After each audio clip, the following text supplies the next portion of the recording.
800 Leagues on the Amazon by Jules Verne. Part-01. The Giant Raft. Chapter 1. A Captain of the Woods. PHYJSLY DDQFD ZXGAS GZZQQEHX GKFNDRXUJ UGIOC YTDX VKS BXHHUY POH DVYRY MHUH PUYDK JOX PHETOZ LSL ETNPMV FFOV PDPAJ XHYY NOJY GGAY MEQYNFOQ LNMV LYFG SUZ MQIZTLB QQYUG SQEU BVNR CRED GRUZBLR MXY UHQH PZDRR GCRO HEP QXU FIVV RPL PHONTHV DDQ FHQ SNTZ HHHNF EPM QKYUU EXKTOGZ GKYUUM FV IJDQDPZ JQSYK RPLX HXQRY MVKL OHHHOTO ZVDK SPPSUV JHD.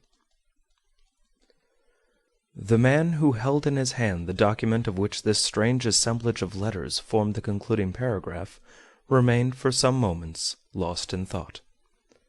It contained about 100 of these lines, with the letters at even distances and undivided into words.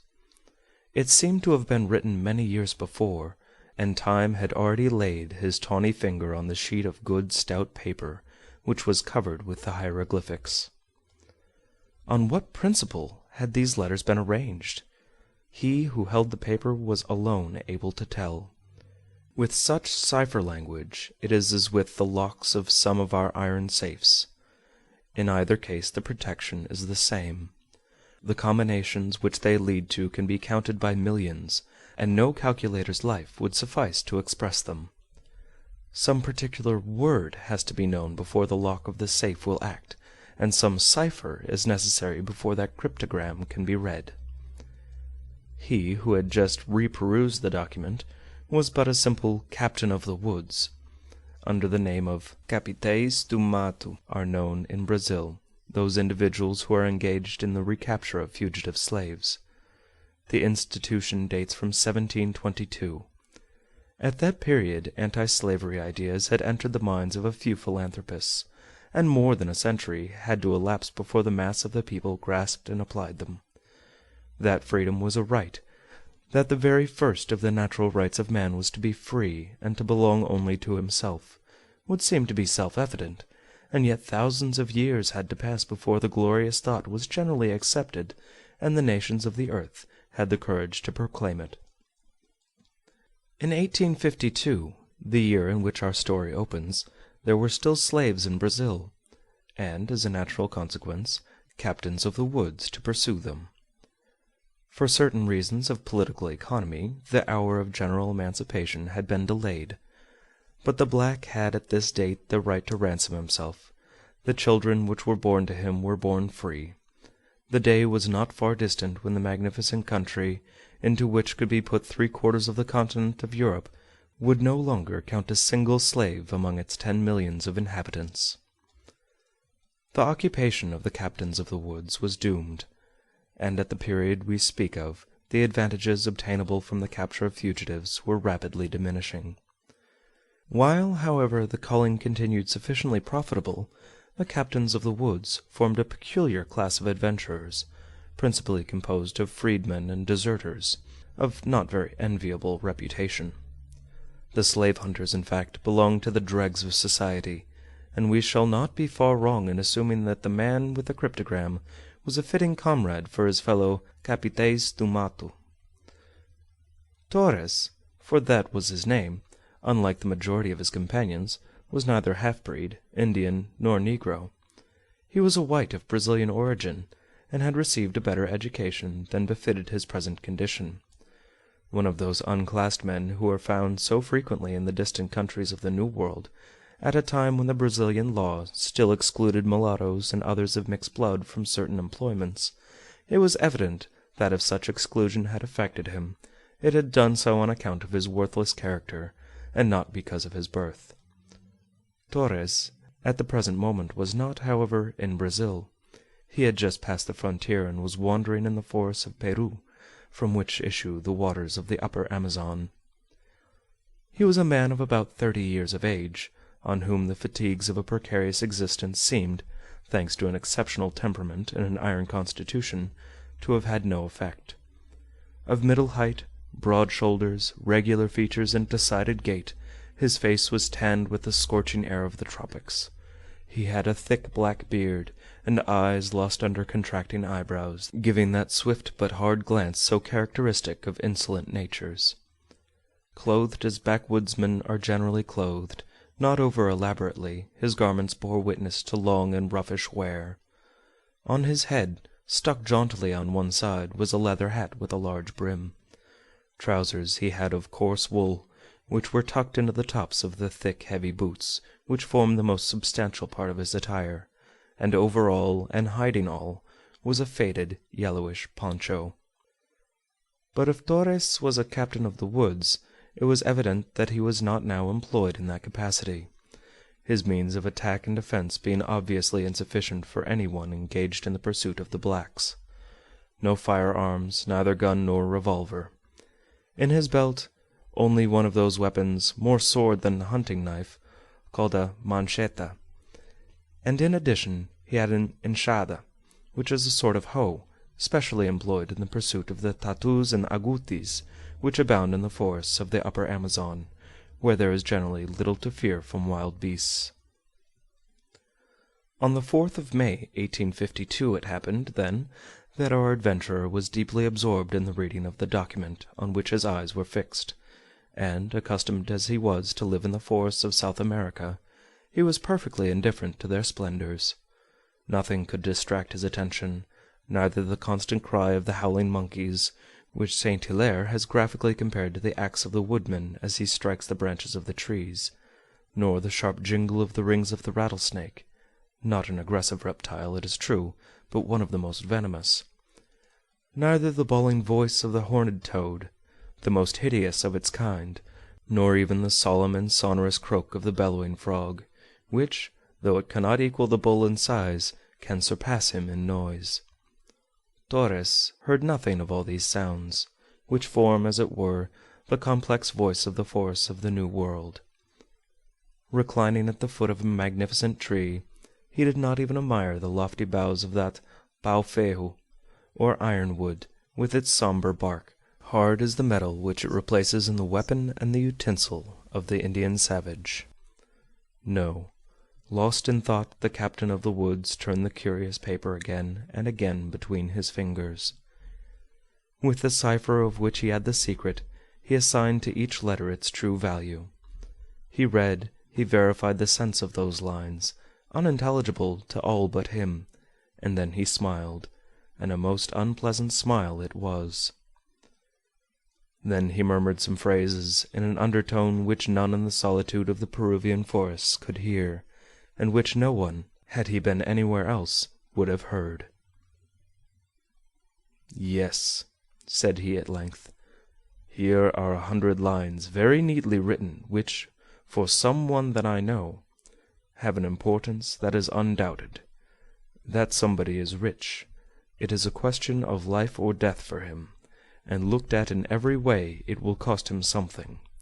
And scrutinizing the paper with greedy eyes, "At a conto only for each word of this last sentence, it will amount to a considerable sum, and it is this sentence which fixes the price. It sums up the entire document. It gives their true names to true personages. But before trying to understand it, I ought to begin by counting the number of words it contains, and even when this is done, its true meaning may be missed." In saying this, Torres began to count mentally. "There are 58 words, and that makes 58 contos. With nothing but that one could live in Brazil, in America, wherever one wished, and even live without doing anything. And what would it be, then, if all the words of this document were paid for at the same price? It would be necessary to count by hundreds of contos. Ah, there is quite a fortune here for me to realize, if I am not the greatest of duffers." It seemed as though the hands of Torres felt the enormous sum, and were already closing over the rolls of gold. Suddenly his thoughts took another turn. "At length," he cried, "I see land, and I do not regret the voyage which has led me from the coast of the Atlantic to the upper Amazon. But this man may quit America and go beyond the seas, and then how can I touch him? But no, he is there, and if I climb to the top of this tree I can see the roof under which he lives with his family." Then, seizing the paper and shaking it with terrible meaning, "Before tomorrow I will be in his presence. Before tomorrow he will know that his honor and his life are contained in these lines, and when he wishes to see the cipher which permits him to read them, he will pay for it. He will pay, if I wish it, with all his fortune, as he ought to pay with all his blood. Ah, my worthy comrade, who gave me the cipher, who told me where I could find his old colleague, and the name under which he has been hiding himself for so many years, hardly suspects that he has made my fortune." For the last time Torres glanced over the yellow paper, and then, after carefully folding it, put it away into a little copper box which he used for a purse. This box was about as big as a cigar case, and if what was in it was all Torres possessed, he would nowhere have been considered a wealthy man. He had a few of all the coins of the neighboring states, 10 double condors in gold of the United States of Colombia, worth about 100 francs, Brazilian reais, worth about as much, golden sols of Peru, worth, say, double, some Chilean escudos, worth 50 francs or more, and some smaller coins, but the lot would not amount to more than 500 francs, and Torres would have been somewhat embarrassed had he been asked how or where he had got them. One thing was certain, that for some months after having suddenly abandoned the trade of the slave hunter, which he carried on in the province of Para, Torres had ascended the basin of the Amazon, crossed the Brazilian frontier, and come into Peruvian territory. To such a man the necessities of life were but few. Expenses he had none, nothing for his lodging, nothing for his clothes. The forest provided his food, which in the backwoods cost him naught. A few reais were enough for his tobacco, which he bought at the mission stations or in the villages, and for a trifle more he filled his flask with liquor. With little he could go far. When he had pushed the paper into the metal box of which the lid shut tightly with a snap, Torres, instead of putting it into the pocket of his undervest, thought to be extra careful, and placed it near him in a hollow of a root of the tree beneath which he was sitting. This proceeding, as it turned out, might have cost him dear. It was very warm. The air was oppressive. If the church of the nearest village had possessed a clock, the clock would have struck 2, and, coming with the wind, Torres would have heard it, for it was not more than a couple of miles off. But he cared not as to time. Accustomed to regulate his proceedings by the height of the sun, calculated with more or less accuracy, he could scarcely be supposed to conduct himself with military precision. He breakfasted or dined when he pleased, or when he could. He slept when and where sleep overtook him. If his table was not always spread, his bed was always ready at the foot of some tree in the open forest, and in other respects Torres was not difficult to please. He had travelled during most of the morning, and having already eaten a little, he began to feel the want of a snooze. 2 or 3 hours' rest would, he thought, put him in a state to continue his road, and so he laid himself down on the grass as comfortably as he could, and waited for sleep beneath the ironwood tree. Torres was not one of those people who drop off to sleep without certain preliminaries. He was in the habit of drinking a drop or two of strong liquor, and of then smoking a pipe. The spirits, he said, overexcited the brain, and the tobacco smoke agreeably mingled with the general haziness of his reverie. Torres commenced, then, by applying to his lips a flask which he carried at his side. It contained the liquor generally known under the name of chica in Peru, and more particularly under that of caisuma in the upper Amazon, to which fermented distillation of the root of the sweet manioc the captain had added a good dose of tafia, or native rum. When Torres had drunk a little of this mixture, he shook the flask, and discovered, not without regret, that it was nearly empty. "Must get some more," he said very quietly. Then, taking out a short wooden pipe, he filled it with the coarse and bitter tobacco of Brazil, of which the leaves belonged to that old petum introduced into France by Nicot, to whom we owe the popularization of the most productive and widespread of the Solanaceae. This native tobacco had little in common with the fine qualities of our present manufacturers, but Torres was not more difficult to please in this manner than in others, and so, having filled his pipe, he struck a match and applied the flame to a piece of that stick substance which is the secretion of certain of the Hymenoptera, and is known as ants amadou. With the amadou he lighted up, and after about a dozen whiffs his eyes closed, his pipe escaped from his fingers, and he fell asleep. End of Chapter 1.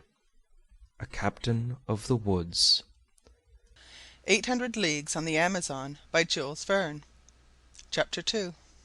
Robber and Robbed. Torres slept for about half an hour, and then there was a noise among the trees, a sound of light footsteps, as though some visitor was walking with naked feet, and taking all the precaution he could lest he should be heard. To have put himself on guard against any suspicious approach would have been the first care of our adventurer, had his eyes been open at the time, but he had not then awoke, and what advanced was able to arrive in his presence, at 10 paces from the tree, without being perceived. It was not a man at all, it was a guariba. Of all the prehensile-tailed monkeys which haunt the forest of the upper Amazon, graceful sahis, horned sapajous, grey-coated monos, sanguines which seem to wear a mask on their grimacing faces, the guariba is without a doubt the most eccentric. Of sociable disposition and not very savage, differing therein very greatly from the macura, who is as ferocious as he is foul. He delights in company, and generally travels in troops. It was he whose presence had been signalled from afar by the monotonous concert of voices, so like the psalm singing of some church choir. But if nature has not made him vicious, it is none the less necessary to attack him with caution, and under any circumstances a sleeping traveller ought not to leave himself exposed, lest a guariba should surprise him when he is not in a position to defend himself. This monkey, which is also known in Brazil as the barbado, was of large size.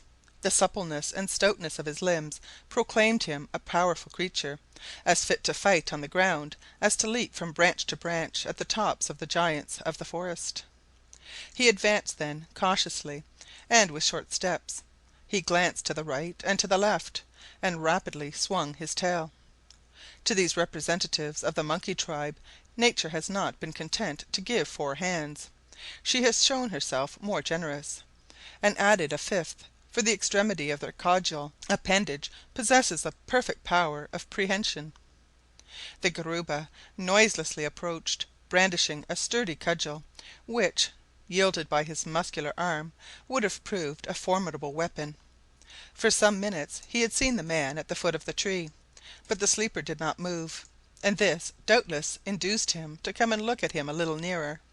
He came forward then, not without hesitation, and stopped at last about 3 paces off. On his bearded face was pictured a grin, which showed his sharp-edged teeth, white as ivory, and the cudgel began to move about in a way that was not very reassuring for the captain of the woods. Unmistakably the sight of Torres did not inspire the guariba with friendly thoughts. Had he then particular reasons for wishing evil to this defenseless specimen of the human race, which chance had delivered over to him?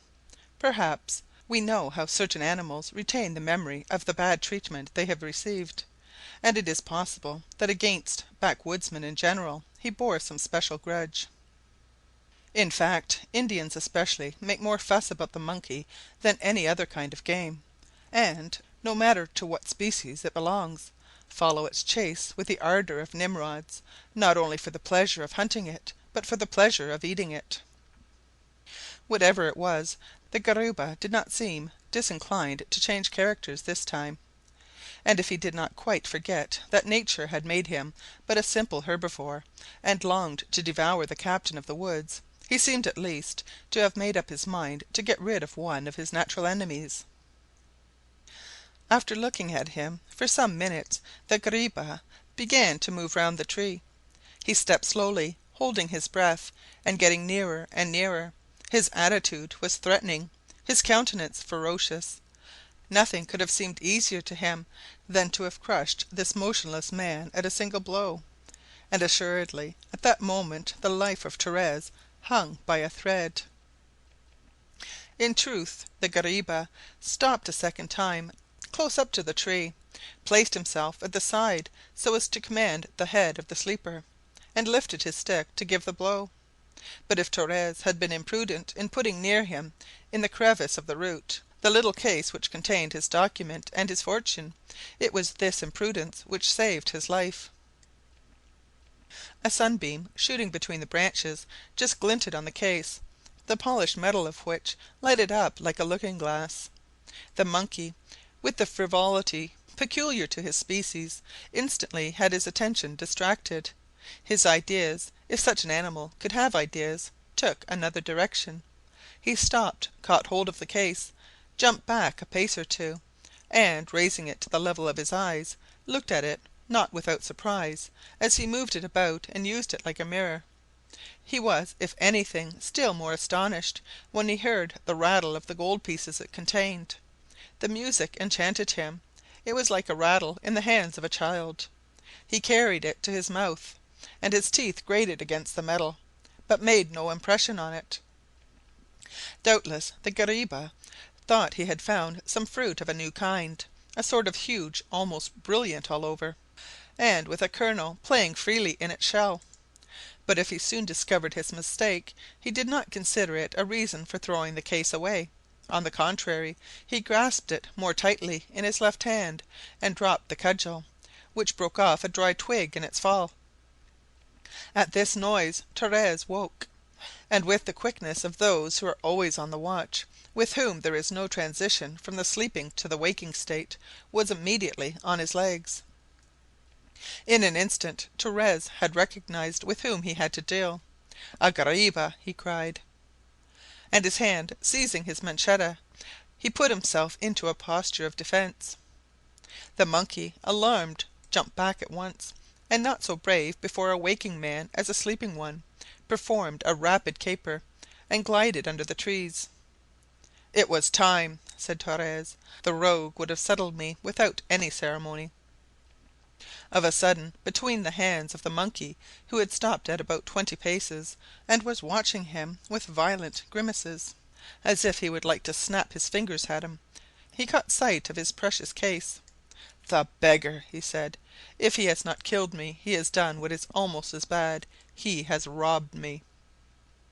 The thought that the case held his money was not, however, what then concerned him, but that which made him jump was the recollection that it contained the precious document, the loss of which was irreparable, as it carried with it all his hopes. "Botheration!" said he. And at that moment, cost what it might to recapture his case, Torres threw himself in pursuit of the guariba. He knew that to reach such an active animal was not easy. On the ground he could get away too fast, in the branches he could get away too far. A well aimed gunshot could alone stop him as he ran or climbed, but Torres possessed no firearm. His sword knife and hoe were useless unless he could get near enough to hit him. It soon became evident that the monkey could not be reached unless by surprise. Hence Torres found it necessary to employ cunning in dealing with the mischievous animal. To stop, to hide himself behind some tree trunk, to disappear under a bush, might induce the guariba to pull up and retrace his steps, and there was nothing else for Torres to try. This was what he did, and the pursuit commenced under these conditions. But when the captain of the woods disappeared, the monkey patiently waited until he came into sight again, and at this game Torres fatigued himself without result. "Confound the guariba!" he shouted at length. "There'll be no end to this, and he will lead me back to the Brazilian frontier. If only he would let go of my case! But no, the jingling of the money amuses him. Oh, you thief! If I could only get hold of you!" And Torres recommenced the pursuit, and the monkey scuttled off with renewed vigor. An hour passed in this way without any result. Torres showed a persistency which was quite natural. How without this document could he get his money? And then anger seized him. He swore, he stamped, he threatened the guariba. That annoying animal only responded by a chuckling which was enough to put him beside himself. And then Torres gave himself up to the chase. He ran at top speed, entangling himself in the high undergrowth, among those thick brambles and interlacing creepers, across which the guariba passed like a steeplechaser. Big roots, hidden beneath the grass, lay often in the way. He stumbled over them and again started in pursuit. At length, to his astonishment, he found himself shouting, come here, you robber!" as if he could make him understand him. His strength gave out, breath failed him, and he was obliged to stop. "Confound it!" said he. "When I am after runaway slaves across the jungle, they never give me such trouble as this. But I will have you, you wretched monkey! I will go, yes, I will go as far as my legs will carry me, and we shall see." The guariba had remained motionless when he saw that the adventurer had ceased to pursue him. He rested also, for he had nearly reached that degree of exhaustion which had forbidden all movements on the part of Torres. He remained like this during 10 minutes, nibbling away at 2 or 3 roots, which he picked off the ground, and from time to time he rattled the case at his ear. Torres, driven to distraction, picked up the stones within his reach and threw them at him, but did no harm at such a distance. But he hesitated to make a fresh start. On one hand, to keep on in chase of the monkey with so little chance of reaching him was madness. On the other, to accept as definite this accidental interruption to all his plans, to be not only conquered but cheated and hoaxed by a dumb animal, was maddening. And in the meantime Torres began to think that when the night came the robber would disappear without trouble, and he, the robbed one, would find difficulty in retracing his way through the dense forest. In fact, the pursuit had taken him many miles from the bank of the river, and he would even now find it difficult to return to it. Torres hastened.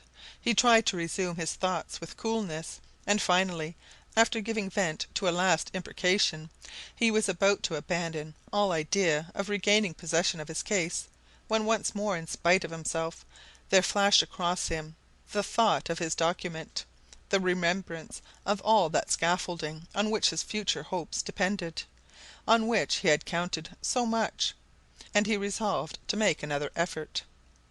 Then he got up. The guariba got up too. He made several steps in advance.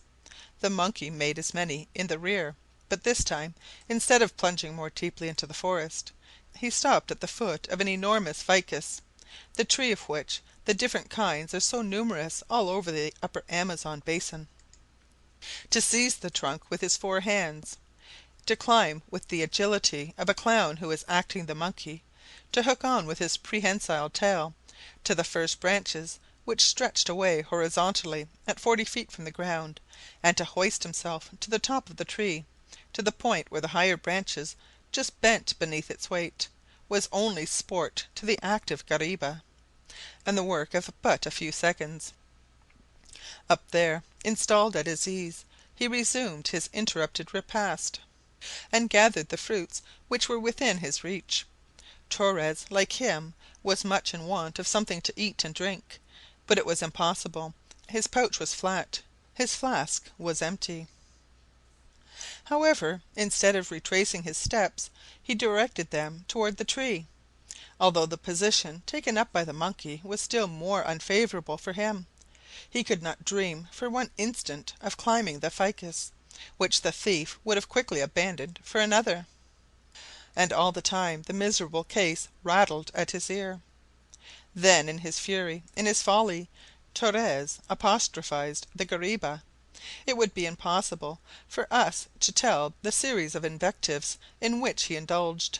Not only did he call him a half-breed, which is the greatest of insults in the mouth of a Brazilian of white descent, but curiboca, that is to say, half-breed negro and Indian, and of all the insults that one man can hurl at another in this equatorial latitude, curiboca is the cruelest. But the monkey, who was only a humble quadruman, was simply amused at what would have revolted a representative of humanity. Then Torres began to throw stones at him again, and bits of roots and everything he could get hold of that would do for a missile. Had he the hope to seriously hurt the monkey? No, he no longer knew what he was about. To tell the truth, anger at his powerlessness had deprived him of his wits. Perhaps he hoped that in one of the movements which the guariba would make in passing from branch to branch, the case might escape him. Perhaps he thought that if he continued to worry the monkey he might throw it at his head. But no, the monkey did not part with the case, and holding it with one hand, he still had three left with which to move. Torres, in despair, was just about to abandon the chase for good, and to return toward the Amazon, when he heard the sound of voices. Yes, the sound of human voices. Those were speaking at about 20 paces to the right of him. The first care of Torres was to hide himself in a dense thicket. Like a prudent man, he did not wish to show himself without at least knowing with whom he might have to deal. Panting, puzzled, his ears on the stretch, he waited, when suddenly the sharp report of a gun rang through the woods. A cry followed, and the monkey, mortally wounded, fell heavily on the ground, still holding Torres's case. "By Jove!" he muttered, "that bullet came at the right time." And then, without fearing to be seen, he came out of the thicket, and two young gentlemen appeared from under the trees. They were Brazilians, clothed as hunters, with leather boots, light palm-leaf hats, waistcoats, or rather tunics, buckled in at the waist, and more convenient than the national poncho. By their features and their complexion they were at once recognizable as of Portuguese descent. Each of them was armed with one of those long guns of Spanish make, which slightly remind us of the arms of the Arabs, guns of long range and considerable precision, which the dwellers in the forest of the upper Amazon handle with success. What had just happened was a proof of this. At an angular distance of more than 80 paces the quadruman had been shot full in the head. The two young men carried in addition in their belts a sort of dagger knife which is known in Brazil as a foca, and which hunters do not hesitate to use when attacking the ounce and other wild animals, which, if not very formidable, are pretty numerous in these forests. Torres had obviously little to fear from this meeting, and so he went on running toward the monkey's corpse. But the young men, who were taking the same direction, had less ground to cover, and coming forward a few paces, found themselves face to face with Torres. The latter had recovered his presence of mind. "Many thanks, gentlemen," he said gaily, as he raised the brim of his hat. "In killing this wretched animal you have just done me a great service." The hunters looked at him inquiringly, not knowing what value to attach to his thanks. Torres explained the matters in a few words. "You thought you had killed a monkey," said he, "but as it happens you have killed a thief." "If we have been of use to you," said the youngest of the two, "it was by accident, but we are none the less pleased to find that we have done some good." And taking several steps to the rear, he bent over the guariba, and not without an effort withdrew the case from his stiffened hand. "Doubtless that, sir, is what belongs to you." "The very thing," said Torres briskly, catching hold of the case and failing to repress a huge sigh of relief. "Whom ought I to thank, gentlemen," said he, "for the service you have rendered me?" "My friend Manoel, assistant surgeon, Brazilian army," replied the young man. "If it was I who shot the monkey, Benito," said Manoel, "it was you that pointed him out to me." "In that case, sirs," replied Torres, "I am under an obligation to you both, as well as to you, Mr. Manoel, and to you, Mr. "Benito Garral," replied Manoel. The captain of the woods required great command over himself to avoid giving a jump when he heard this name, and more especially when the young man obligingly continued: "My father, Joam Garral, has his farm about 3 miles from here. If you would like, Mr. "Torres," replied the adventurer. "If you would like to accompany us there, Mr. Torres, you will be hospitably received." "I do not know that I can," said Torres, who, surprised by this unexpected meeting, hesitated to make a start. "I fear in truth that I am not able to accept your offer. The occurrence I have just related to you has caused me to lose time. It is necessary for me to return at once to the Amazon, as I propose descending thence to Para." "Very well, Mr. Torres," replied Benito. "It is not unlikely that we shall see you again in our travels, for before a month has passed my father and all his family will have taken the same road as you." "Ah!" said Torres sharply, "your father is thinking of recrossing the Brazilian frontier?" "Yes, for a voyage of some months," replied Benito. "At least we hope to make him decide so. Don't we, Manoel?" Manoel nodded affirmatively. "Well, gentlemen," replied Torres, "it is very probable that we shall meet again on the road, but I cannot, much to my regret, accept your offer now. I thank you, nevertheless, and I consider myself as twice your debtor." And having said so, Torres saluted the young men, who in turn saluted him, and set on their way to their farm. As for Torres, he looked after them as they got further and further away, and when he had lost sight of them, "Ah, he is about to recross the frontier," said he, with a deep voice. "Let him recross it, and he will be still more at my mercy. Pleasant journey to you, Joam Garral." And having uttered these words, the captain of the woods, making for the south so as to regain the left bank of the river by the shortest road, disappeared into the dense forest. Chapter 3.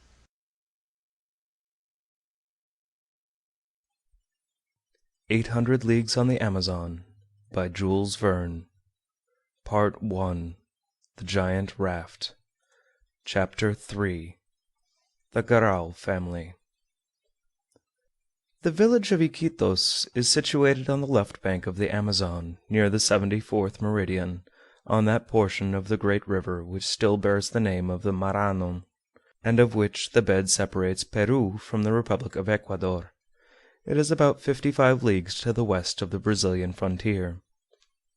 Iquitos, like every other collection of huts, hamlet, or village met with in the basin of the upper Amazon, was founded by the missionaries.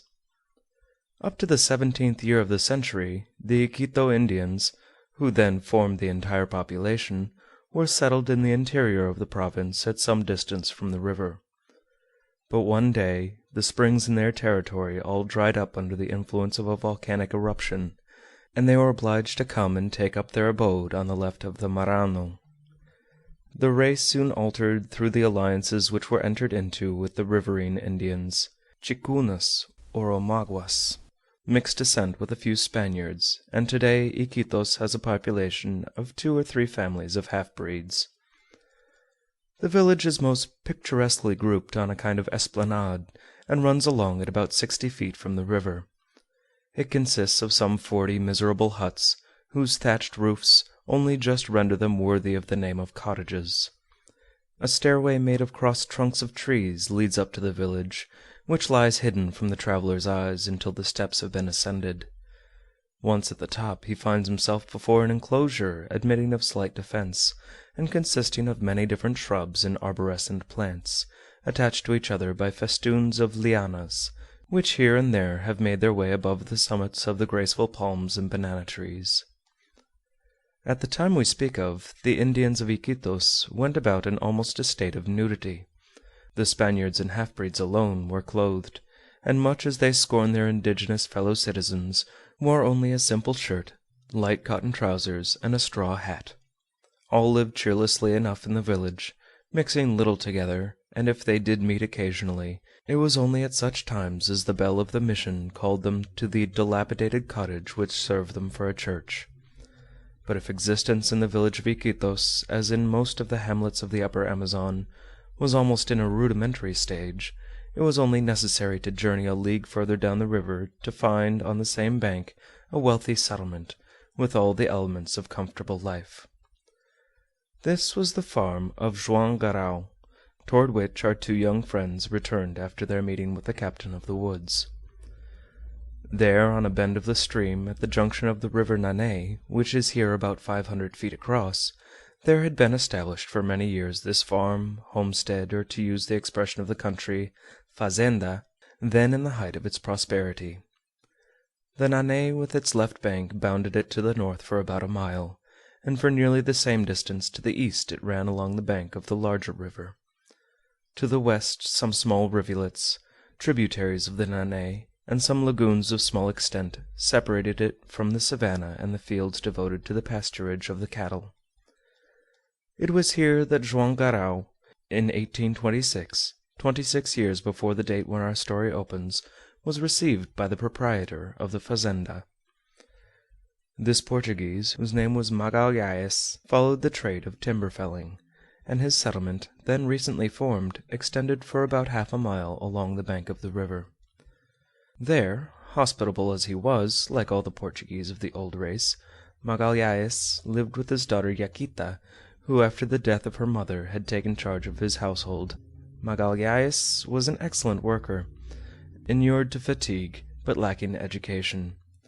If he understood the management of the few slaves whom he owned, and the dozen Indians whom he hired, he showed himself much less apt in the various external requirements of his trade. In truth, the establishment at Iquitos was not prospering, and the affairs of the Portuguese were getting somewhat embarrassed. It was under these circumstances that Joam Garral, then 22 years old, found himself one day in the presence of Magalhães. He had arrived in the country at the limit both of his strength and his resources. Magalhães had found him half dead with hunger and fatigue in the neighboring forest. The Portuguese had an excellent heart. He did not ask the unknown where he came from, but what he wanted. The noble, high-spirited look which Joam Garral bore in spite of his exhaustion had touched him. He received him, restored him, and for several days to begin with, offered him a hospitality which lasted for his life. Under such conditions it was that Joam Garral was introduced to the farm at Iquitos. Brazilian by birth, Joam Garral was without family or fortune. Trouble, he said, had obliged him to quit his country and abandon all thoughts of return. He asked his host to excuse his entering on his past misfortunes as serious as they were unmerited. What he sought and what he wished was a new life, a life of labor. He had started on his travels with some slight thought of entering a fazenda in the interior. He was educated, intelligent. He had in all his bearing that inexpressible something which tells you that the man is genuine and of frank and upright character. Magalhães was quite taken with him, and asked him to remain at the farm, where he would, in a measure, supply that which was wanting in the worthy farmer. Joam Garral accepted the offer without hesitation. His intention had been to join a seringal, or caoutchouc concern, in which in those days a good workman could earn from 5 to 6 piastres a day, and could hope to become a master if he had any luck. But Magalhaës very truly observed that if the pay was good, work was only found in the seringals at harvest time, that is to say, during only a few months of the year, and this would not constitute the permanent position that a young man ought to wish for. The Portuguese was right. Joam Garral saw it, and entered resolutely into the service of the fazenda, deciding to devote to it all his powers. Magalhaës had no cause to regret his generous action. His business recovered. His wood trade, which extended by means of the Amazon up to Pará, was soon considerably extended under the impulse of Joam Garral. The fazenda began to grow in proportion, and to spread out along the bank of the river up to its junction with the Nanay. A delightful residence was made of the house. It was raised a story, surrounded by a veranda, and half hidden under beautiful trees, mimosas, fig sycamores, bauhinias, and paulinias, whose trunks were invisible beneath a network of scarlet-flowered bromelias and passion flowers. At a distance, behind huge bushes and a dense mash of arborescent plants, were concealed the buildings in which the staff of the fazenda were accommodated, the servants' offices, the cabins of the blacks, and the huts of the Indians. From the bank of the river, bordered with reeds and aquatic plants, the tree-encircled house was alone visible. A vast meadow, laboriously cleared along the lagoons, offered excellent pasturage. Cattle abounded, a new source of profit in these fertile countries, where a herd doubles in 4 years, and where 10% interest is earned by nothing more than the skins and the hides of the animals killed for the consumption of those who raise them. A few sitios, or manioc and coffee plantations, were started in parts of the woods which were cleared. Fields of sugar canes soon required the construction of a mill to crush the sacchariferous stalks destined to be used hereafter in the manufacture of molasses, tafia, and rum. In short, 10 years after the arrival of Joam Garral at the farm at Iquitos, the fazenda had become one of the richest establishments on the upper Amazon. Thanks to the good management exercised by the young clerk over the works at home and the business abroad, its prosperity daily increased. The Portuguese did not wait so long to acknowledge what he owed to Joam Garral. In order to recompense him in proportion to his merits, he had from the first given him an interest in the profits of his business, and 4 years after his arrival he had made him a partner on the same footing as himself, and with equal shares. But there was more that he had in store for him. Yaquita, his daughter, had, in this silent young man, so gentle to others, so stern to himself, recognized the sterling qualities which her father had done. She was in love with him, but though on his side Joam had not remained insensible to the merits and the beauty of this excellent girl, he was too proud and reserved to dream of asking her to marry him. A serious incident hastened the solution. Magalhaës was one day superintending a clearance and was mortally wounded by the fall of a tree. Carried home helpless to the farm, and feeling himself lost, he raised up Yaquita, who was weeping by his side, took her hand and put it into that of Joam Garral, making him swear to take her for his wife. "You have my fortune," he said, "and I shall not die in peace unless by this union I know that the fortune of my daughter is assured." "I can continue her devoted servant, her brother, her protector, without being her husband," Joam Garral had at first replied. "I owe you all, Magalhaës. I will never forget it, but the price you would pay for my endeavors is out of all proportion to what they are worth." The old man insisted. Death would not allow him to wait. He demanded the promise, and it was made to him. Yaquita was then 22 years old. Joam was 26. They loved each other, and they were married some hours before the death of Magalhaës, who had just strength left to bless their union. It was under these circumstances that in 1830 Joam Garral became the new fazender of Iquitos, to the immense satisfaction of all those who composed the staff of the farm. The prosperity of the settlement could not do otherwise than grow when these two minds were thus united. A year after her marriage Yaquita presented her husband with a son, and 2 years after a daughter.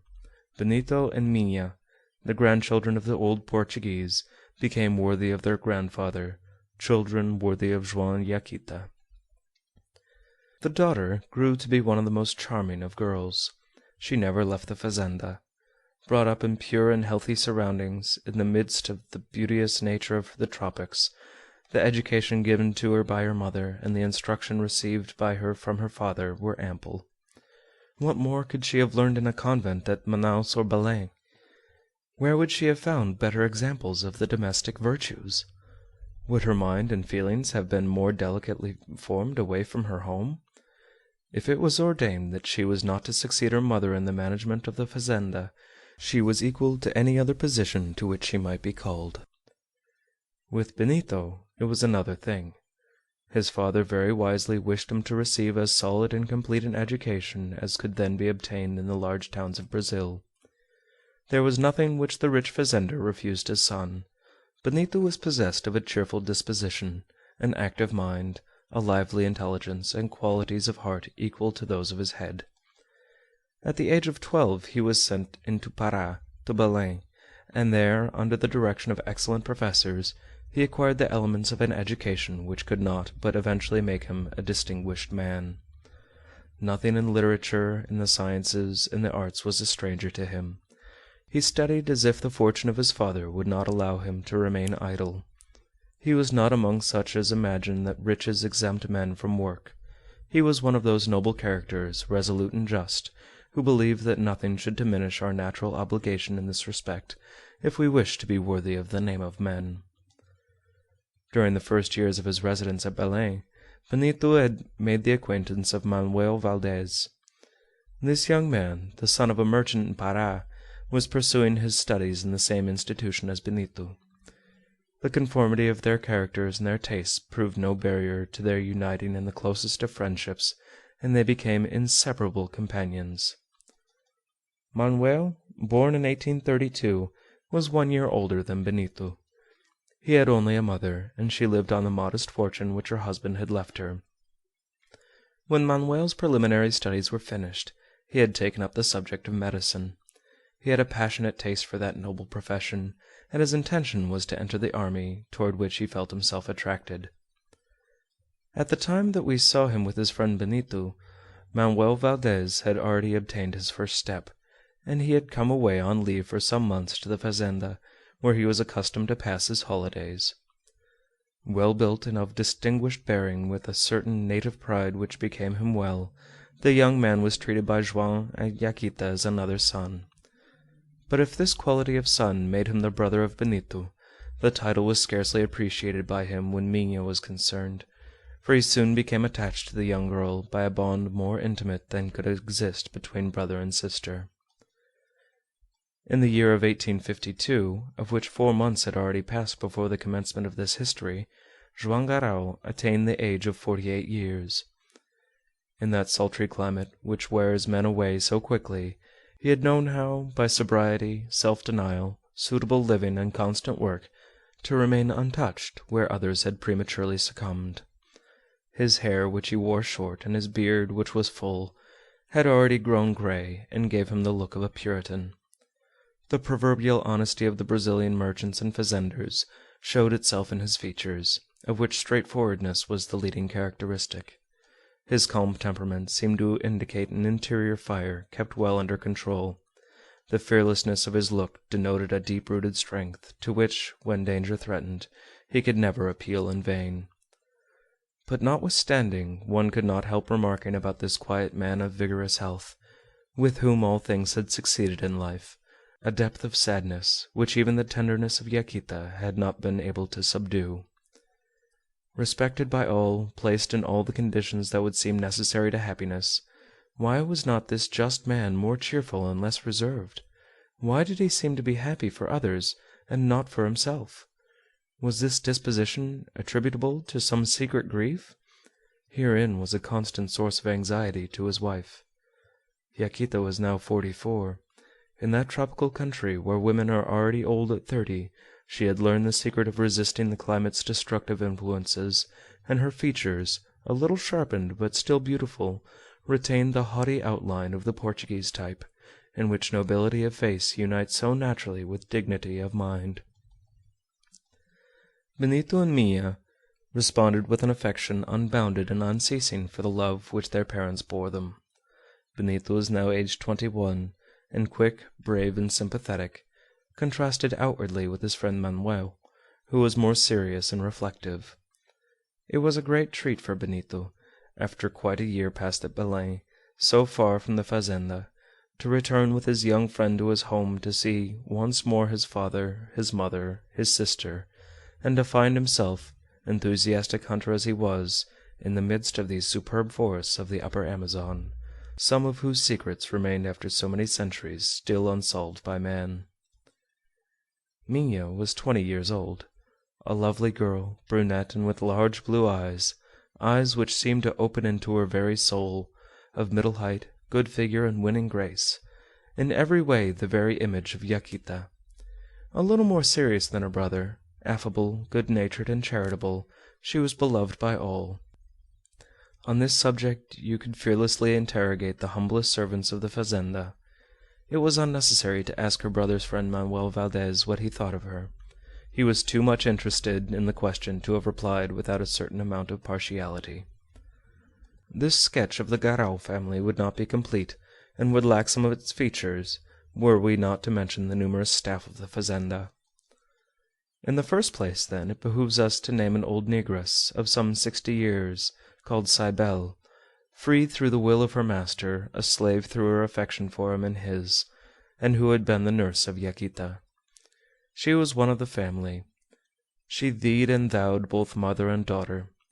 The whole of this good creature's life was passed in these fields, in the middle of these forests, on that bank of the river which bounded the horizon of the farm. Coming as a child to Iquitos in the slave-trading times, she had never quitted the village. She was married there, and early a widow, had lost her only son, and remained in the service of Magalhaës. Of the Amazon she knew no more than what flowed before her eyes. With her, and more especially attached to the service of Minha, was a pretty, laughing mulatto, of the same age as her mistress, to whom she was completely devoted. She was called Lina, one of those gentle creatures, a little spoiled perhaps, to whom a good deal of familiarity is allowed, but who in return adore their mistresses. Quick, restless, coaxing, and lazy, she could do what she pleased in the house. As for servants, they were of two kinds: Indians, of whom there were about 100, employed always for the works of the fazenda, and blacks to about double the number who were not yet free, but whose children were not born slaves. Joam Garral had herein preceded the Brazilian government. In this country, moreover, the negroes coming from Benguela, the Congo, or the Gold Coast were always treated with kindness, and it was not at the fazenda of Iquitos that one would look for those sad examples of cruelty which were so frequent on foreign plantations. End of Chapter 3. The Garral Family. 800 Leagues on the Amazon, by Jules Verne. Part 1. The Giant Raft. Chapter 4. Hesitation. Manuel was in love with the sister of his friend Benito, and she was in love with him. Each was sensible of the other's worth, and each was worthy of the other. When he was no longer able to mistake the state of his feelings toward Minha, Manuel had opened his heart to Benito. "Manuel, my friend," he had immediately answered the enthusiastic young fellow, "you could not do better than wish to marry my sister. Leave it to me. I will commence by speaking to the mother, and I think I can promise that you will not have long to wait for her consent." Half an hour afterward he had done so.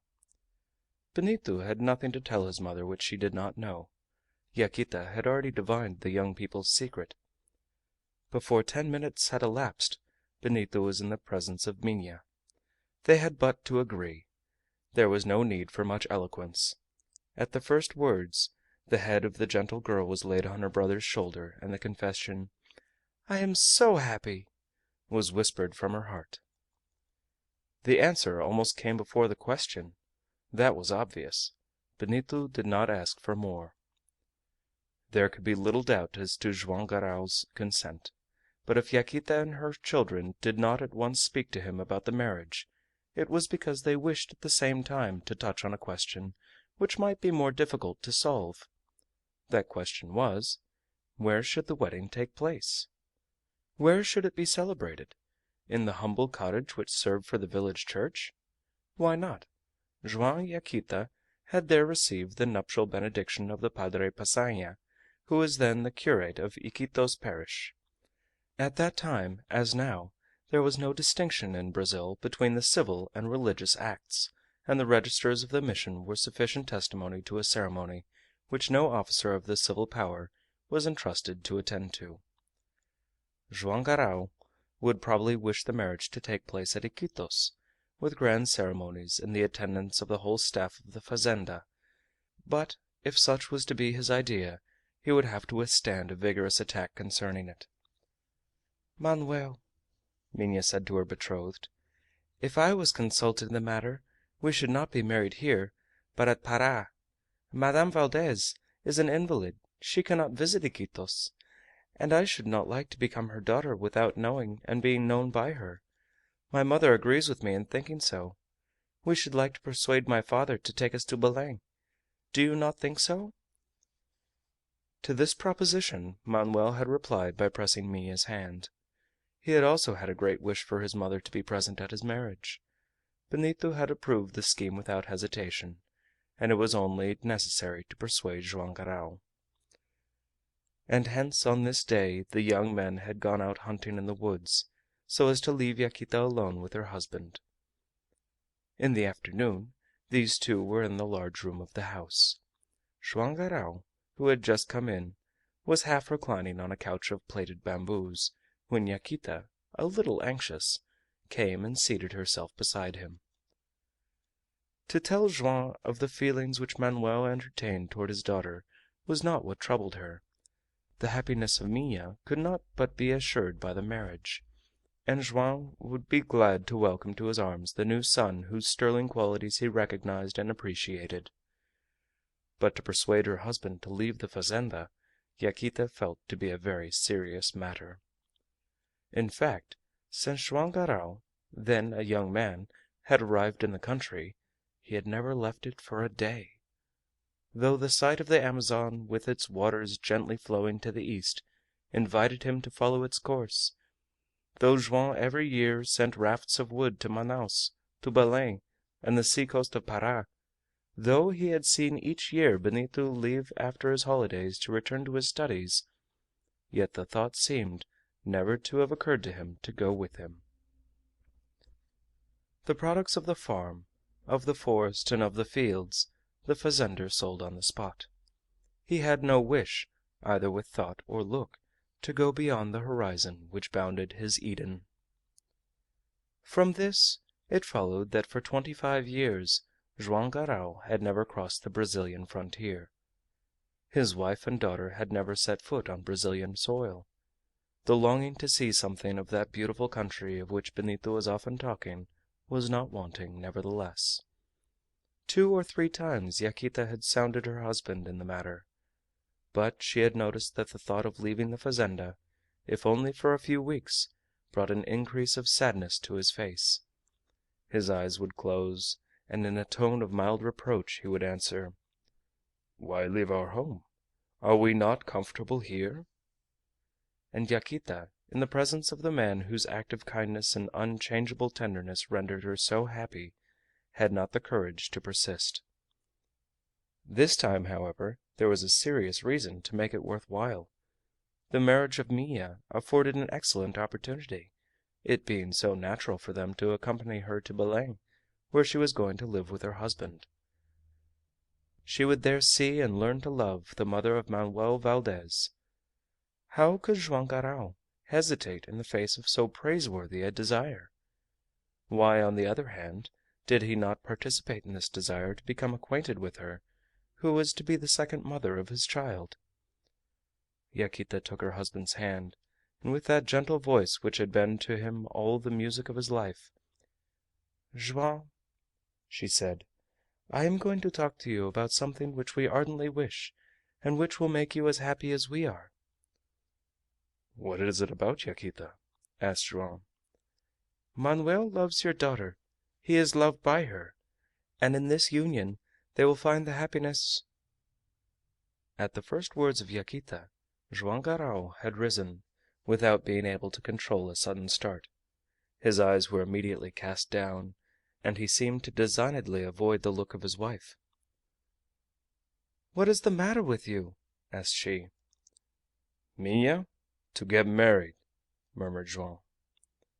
"My dear," said Yaquita, feeling somewhat hurt, "have you any objection to make to the marriage? Have you not for some time noticed the feelings which Manuel has entertained toward our daughter?" "Yes, and a year since—" And Joam sat down without finishing his thoughts. By an effort of his will he had again become master of himself. The unaccountable impression which had been made upon him disappeared. Gradually his eyes returned to meet those of Yaquita, and he remained thoughtfully looking at her. Yaquita took his hand. "Joam," she said, "have I been deceived? Had you no idea that this marriage would one day take place, and that it would give her every chance of happiness?" "Yes," answered Joam, "all, certainly. But, Yaquita, this wedding that we are both thinking of, when is it coming off? Shortly?" "It will come off when you choose, Joam." "And it will take place here, at Iquitos?" This question obliged Yaquita to enter on the other matter which she had at heart. She did not do so, however, without some hesitation, which was quite intelligible. "Joam," she said after a moment's silence, "listen to me. Regarding this wedding, I have got a proposal which I hope you will approve of. 2 or 3 times during the last 20 years I have asked you to take me and my daughter to the provinces of the lower Amazon, and to Para, where we have never been. The cares of the fazenda, the works which have required your presence, have not allowed you to grant our request. To absent yourself even for a few days would then have injured your business. But now everything has been successful beyond your dreams, and if the hour of repose has not yet come for you, you can at least for a few weeks get away from your work." Joam Garral did not answer, but Yaquita felt his hand tremble in hers, as though under the shock of some sorrowful recollection. At the same time a half smile came to her husband's lips, a mute invitation for her to finish what she had begun. "Joam," she continued, "here is an occasion which we shall never see again in this life. Minha is going to be married away from us, and is going to leave us. It is the first sorrow which our daughter has caused us, and my heart quails when I think of the separation which is so near. But I should be content if I could accompany her to Belem.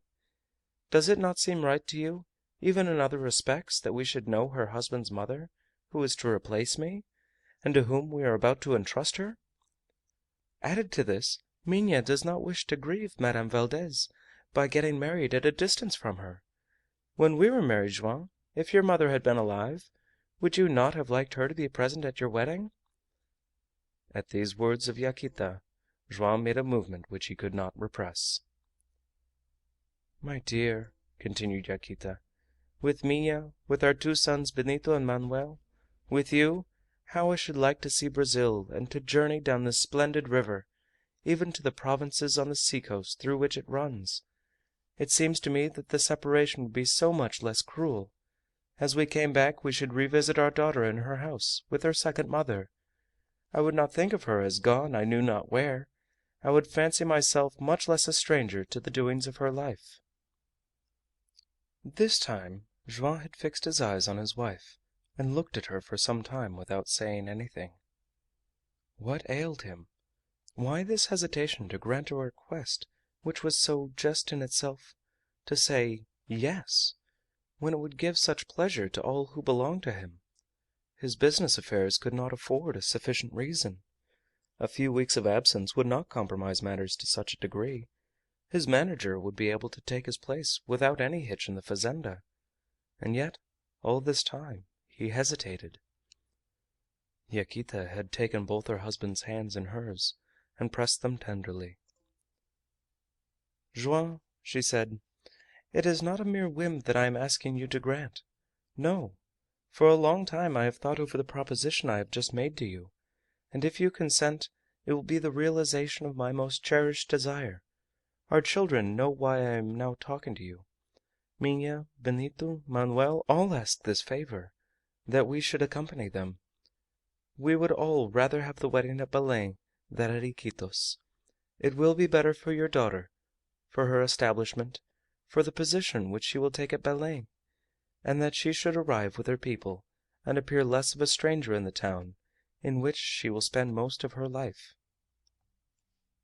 Joam Garral leaned on his elbows. For a moment he hid his face in his hands, like a man who had to collect his thoughts before he made answer. There was evidently some hesitation which he was anxious to overcome, even some trouble which his wife felt but could not explain. A secret battle was being fought under that thoughtful brow. Yaquita got anxious, and almost reproached herself for raising the question. Anyhow, she was resigned to what Joam should decide.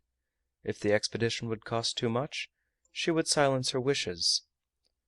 She would never more speak of leaving the fazenda, and never ask the reason for the inexplicable refusal. Some minutes passed. Joam Garral rose. He went to the door and did not return. Then he seemed to give a last look on that glorious nature, on that corner of the world where for 20 years of his life he had met with all his happiness. Then with slow steps he returned to his wife. His face bore a new expression, that of a man who had taken a last decision, and with whom irresolution had ceased. "You are right," he said in a firm voice. "The journey is necessary. When shall we start?" "Ah, Joam, my Joam!" cried Yaquita in her joy. "Thank you for me! Thank you for them!" And tears of affection came to her eyes as her husband clasped her to his heart. At this moment happy voices were heard outside at the door of the house. Manuel and Benito appeared an instant after at the threshold, almost at the same moment as Minha entered the room. "Children, your father consents!" cried Yaquita. "We are going to Belem!" With a grave face and without speaking a word, Joam Garral received the congratulations of his son and the kisses of his daughter. "And what date, father?" asked Benito. "Have you fixed for the wedding?" "Date?" asked Joam. "Date? We shall see. We will fix it at Belem." "I am so happy! I am so happy!" repeated Minha, as she had done on the day when she had first known of Manuel's request.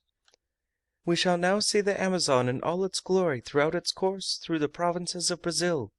Thanks, father!"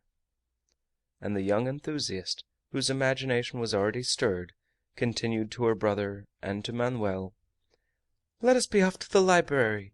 Let us get hold of every book and every map that we can find, which will tell us anything about this magnificent river system. Don't let us travel like blind folks. I want to see everything and know everything about this king of the rivers of the earth." End of chapter 4. Hesitation. 800 Leagues on the Amazon, by Jules Verne. Part-01, Chapter 5. The Amazon.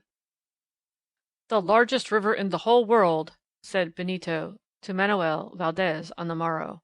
They were seated on the bank which formed the southern boundary of the fazenda, and looking at the liquid molecules passing slowly by, which, coming from the enormous range of the Andes, were on their road to lose themselves in the Atlantic Ocean 800 leagues away.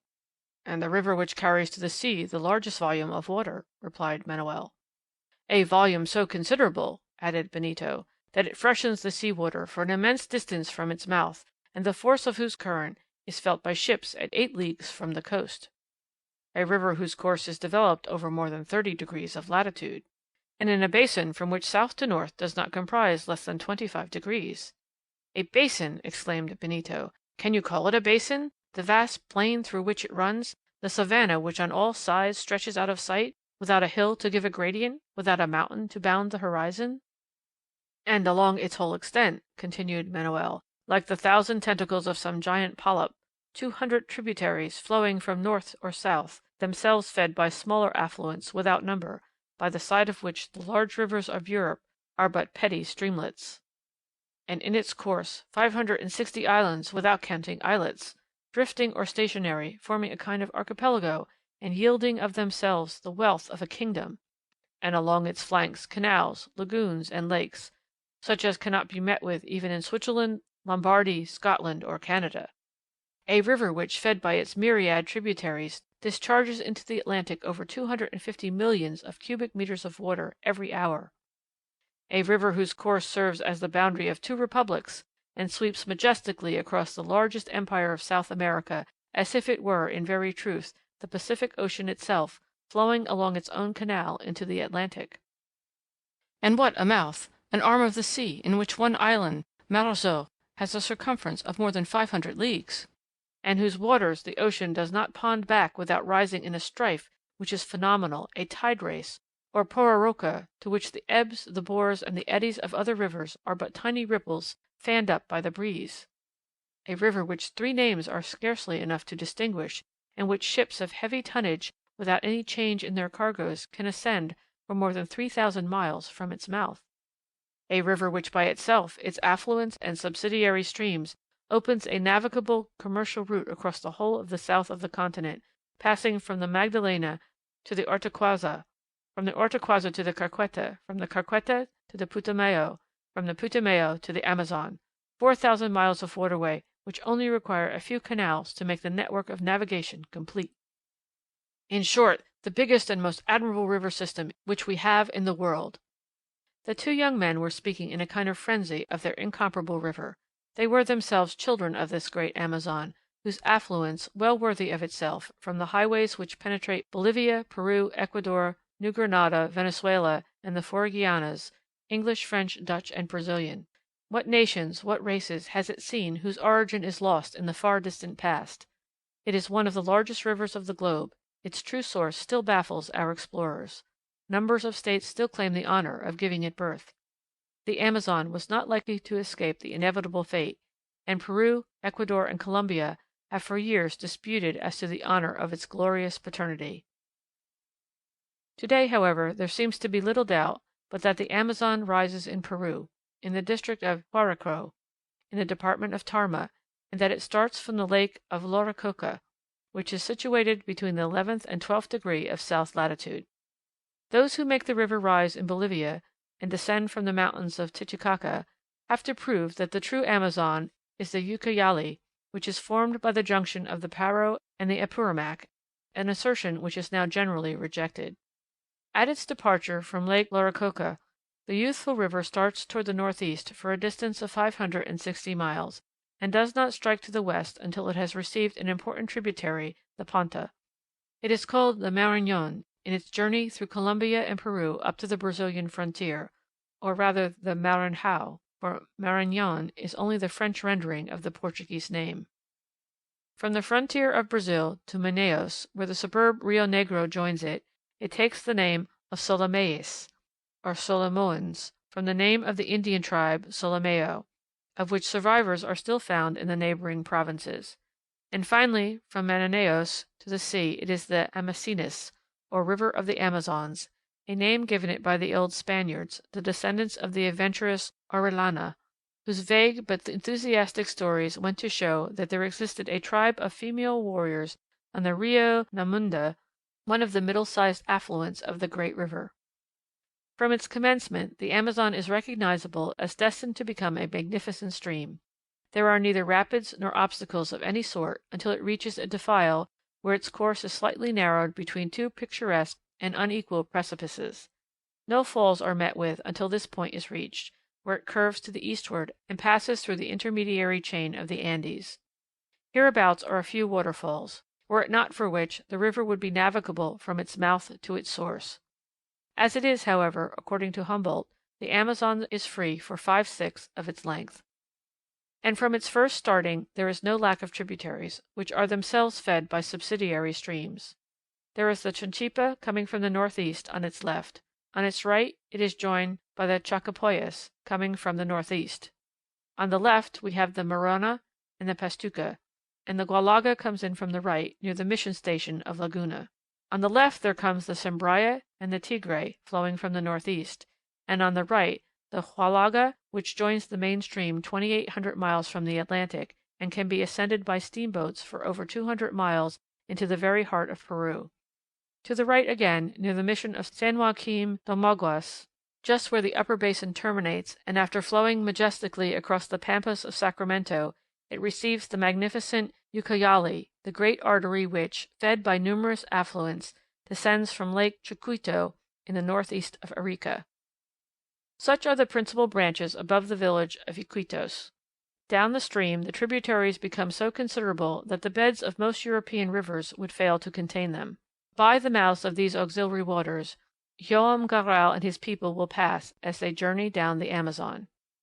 To the beauties of this unrivaled river, which waters the finest country in the world, and keeps along its whole course at a few degrees to the south of the equator, there is to be added another quality, possessed by neither the Nile, the Mississippi, nor the Livingstone, or, in other words, the old Congo Zaire Lualaba, and that is, although some ill-informed travelers have stated to the contrary, that the Amazon crosses a most healthy part of South America.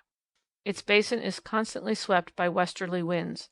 It is not a narrow valley surrounded by high mountains which border its banks, but a huge plain, measuring 350 leagues from north to south, scarcely varied with a few knolls, whose whole extent the atmospheric currents can traverse unchecked.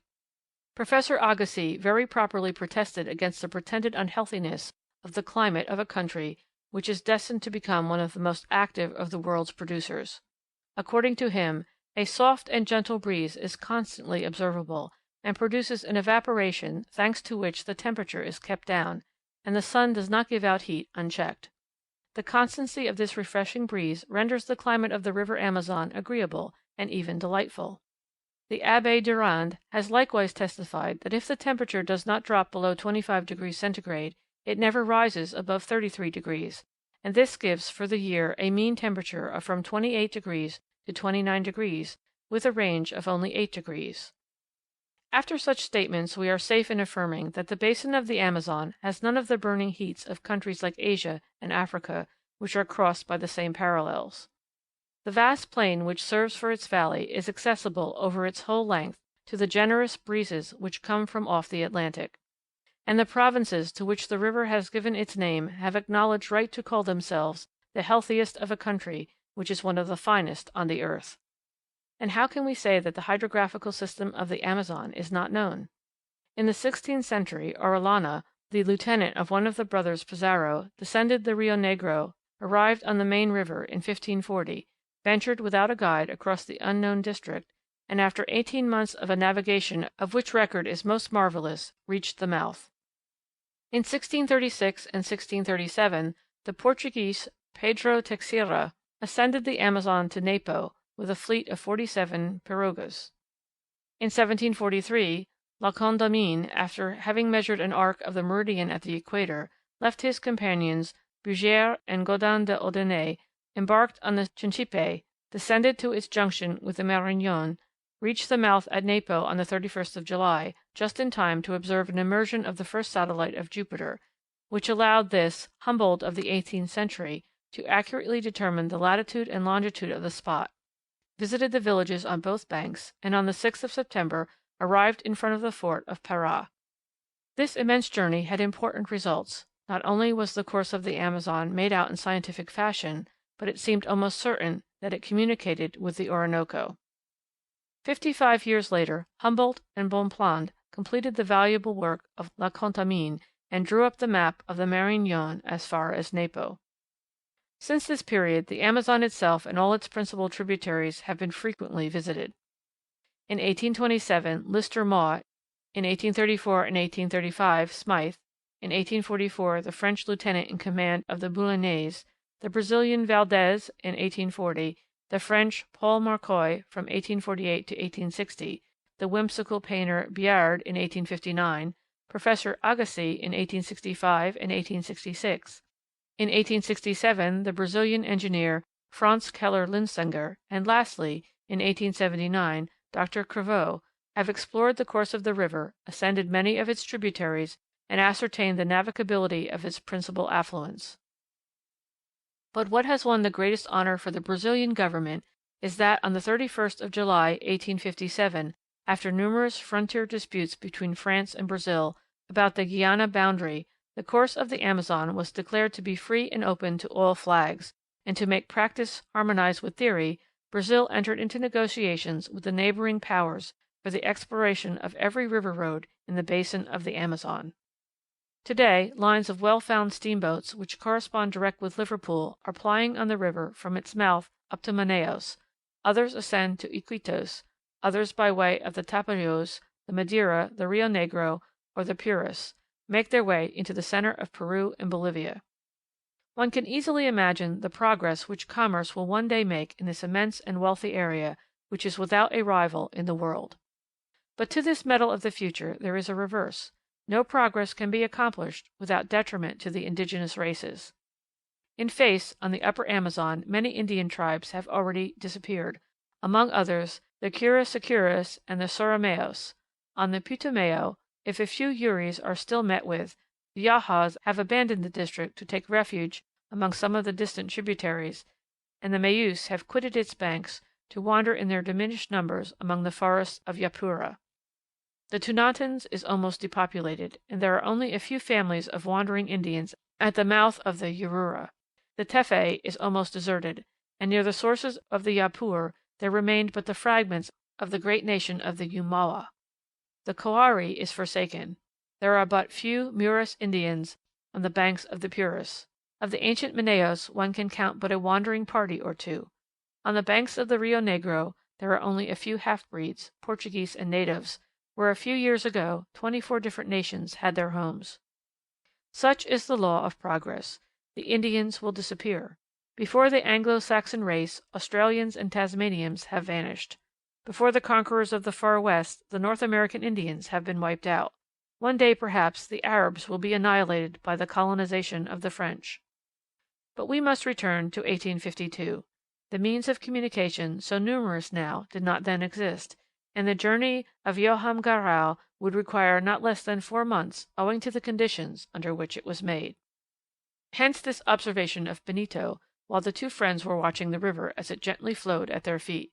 "Manoel, my friend, if there is very little interval between our arrival at Belem and the moment of our separation, the time will appear to you to be very short."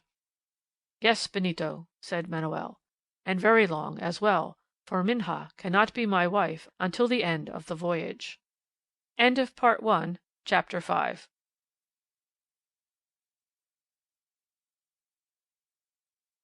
"800 Leagues on the Amazon" by Jules Verne. Part 1, The Giant Raft. Chapter 6, A Forest on the Ground. The Garral family were in high glee. The magnificent journey on the Amazon was to be undertaken under conditions as agreeable as possible. Not only were the fazender and his family to start on a voyage for several months, but, as we shall see, he was to be accompanied by a part of the staff of the farm. In beholding every one happy around him, Joam forgot the anxieties which appeared to trouble his life. From the day his decision was taken, he had been another man, and when he busied himself about the preparations for the expedition, he regained his former activity. His people rejoiced exceedingly at seeing him again at work. His moral self reacted against his physical self, and Joam again became the active, energetic man of his earlier years, and moved about once more as though he had spent his life in the open air, under the invigorating influences of forests, fields, and running waters. Moreover, the few weeks that were to precede his departure had been well employed. At this period, as we have just remarked, the course of the Amazon was not yet furrowed by the numberless steam vessels which companies were only then thinking of putting into the river. The service was worked by individuals on their own account alone, and often the boats were only employed in the business of the riverside establishments. These boats were either ubas, canoes made from the trunk of a tree, hollowed out by fire and finished with the axe, pointed and light in front and heavy and broad in the stern, able to carry from 1 to a dozen paddlers and 3 or 4 tons burden. egariteers, constructed on a larger scale, of broader design, and leaving on each side a gangway for the rowers, or jangada, rafts of no particular shape, propelled by a triangular sail, and surmounted by a cabin of mud and straw, which served the Indian and his family for a floating home. These three kinds of craft formed the lesser flotilla of the Amazon, and were only suited for a moderate traffic of passengers or merchandise. Larger vessels, however, existed, either vigilingas, ranging from 8 up to 10 tons, with 3 masts rigged for red sails, and which in calm weather were rowed by 4 long paddles, not at all easy to work against the stream, or cobertas of 20 tons burden, a kind of junk with a poop behind and a cabin down below, with 2 masts and square sails of an equal size, and propelled when the wind fell by 6 long sweeps which Indians worked from a forecastle. But neither of these vessels satisfied Joam Garral. From the moment that he had resolved to descend the Amazon, he had thought of making the most of the voyage by carrying a huge convoy of goods into Para. From this point of view there was no necessity to descend the river in a hurry, and the determination to which he had come pleased everyone, excepting perhaps Manuel, who would for very good reasons have preferred some rapid steamboat. But though the means of transport devised by Joam were primitive in the extreme, he was going to take with him a numerous following, and abandon himself to the stream under exceptional conditions of comfort and security. It would be, in truth, as if part of the fazenda of Iquitos had been cut away from the bank and carried down the Amazon with all that composed the family of the fazender, masters and servants in their dwellings, their cottages, and their huts. The settlement of Iquitos included a part of those magnificent forests which, in the central districts of South America, are practically inexhaustible. Joam Garral thoroughly understood the management of these woods, which were rich in the most precious and diverse species, adapted for joinery, cabinet work, shipbuilding, and carpentry, and from them he annually drew considerable profits. The river was there in front of him, and could it not be as safely and economically used as a railway, if one existed? So every year Joam Garral felled some hundreds of trees from his stock, and formed immense rafts of floating wood, of joists, beams, and slightly squared trunks, which were taken to Para in charge of capable pilots, who were thoroughly acquainted with the depths of the river and the direction of its currents. This year Joam Garral decided to do as he had done in preceding years. Only when the raft was made up he was going to leave to Benito all the detail of the trading part of the business. But there was no time to lose. The beginning of June was the best season to start, for the waters, increased by the floods of the upper basin, would gradually subside until the month of October. The first steps had thus to be taken without delay, for the raft was to be of unusual proportions. It would be necessary to fell a half square mile of the forest, which was situated at the junction of the Nanay and the Amazon, that is to say, the whole river side of the fazenda, to form the enormous mass, for such were the jangadas, or river rafts, which attain the dimensions of a small island. It was in this jangada, safer than any other vessel of the country, larger than 100 egariteers, or vigilingas, coupled together, that Joam Garral proposed to embark with his family, his servants, and his merchandise. "Excellent idea!" had cried Mina, clapping her hands when she learned her father's scheme. "Yes," said Yaquita, "and in that way we shall reach Belem without danger or fatigue." "And during the stoppages we can have some hunting in the forest which line the banks," added Benito. "Won't it take rather long?" observed Manuel. "Could we not hit upon some quicker way of descending the Amazon?" It would take some time, obviously, but the interested observation of the young doctor received no attention from anyone. Joam Garral then called in an Indian, who was the principal manager of the fazenda. In a month, he said to him, the jangada must be built and ready to launch. "We'll set to work this very day, sir." It was a heavy task. There were about 100 Indians and blacks, and during the first fortnight in May they did wonders. Some people, unaccustomed to these great tree massacres, would perhaps have groaned to see giants, many hundred years old, fall in a few hours beneath the axes of the woodmen. But there was such a quantity on the banks of the river, upstream and downstream, even to the most distant points of the horizon, that the felling of this half-mile of forest would scarcely leave an appreciable void. The superintendent of the men, after receiving the instructions of Joam Garral, had first cleared the ground of the creepers, brushwood, weeds, and arborescent plants which obstructed it. Before taking to the saw and the axe, they had armed themselves with a felling sword, that indispensable tool of every one who desires to penetrate the Amazonian forests, a large blade slightly curved, wide and flat, and 2 or 3 feet long, and strongly handled, which the natives wield with consummate address. In a few hours, with the help of the felling sword, they had cleared the ground, cut down the underwood, and opened large gaps into the densest portions of the wood. In this way the work progressed. The ground was cleared in front of the woodmen. The old trunks were divested of their clothing of creepers, cacti, ferns, mosses, and bromelias. They were stripped naked to the bark until such time as the bark itself was stripped from off them. Then the whole of the workers, before whom fled an innumerable crowd of monkeys, who were hardly their superiors in agility, slung themselves into the upper branches, sawing off the heavier boughs, and cutting down the topmost limbs, which had to be cleared away on the spot. Very soon there remained only a doomed forest, with long bare stems, bereft of their crowns, through which the sun luxuriantly rayed on to the humid soil which perhaps its shots had never before caressed. There was not a single tree which could not be used for some work of skill, either in carpentry or cabinet work. There, shooting up like columns of ivory ringed with brown, were wax palms 120 feet high, and 4 feet thick at their base, white chestnuts which yield the 3-cornered nuts, morichis, unexcelled for building purposes, baragudos, measuring a couple of yards at the swelling, which is found at a few feet above the earth, trees with shining russet bark dotted with grey tubercles, each pointed stem of which supports a horizontal parasol, and bombax of superb stature with its straight and smooth white stem. Among these magnificent specimens of the Amazonian flora there fell many quatibos, whose rosy canopies towered above the neighbouring trees, whose fruits are like little cups with rows of chestnuts ranged within, and whose wood of clear violet is specially in demand for shipbuilding. And besides there was the ironwood, and more particularly the iberatia, nearly black in its skin, and so close-grained that of it the Indians make their battle-axes.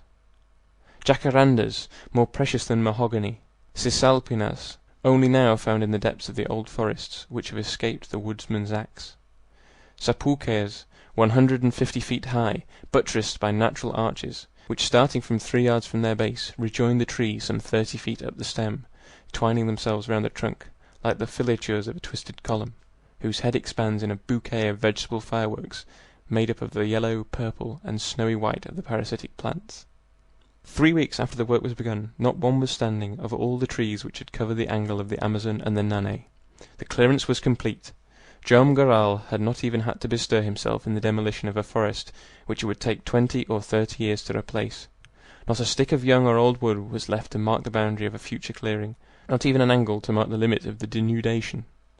It was indeed a clean sweep. The trees were cut to the level of the earth, to wait the day when their roots would be got out, over which the coming spring would still spread its verdant cloak.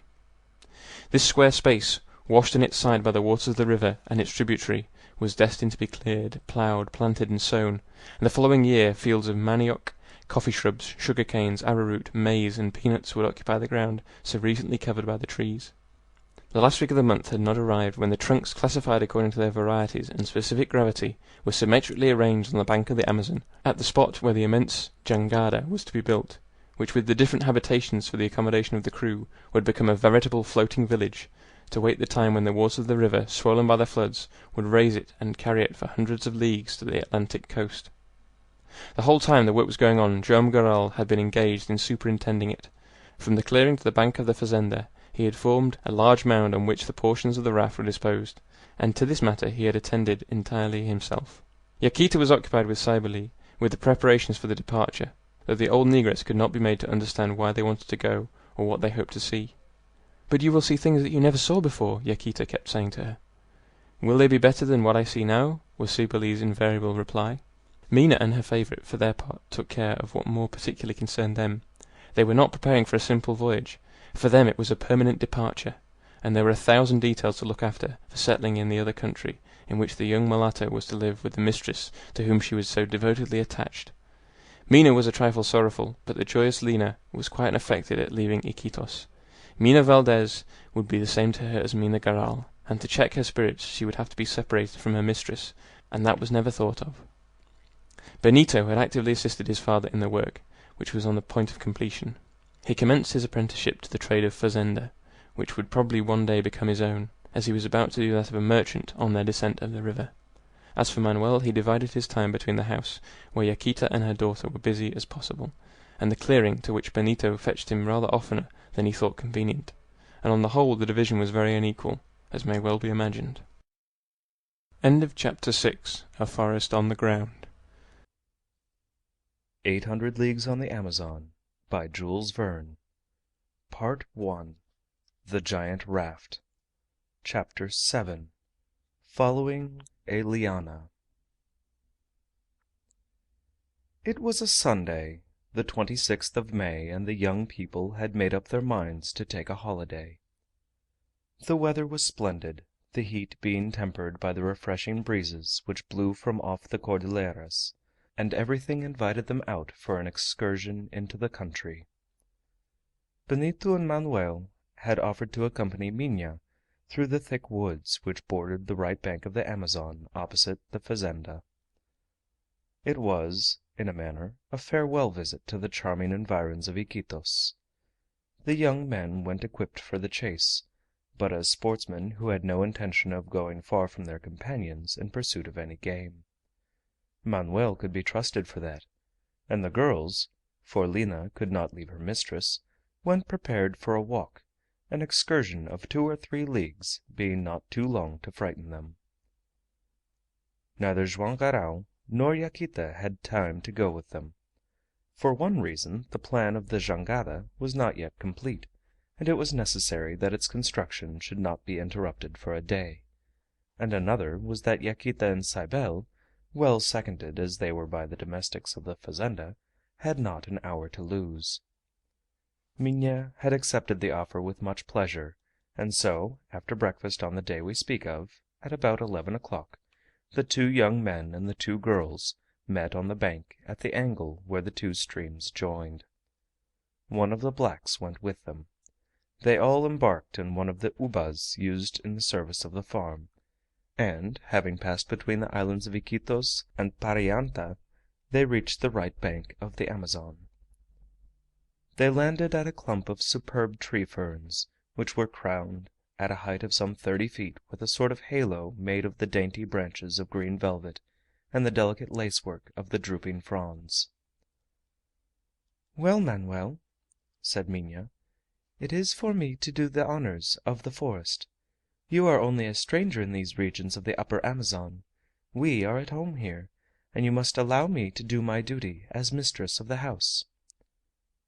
"Dearest Minha," replied the young man, "you will be none the less mistress of your house in our town of Belem than at the fazenda of Iquitos, and there, as here—" "Now then," interrupted Benito, "you did not come here to exchange loving speeches, I imagine.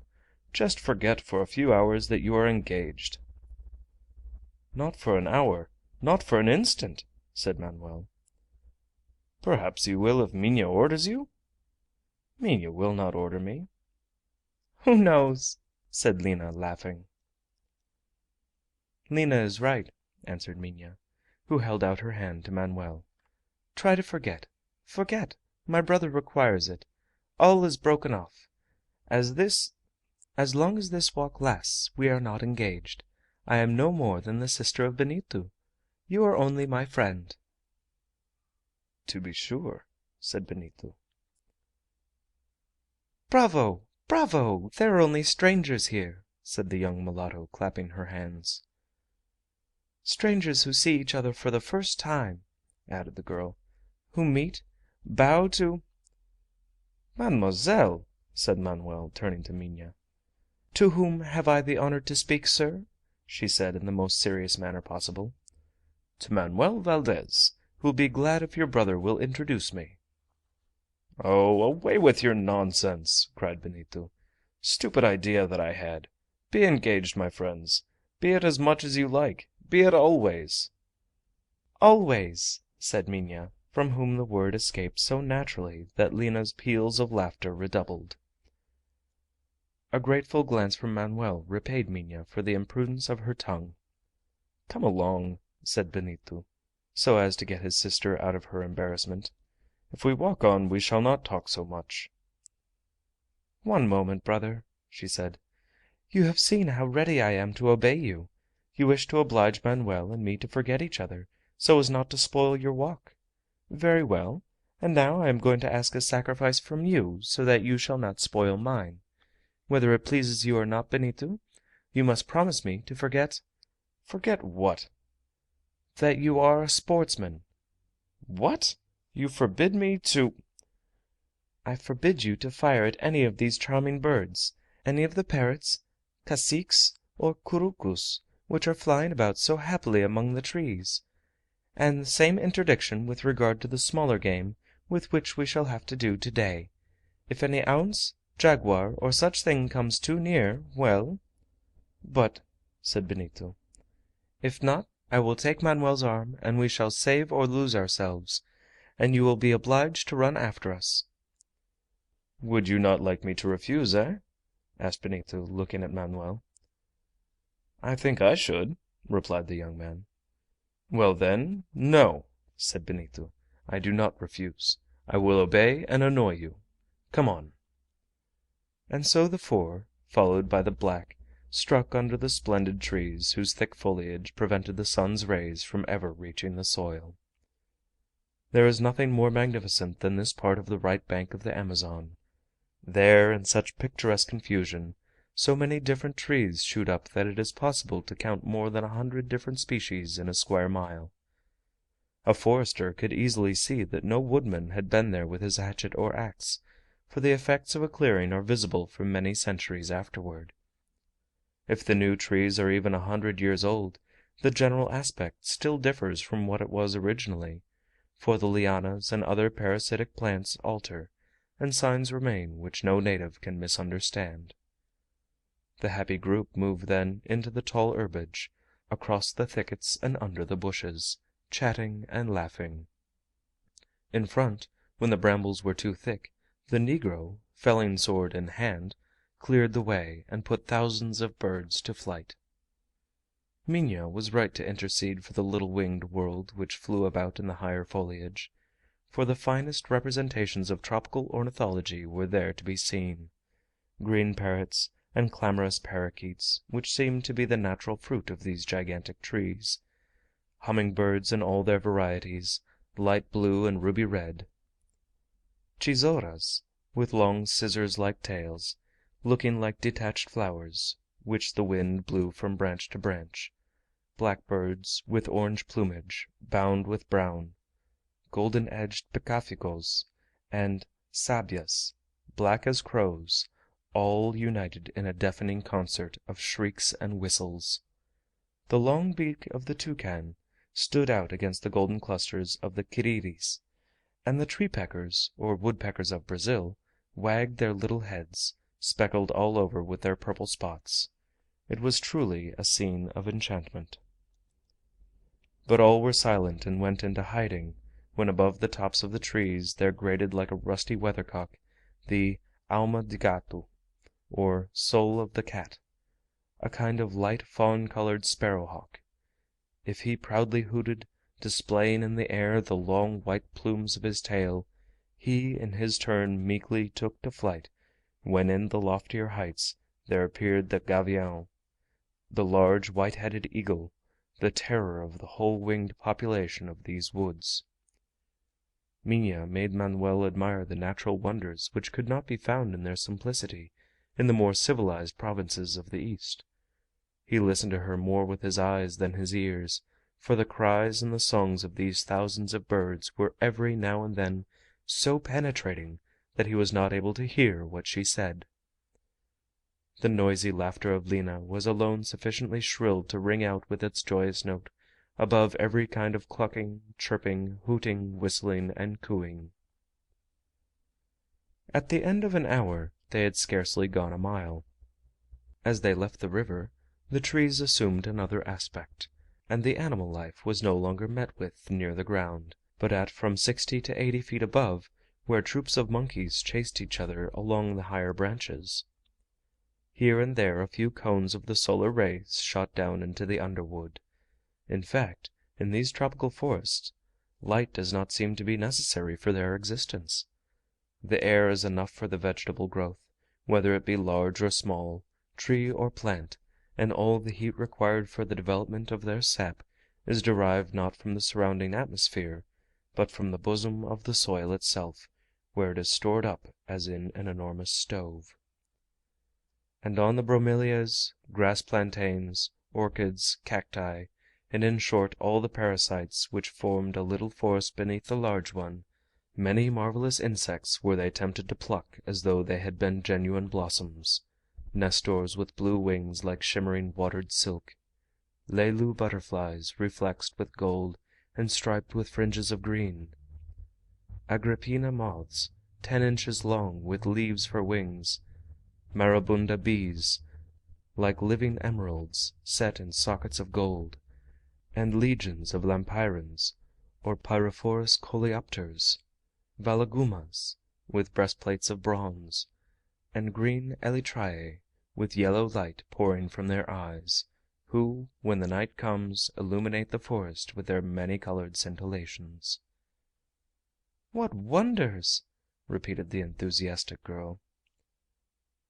"You are at home, Minha, or at least you say so," said Benito, "and that is the way you talk of your riches." "Sneer away, little brother," replied Minha. "Such beautiful things are only lent to us, is it not so, Manuel? They come from the hand of the Almighty and belong to the world." "Let Benito laugh on, Minha," said Manuel. "He hides it very well, but he is a poet himself when his time comes, and he admires as much as we all do all these beauties of nature.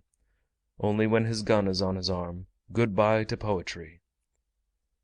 "Then be a poet now," replied the girl. "I am a poet," said Benito. "Oh, nature enchanting, etc." We may confess, however, that in forbidding him to use his gun, Minha had imposed on him a genuine privation. There was no lack of game in the woods, and several magnificent opportunities he had declined with regret. In some of the less wooded parts, in places where the brakes were tolerably spacious, they saw several pairs of ostriches, of the species known as naudus, from 4 to 5 feet high, accompanied by their inseparable seriemas, a sort of turkey, infinitely better from an edible point of view than the huge birds they escort. "See what that wretched promise costs me," sighed Benito, as, at a gesture from his sister, he replaced under his arm the gun which had instinctively gone up to his shoulder. "We ought to respect the seriemas," said Manuel, "for they are great destroyers of the snakes." "Just as we ought to respect the snakes," replied Benito, "because they eat the noxious insects, and just as we ought the insects, because they live on smaller insects more offensive still. At that rate we ought to respect everything." But the instinct of the young sportsman was about to be put to a still more rigorous trial. The woods became of a sudden full of game. Swift stags and graceful roebucks scampered off beneath the bushes, and a well-aimed bullet would have assuredly have stopped them. Here and there turkeys showed themselves with their milk and coffee-colored plumage, and peccaries, a sort of wild pig highly appreciated by lovers of venison, and agoutis, which are the hares and rabbits of Central America, and tatus, belonging to the order of edentates, with their scaly shells of patterns of mosaic. And truly Benito showed more than virtue, and even genuine heroism, when he came across some tapirs, called antas in Brazil, diminutives of the elephant, already nearly undiscoverable on the banks of the upper Amazon and its tributaries, pachyderms so dear to the hunters for their rarity, so appreciated by the gourmands for their meat, superior far to beef, and above all for the protuberance on the nape of the neck, which is a morsel fit for a king. His gun almost burned his fingers, but faithful to his promise he kept it quiet. But yet, and he cautioned his sister about this, the gun would go off in spite of him, and probably register a master stroke in sporting annals, if within range there should come a tamandoa asa, a kind of large and very curious ant-eater. Happily the big ant-eater did not show himself. Neither did any panthers, leopards, jaguars, guepars, or cougars, called indifferently ounces in South America, and to whom it is not advisable to get too near. "After all," said Benito, who stopped for an instant, "to walk is very well, but to walk without an object—" "Without an object?" replied his sister. "But our object is to see, to admire, to visit for the last time these forests of Central America, which we shall not find again in Para, and to bid them a fast farewell." Ah, an idea!" It was Lina who spoke. "An idea of Lina's can be no other than a silly one," said Benito, shaking his head. "It is unkind, brother," said Minha, "to make fun of Lina when she has been thinking how to give our walk the object which you have just regretted it lacks." "Besides, Mr. Benito, I am sure my idea will please you," replied the mulatto. "Well, what is it?" asked Minha. "You see that liana?" And Lina pointed to a liana of the cipos kind, twisted round a gigantic sensitive mimosa, whose leaves, light as feathers, shut up at the least disturbance. "Well?" said Benito. "I proposed," replied Minha, "that we try to follow that liana to its very end." "It is an idea, and it is an object," observed Benito, "to follow this liana, no matter what may be the obstacles, thickets, underwood, rocks, brooks, torrents, to let nothing stop us, not even—" "Certainly you are right, brother," said Minha. "Lina is a trifle absurd." "Come on, then," replied her brother. "You say that Lina is absurd, so as to say that Benito is absurd to approve of it." "Well, both of you are absurd, if that will amuse you," returned Minha. "Let us follow the liana." "Are you not afraid?" said Manoel. "Still objections!" shouted Benito. "Ah, Manoel, you would not speak like that if you were already on your way and Minha was waiting for you at the end." "I am silent," replied Manoel. "I have no more to say. I obey. Let us follow the liana." And off they went as happy as children home for their holidays. This vegetable might take them far if they determined to follow it to its extremity, like the thread of Ariadne, as far almost as that which the heiress of Minos used to lead her from the labyrinth, and perhaps entangle them more deeply. It was in fact a creeper of the salsis family, one of the cipos known under the name of the red chapicanga, whose length sometimes measures several miles, but, after all, they could leave it when they liked. The cipo passed from one tree to another without breaking its continuity, sometimes twisting round the trunks, sometimes garlanding the branches, here jumping from a dragon tree to a rosewood, then from a gigantic chestnut, the Bertholletia excelsa, to some of the wine palms, bacabas, whose branches have been appropriately compared by Agassiz to long sticks of coral flecked with green. Here round tucumas, or ficuses, capriciously twisted like centenarian olive trees, and of which Brazil had 54 varieties; here round the kinds of euphorbias which produce caoutchouc; gualtes, noble palm trees, with slender, graceful, and glossy stems, and cacao trees, which shoot up of their own accord on the banks of the Amazon and its tributaries, having different melastomas, some with red flowers, and others ornamented with panicles of whitish berries. But the halts, the shouts of cheating, when the happy company thought they had lost their guiding thread, for it was necessary to go back and disentangle it from the knot of parasitic plants. "There it is!" said Lina. "I see it." "You are wrong," replied Minha. "That is not it. That is a liana of another kind." "No, Lina is right," said Manoel. "No, Lina is wrong," Benito would naturally return. Hence highly serious, long continued discussions in which no one would give in. Then the black on one side and Benito on the other would rush at the trees and clamber up to the branches encircled by the cipo, so as to arrive at the true direction. Now nothing was assuredly less easy in that jumble of knots, among which twisted the liana in the middle of bromelias, caratas, armed with their sharp prickles, orchids with rosy flowers and violet lips the size of gloves, and oncidiums, more tangled than a skein of worsted between a kitten's paws. And then, when the liana ran down again to the ground, the difficulty of picking it out under the mass of lycopods, large-leaved heliconias, rosy-tasseled calliandras, ripsalas encircling it like the thread on an electric reel, between the knots of the large white ipomas, under the fleshy stems of the vanilla, and in the midst of the shoots and branchlets of the granadilla and the vine. And when the cipo was found again, what shouts of joy, and how they resumed the walk for an instant interrupted. For an hour the young people had already been advancing, and nothing had happened to warn them that they were approaching the end.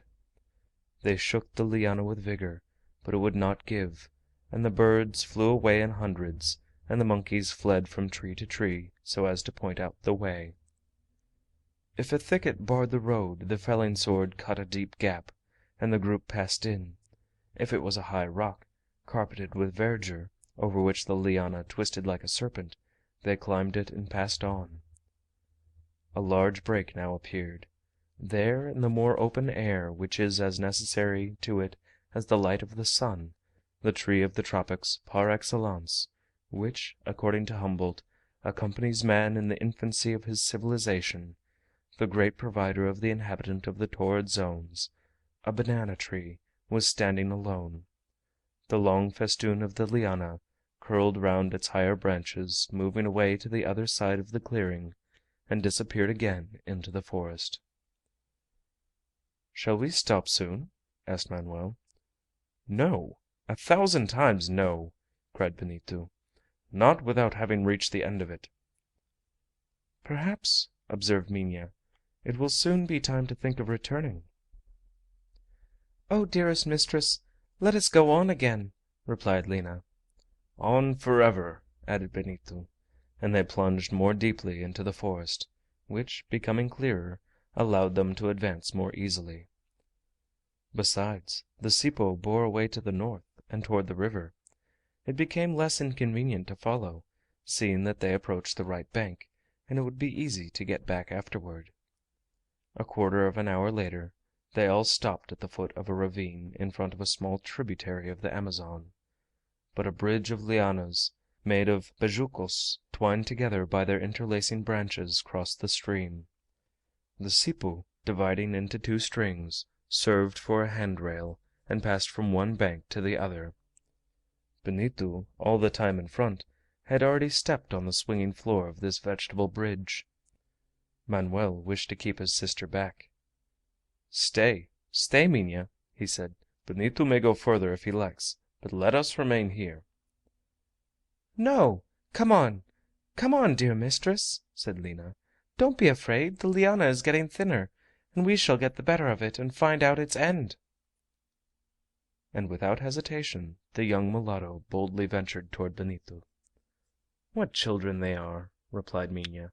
"Come along, Manoel, we must follow." And they all cleared the bridge, which swayed above the ravine like a swing, and plunged again beneath the mighty trees. But they had not proceeded for 10 minutes along the interminable cipo in the direction of the river when they stopped, and this time not without cause. "Have we got to the end of the liana?" asked Minha.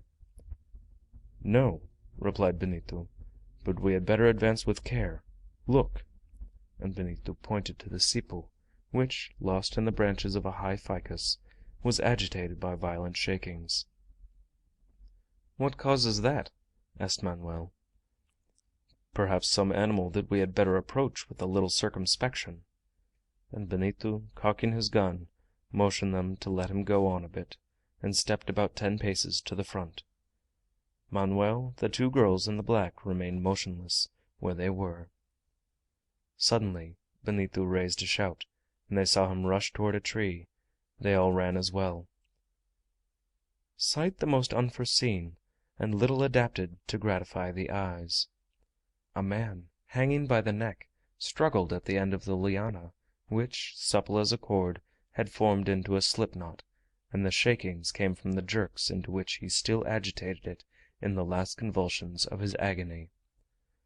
Benito threw himself on the unfortunate fellow, and with a cut of his hunting knife severed the cipo. The man slipped on to the ground. Manoel leaned over him, to try and recall him to life, if it was not too late. "Poor man!" murmured Minha. "Mr. Manoel! Mr. Manoel!" cried Lina. "He breathes again! His heart beats! You must save him!" "True," said Manuel, "but I think it was about time that we came up." He was about 30 years old, a white, clothed badly enough, much emaciated, and he seemed to have suffered a good deal. At his feet were an empty flask thrown on the ground, and a cup and ball and palm wood, of which the ball, made of the head of a tortoise, was tied on with a fibre. "To hang himself! To hang himself!" repeated Lina. "And young still! What could have driven him to do such a thing?" But the attempts of Manoel had not been long in bringing the luckless wight to life again, and he opened his eyes and gave an ahem so vigorous and unexpected that Lina, frightened, replied to his cry with another. "Who are you, my friend?" Benito asked him. "An ex-hanger-on, as far as I see." "But your name?" "Wait a minute and I will recall myself," said he, passing his hand over his forehead.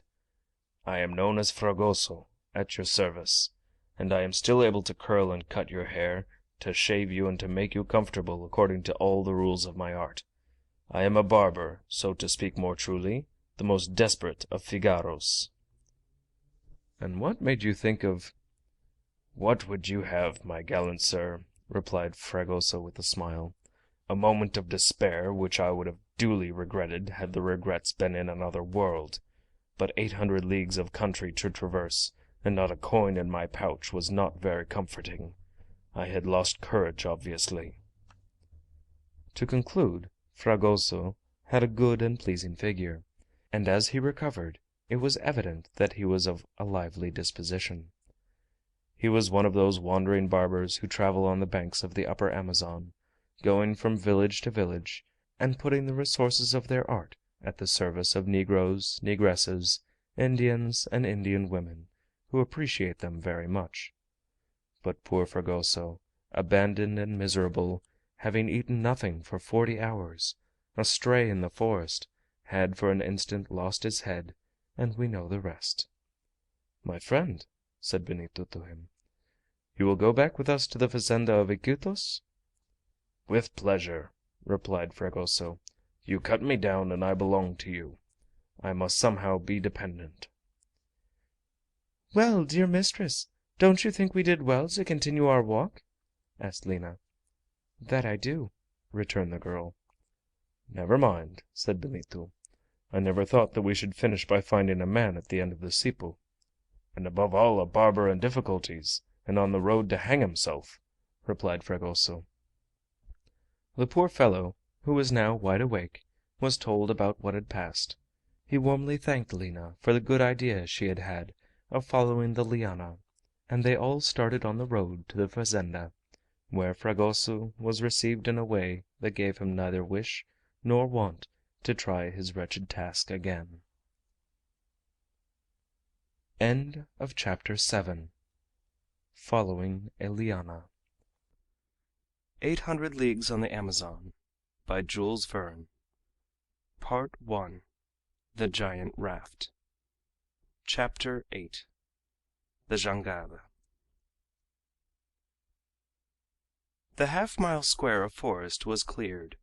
With the carpenters remained the task of arranging in the form of a raft the many venerable trees which were lying on the strand. And an easy task it was. Under the direction of Joam Garral, the Indians displayed their incomparable ingenuity. In everything connected with house building or ship building, these natives are, it must be admitted, astonishing workmen. They have only an axe and a saw, and they work on wood so hard that the edge of their tools gets absolutely jagged, yet they square up trunks, shape beams out of enormous stems, and get out of them joists and planking without the aid of any machinery whatever, and, endowed with their prodigious natural ability, do all these things easily with their skilled and patient hands. The trees had not been launched into the Amazon to begin with. Joam Garral was accustomed to proceed in a different way. The whole mass of trunks was symmetrically arranged on a flat part of the bank, which he had already leveled up at the junction of the Nanay with the great river. There it was that the jangada was to be built. Thence it was that the Amazon was to float it, when the time came for it to start for its destination. And here an explanatory note is necessary in regard to the geography of this immense body of water, and more especially as relating to a singular phenomenon which the riverside inhabitants describe from personal observation. The two rivers, which are perhaps more extensive than the great artery of Brazil, the Nile and the Missouri Mississippi, flow one from south to north across the African continent, the other from north to south through North America. They cross districts of many different latitudes, and consequently of many different climates. The Amazon, on the contrary, is entirely comprised, at least it is from the point where it turns to the east, on the frontiers of Ecuador and Peru, between the second and fourth parallels of south latitude. Hence this immense river system is under the same climatic conditions during the whole of its course. In these parts there are two distinct seasons during which rain falls. In the north of Brazil the rainy season is in September, in the south it occurs in March. Consequently the right-hand tributaries and the left-hand tributaries bring down their floods at half-yearly intervals, and hence the level of the Amazon, after reaching its maximum in June, gradually falls until October. This Joam Garral knew by experience, and he intended to profit by the phenomenon to launch the jangada, after having built it in comfort on the river bank. In fact, between the mean and the higher level, the height of the Amazon could vary as much as 40 feet, and between the mean and the lower level, as much as 30 feet. A difference of 70 feet like this gave the fazender all he required. The building was commenced without delay. Along the huge bank the trunks were got into place according to their sizes and floating power, which, of course, had to be taken into account, as among these thick and heavy woods there were many whose specific gravity was but little below that of water. The first layer was entirely composed of trunks laid side by side. A little interval had to be left between them, and they were bound together by transverse beams, which assured the solidity of the whole. Piaçaba ropes strapped them together as firmly as any chain cables could have done. This material, which consists of the ramicles of a certain palm tree growing very abundantly on the river banks, is in universal use in the district.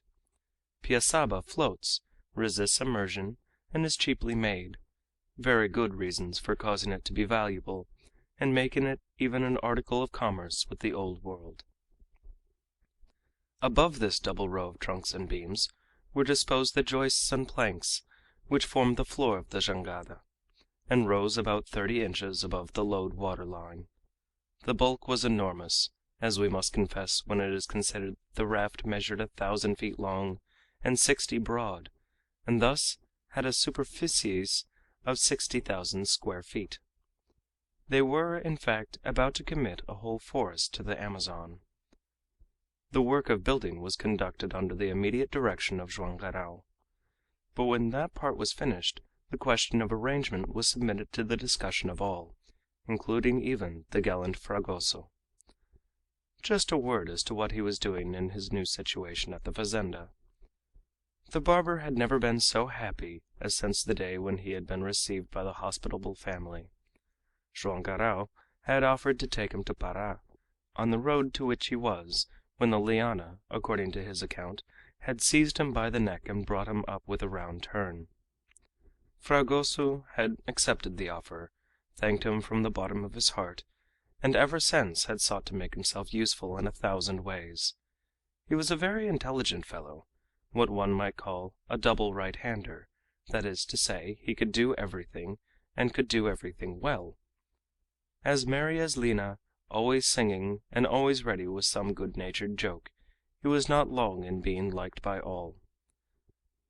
But it was with the young mulatto that he claimed to have contracted the heaviest obligations. "A famous idea, that of yours, Miss Lina," he was constantly saying, "to play at 'following the liana.' It is a capital game, even if you do not always find a poor chap of a barber at the end." "Quite a chance, Mr. Fragoso," would laughingly reply Lina. "I assure you, you owe me nothing." "What? Nothing? I owe you my life, and I want it prolonged for 100 years, and that my recollection of the fact may endure even longer. You see, it is not my trade to be hanged. If I tried my hand at it, it was through necessity.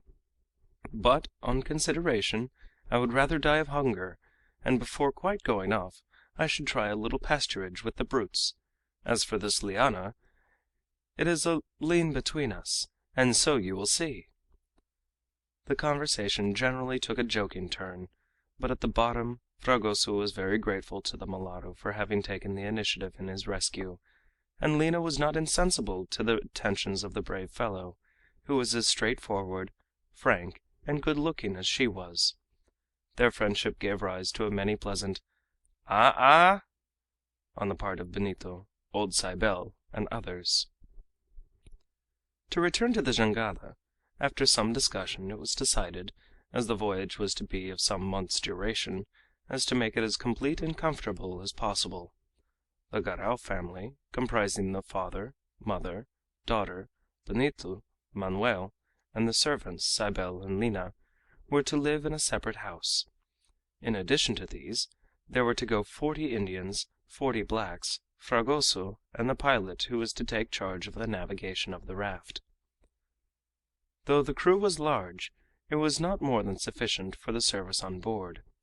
To work the jangada along the windings of the river and between the hundreds of islands and islets which lay in its course required fully as many as were taken, for if the current furnished the motive power, it had nothing to do with the steering, and the 160 arms were no more than were necessary to work the long boat hooks by which the giant raft was to be kept in midstream.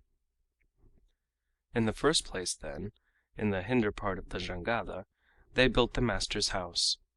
It was arranged to contain several bedrooms and a large dining hall. One of the rooms was destined for Joam and his wife, another for Lina and Cybele near those of their mistresses, and a third room for Benito and Manoel. Minha had a room away from the others, which was not by any means the least comfortably designed. This, the principal house, was carefully made of weatherboarding, saturated with boiling resin, and thus rendered watertight throughout. It was capitally lighted with windows on all sides. In front, the entrance door gave immediate access to the common room. A light veranda, resting on slender bamboos, protected the exterior from the direct action of the solar rays. The whole was painted a light ochre color, which reflected the heat instead of absorbing it, and kept down the temperature of the interior. But when the heavy work, so to speak, had been completed, Minha intervened with: "Father, now your care has enclosed and covered us, you must allow us to arrange our dwelling to please ourselves. The outside belongs to you, the inside to us. Mother and I would like it to be as though our house at the fazenda went with us on the journey, so as to make you fancy that we had never left Iquitos." "Do just as you like, Minha," replied Joam Garral, smiling in the sad way he often did. "That will be nice." "I leave everything to your good taste."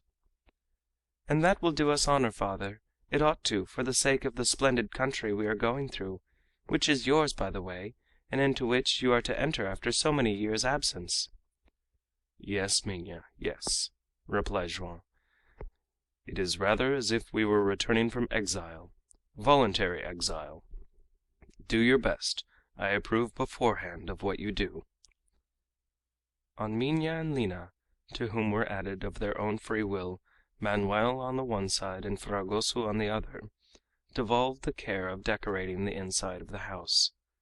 With some imagination and a little artistic feeling, the result was highly satisfactory.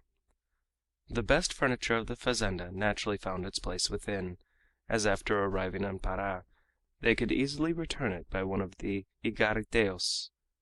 Tables, bamboo easy-chairs, cane sofas, carved wood shelves, everything that constituted the charming furniture of the tropics was disposed with taste about the floating home. No one is likely to imagine that the walls remained bare. The boards were hidden beneath hangings of most agreeable variety. These hangings were made of valuable bark, that of the tuturis, which is raised up in large folds like the brocades and damasks and softest and richest materials of our modern looms. On the floors of the rooms were jaguar skins with wonderful spots, and thick monkey furs of exquisite fleeciness. Light curtains of the russet silk produced by the sumauma hung from the windows. The beds, enveloped in mosquito curtains, had their pillows, mattresses, and bolsters filled with that fresh and elastic substance which in the upper Amazon is yielded by the bombax.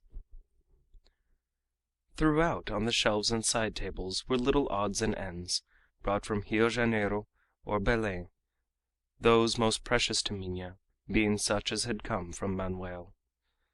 What could be more pleasing in her eyes than the knickknacks given by a loving hand which spoke to her without saying anything? In a few days the interior was completed, and it looked just like the interior of the fazenda. A stationary house under a lovely clump of trees on the borders of some beautiful river. Until it descended between the banks of the larger stream, it would not be out of keeping with the picturesque landscape which stretched away on each side of it. We may add that the exterior of the house was no less charming than the interior. In fact, on the outside the young fellows had given free scope to their taste and imagination. From the basement to the roof it was literally covered with foliage, a confused mass of orchids, bromelias, and climbing plants, all in flower, rooted in boxes of excellent soil, hidden beneath masses of verdure.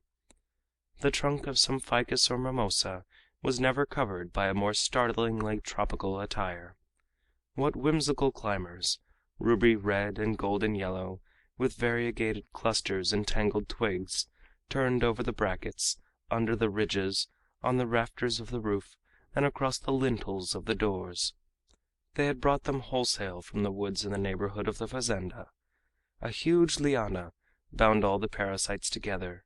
Several times it made the round of the house, clinging on to every angle, encircling every projection, forking, uniting it everywhere throughout its irregular branchlets, and allowed not a bit of the house to be seen beneath its enormous clusters of bloom. As a delicate piece of attention, the author of which can be easily recognized, the end of the cipo spread out before the very window of the young mulatto, as though a long arm was forever holding a bouquet of fresh flowers across the blind. To sum up, it was as charming as could be, and as Yaquita, her daughter, and Lina were content, we need say no more about it. "It would not take much to make us plant trees on the jangada," said Benito. "Oh, trees!" ejaculated Minha. "Why not?" replied Manoel. "Transported on to this solid platform with some good soil, I am sure they would do well, and we would have no change of climate to fear for them, as the Amazon flows all the time along the same parallel."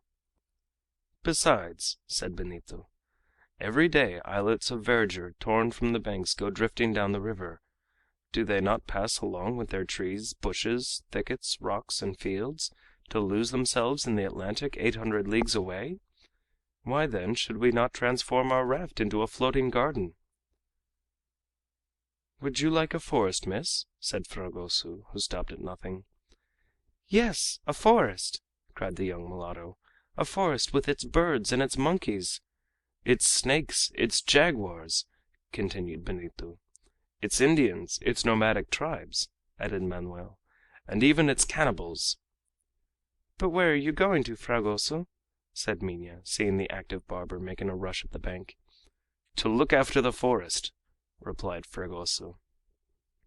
"Useless, my friend," answered the smiling Minha. "Manoel has given me a nosegay, and I am quite content. It is true," she added, pointing to the house hidden beneath the flowers, "that he has hidden our house in his betrothal bouquet."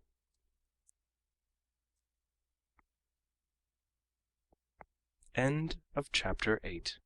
The Jangada. 800 Leagues on the Amazon by Jules Verne. Part 1. The Giant Raft. Chapter 9.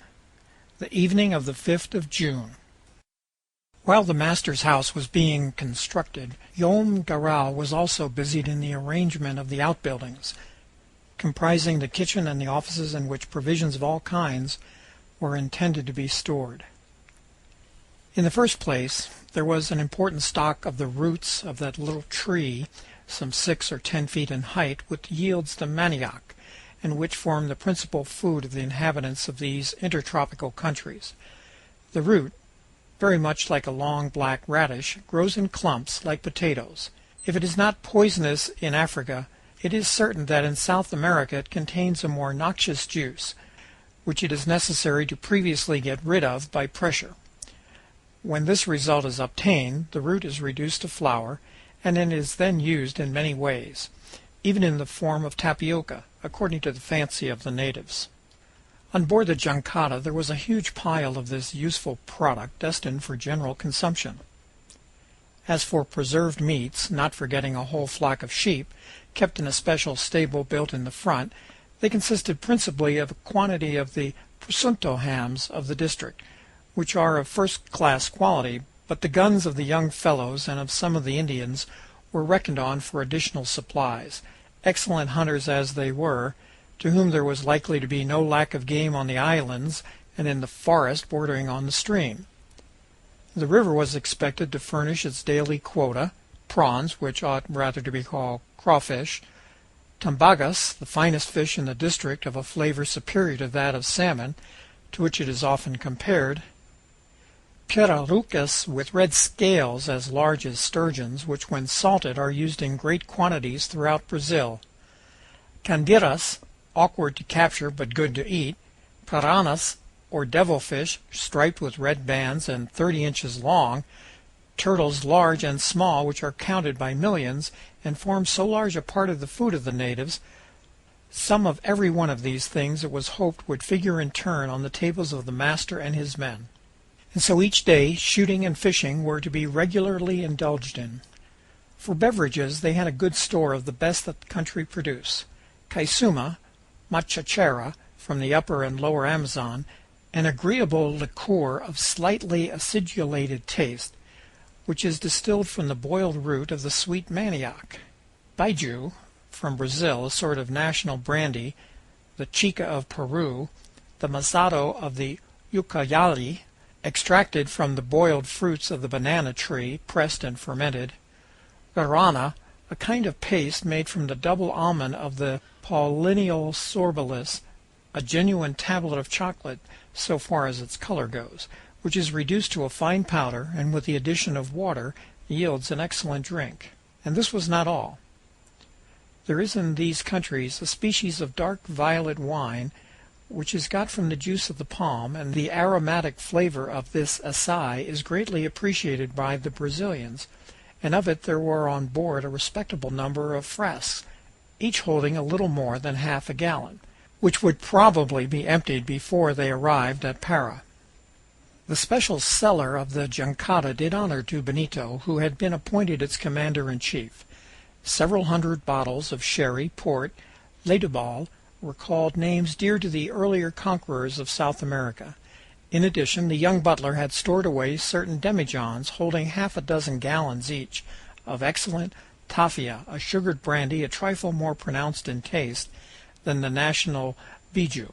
As far as tobacco was concerned, there was none of that coarse kind which usually contents the natives of the Amazonian basin. It all came directly from Villa Bella da Imperatriz, or, in other words, from the district in which is grown the best tobacco in Central America. The principal habitation, with its annexes, kitchen, offices, and cellars, was placed in the rear, or let us say stern of the craft, and formed a part reserved for the Garral family and their personal servants. In the center, the huts for the Indians and the blacks had been erected. The staff were thus placed under the same conditions at the fazenda of Iquitos, and would always be able to work under the direction of the pilot. To house the crew, a good many huts were required, and these gave to the jangada the appearance of a small village got adrift, and to tell the truth, it was better built and better peopled village than many of those on the upper Amazon. For the Indians, Joam Corral had designed regular cabins, huts without walls, with only light poles supporting the roof of foliage. The air circulated freely throughout these open constructions and swung the hammock suspended in the interior, and the natives, among whom were 3 or 4 complete families, with women and children, were lodged as if they were on shore. The blacks here found their customary sheds. They differed from the cabins by being closed in on their 4 faces, of which only one gave access to the interior. The Indians, accustomed to live in the open air, free and untrammeled, were not able to accustom themselves to the imprisonment of the hajupas, which agreed better with the life of the blacks. In the bow, regular warehouses had arisen, containing the goods which Joam Garral was carrying to Belem at the same time as the products of his forest. There, in vast storerooms under the direction of Benito, the rich cargo had been placed with as much order as if it had been carefully stowed away in a ship's hold. In the first place, 7,000 arrobas of caoutchouc, each of about 30 pounds, composed the most precious part of the cargo, for every pound of it was worth from 3 to 4 francs. The jangada also took 50 hundredweight of sarsaparilla, a smilax which forms an important branch of foreign trade throughout the Amazon districts, and is getting rarer and rarer along the banks of the river, so that the natives are very careful to spare the stems when they gather them. Tonquin bands, known in Brazil under the name of cumaris, and used in the manufacture of certain essential oils, sassafras, from which is extracted a precious balsam for wounds, bales of dying plants, cases of several gums, and a quantity of the precious woods, completed a well-adapted cargo for lucrative and easy sale in the provinces of Para. Some may feel astonished that the number of Indians and Negroes embarked were only sufficient to work the raft, and that a larger number were not taken in case of an attack by the riverside Indians. Such would have been useless. The natives of Central America are not to be feared in the least, and the times are quite changed since it was necessary to provide against their aggressions. The Indians along the river belong to peaceable tribes, and the fiercest of them have retired before the advancing civilization and drawn further and further away from the river and its tributaries. Negro deserters, escaped from the penal colonies of Brazil, England, Holland, or France, are alone to be feared. But there are only a small number of these fugitives. They only move in isolated groups across the savannas or the woods, and the jangada was, in a measure, secured from any attack on the parts of the backwoodsmen. On the other hand, there were a number of settlements on the river, towns, villages, and missions. The immense stream no longer traverses a desert, but a basin which is being colonized day by day. Danger was not taken into consideration. There were no precautions against attacks. To conclude our description of the jangada, we have only to speak of 1 or 2 erections of different kinds which gave it a very picturesque aspect. In the bow was the cabin of the pilot. We say in the bow and not at the stern, where the helmsman is generally found. In navigating under such circumstances, a rudder is of no use.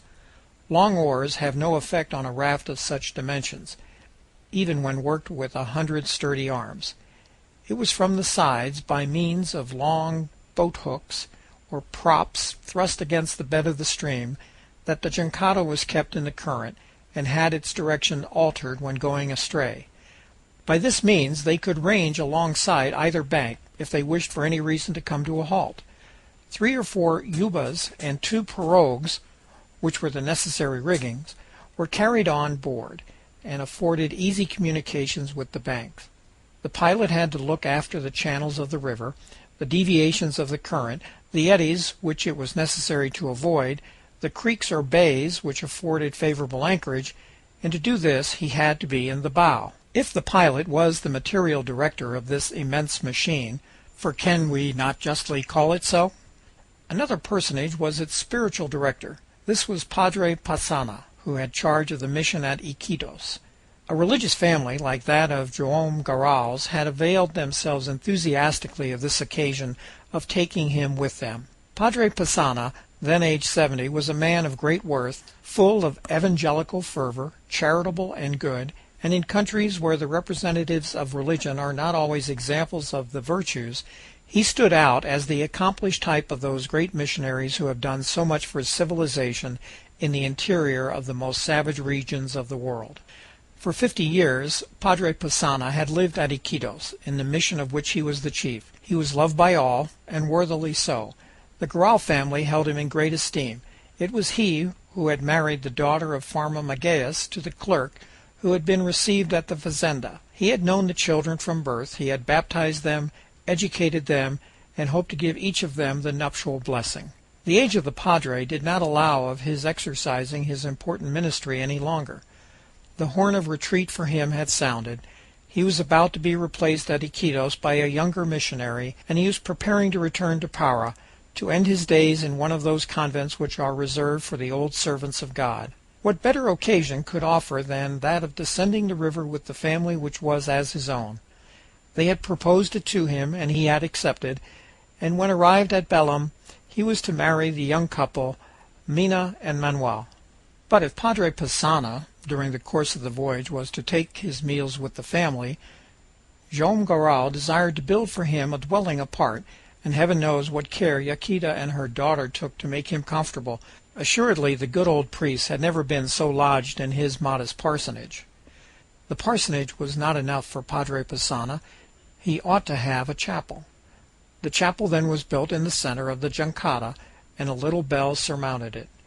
It was small enough, undoubtedly, and it could not hold the whole of the crew, but it was richly decorated, and if Joam Garral found his own house on the raft, Padre Passanha had no cause to regret the poverty-stricken churches of Iquitos. Such was the wonderful structure which was going down the Amazon. It was then on the bank waiting till the flood came to carry it away. From the observation and calculation of the rising, it would seem as though there was not much longer to wait. All was ready to date, the 5th of June. The pilot arrived the evening before. He was a man about 50, well up in his profession, but rather fond of drink. Such as he was, Joam Garral in large matters at different times had employed him to take his rafts to Belem, and he had never had cause to repent it. It is well to add that Araujo, that was his name, never saw better than when he had imbibed a few glasses of tafia, and he never did any work at all without a certain demijohn of that liquor to which he paid frequent court. The rise of the flood had clearly manifested itself for several days. From minute to minute the level of the river rose, and during the 24 hours which preceded the maximum, the waters covered the bank on which the raft rested, but did not lift the raft.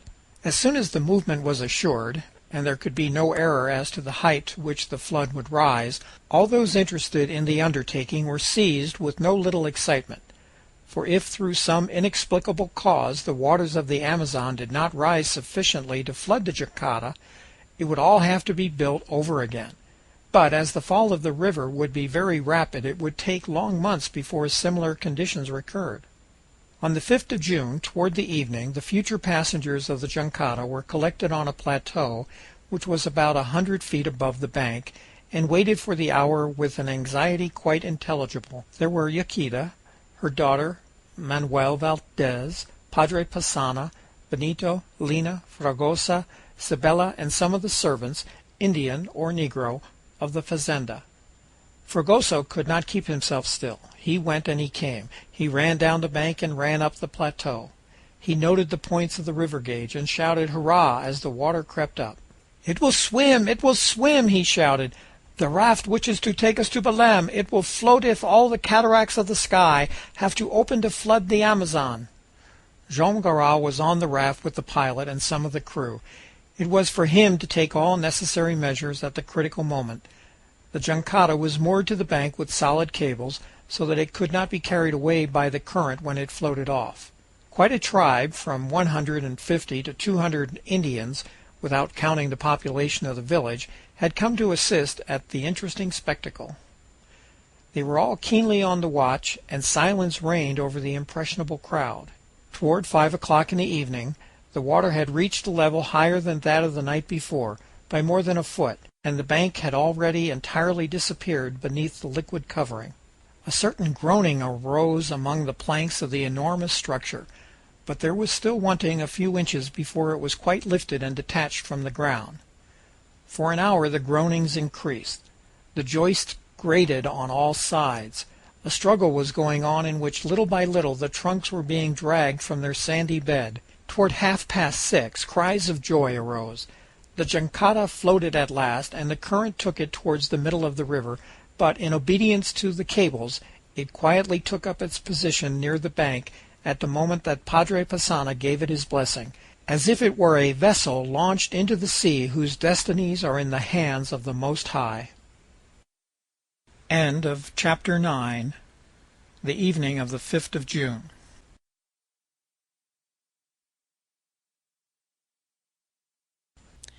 "800 Leagues on the Amazon" by Jules Verne. Part-01, The Giant Raft. Chapter 10. From Iquitos to Pevas. On the 6th of June, the very next day, Joam Garral and his people bade good-bye to the superintendent and the Indians and Negroes who were to stay behind at the fazenda. At 6 o'clock in the morning the jangada received all its passengers, or rather inhabitants, and each of them took possession of his cabin, or perhaps we had better say his house. The moment of departure had come. Araujo, the pilot, got into his place at the bow, and the crew, armed with their long poles, went to their proper quarters. Joam Garral, assisted by Benito and Manuel, superintended the unmooring.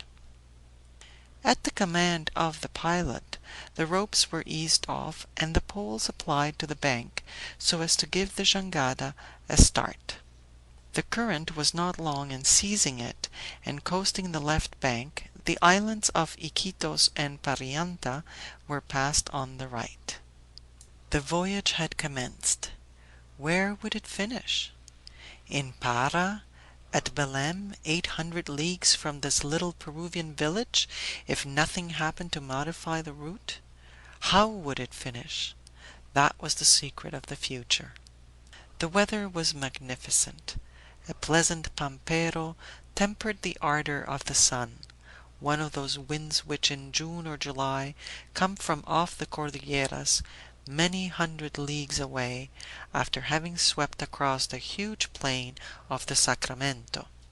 Had the raft been provided with masts and sails, she would have felt the effects of the breeze, and her speed would have been greater, but owing to the sinuosities of the river and its abrupt changes which they were bound to follow, they had had to renounce such assistance. In a flat district like that through which the Amazon flows, which is almost a boundless plain, the gradient of the river bed is scarcely perceptible. It has been calculated that between Tabatinga on the Brazilian frontier and the source of this huge body of water, the difference of level does not exceed a decimeter in each league. There is no other river in the world whose inclination is so slight.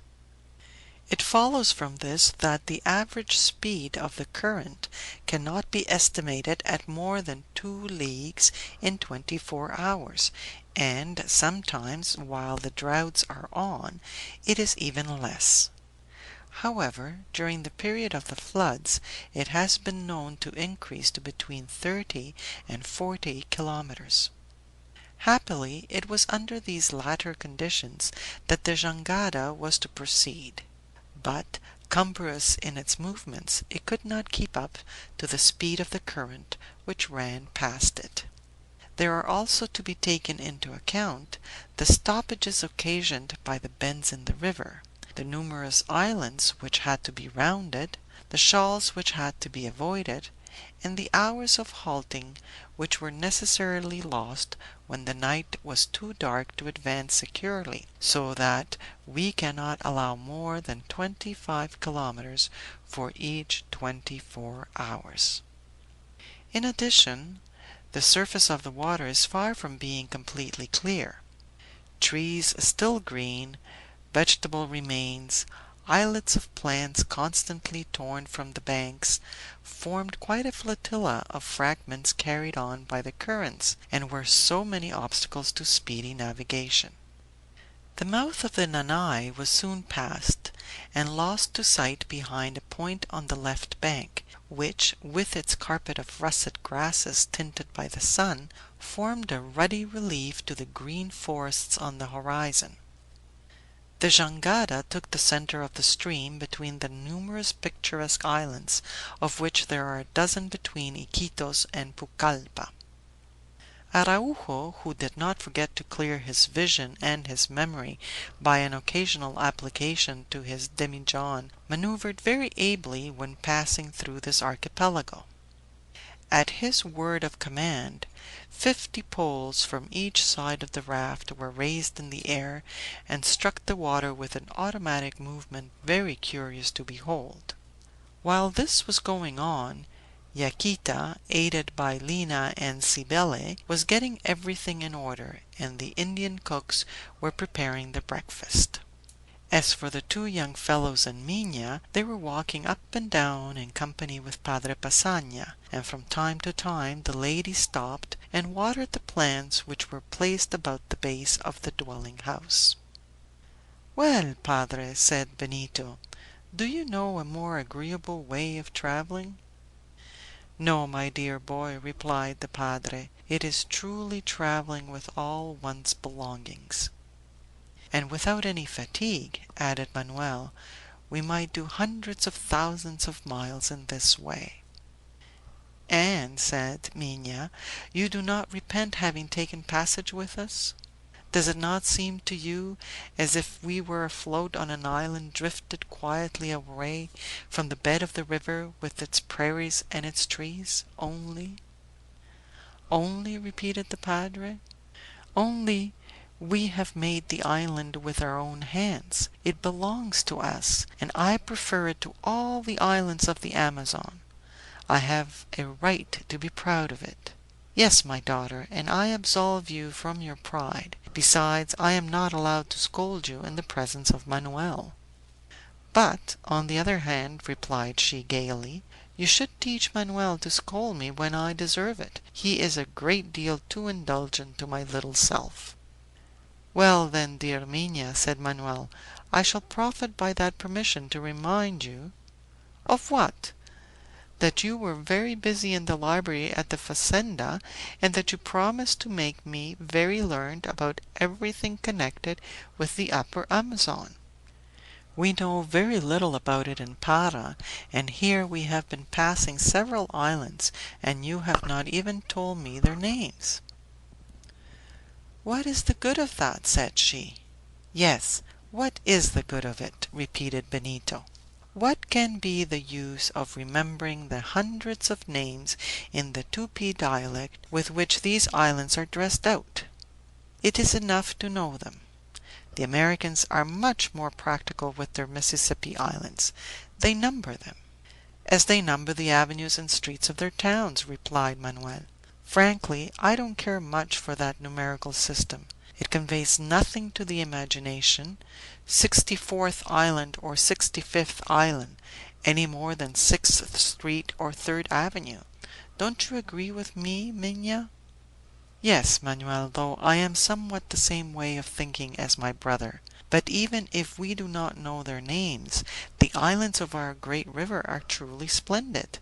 See how they rest under the shadows of those gigantic palm trees with their drooping leaves, and the girdle of reeds which encircles them, through which a pirogue can with difficulty make its way, and the mangrove trees whose fantastic roots buttress them to the bank like the claws of some gigantic crab. Yes, the islands are beautiful, but, beautiful as they are, they cannot equal the one we have made our own." "My little Minha is enthusiastic today," said the padre. "Ah, padre, I am so happy to see everybody happy around me." At this moment the voice of Yaquita was heard calling Minha into the house. The young girl smilingly ran off. "You will have an amiable companion," said the padre. "All the joy of the house goes away with you, my friend." "Brave little sister!" said Benito. "We shall miss her greatly, and the padre is right. However, if you do not marry her, Manuel, there is still time. She will stay with us." "She will stay with you, Benito," replied Manuel. "Believe me, I have a presentiment that we shall all be reunited." The first day passed capitally. Breakfast, dinner, siesta, walks, all took place as if Joam Garral and his people were still in the comfortable fazenda of Iquitos. During these 24 hours, the mouths of the rivers Bacali, Chocho, Pucallpa, on the left of the stream, and those of the rivers Itinicari, Maniti, Moyoc, Tucuya, and the islands of this name on the right, were passed without accident. The night, lighted by the moon, allowed them to save a halt, and the giant raft glided peacefully on along the surface of the Amazon. On the morrow, the 7th of June, the jangada breasted the banks of the village of Pucallpa, named also New Oran. Old Oran, situated 15 leagues downstream on the same left bank of the river, is almost abandoned for the new settlement, whose population consists of Indians belonging to the Mayoruna and Orejone tribes. Nothing can be more picturesque than this village with its ruddy-colored banks, its unfinished church, its cottages whose chimneys are hidden amid the palms, and its 2 or 3 ubas half stranded on the shore. During the whole of the 9th of June, the jangada continued to follow the left bank of the river, passing several unknown tributaries of no importance. For a moment there was a chance of her grounding on the easterly shore of the island of Sinecure, but the pilot, well served by the crew, warded off the danger and remained in the flow of the stream. In the evening they arrived alongside a narrow island called Napo Island, from the name of the river which here comes in from the north-northwest and mingles its waters with those of the Amazon through a mouth about 800 yards across, after having watered the territories of the Coto and Orejone Indians. It was on the morning of the 7th of June that the jangada was abreast the little island of Mango, which causes the Napo to split into 2 streams before falling into the Amazon. Several years later, a French traveler, Paul Marcoy, went out to examine the color of the waters of this tributary, which has been graphically compared to the cloudy greenish opal of absinthe. At the same time he corrected some of the measurements of La Condamine. But then the mouth of the Napo was sensibly increased by the floods, and it was a good deal of rapidity that its current, coming from the eastern slopes of Cotopaxi, hurried fiercely to mingle itself with the tawny waters of the Amazon. A few Indians had wandered to the mouth of this river. They were robust in build, of tall stature, with shaggy hair, and had their noses pierced with a rod of palm, and the lobes of their ears lengthened to their shoulders by the weight of heavy rings of precious wood. Some women were with them. None of them showed any intention of coming on board. It is asserted that these natives are cannibals, but if that is true, and it is said of many of the riverine tribes, there must have been more evidence for their cannibalism than we get today. Some hours later the village of Bella Vista, situated on a somewhat lower bank, appeared with its cluster of magnificent trees towering above a few huts roofed with straw, over which there drooped the large leaves of some medium-sized banana trees, like the waters overflowing from a tazza. Then the pilot, so as to follow a better current, which turned off from the bank, directed the raft toward the right side of the river, which he had not yet approached. The maneuver was not accomplished without certain difficulties, which were successfully overcome after a good many resorts to the demijohn.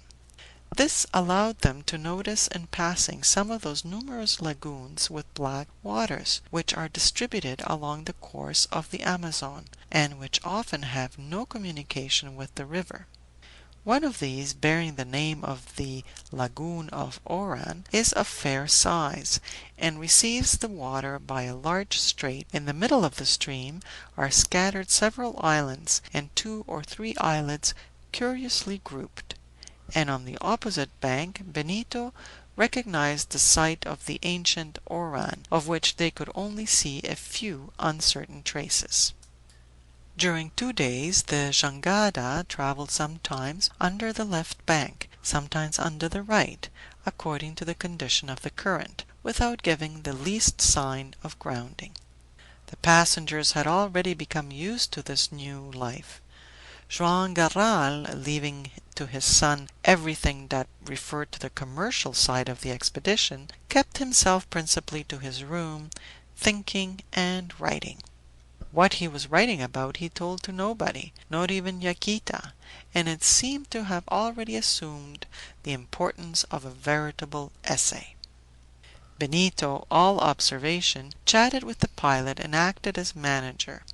Yaquita, her daughter, and Manuel nearly always formed a group apart, discussing their future projects just as they had walked and done in the park of the fazenda. The life was, in fact, the same. Not quite perhaps to Benito, who had not yet found occasion to participate in the pleasures of the chase.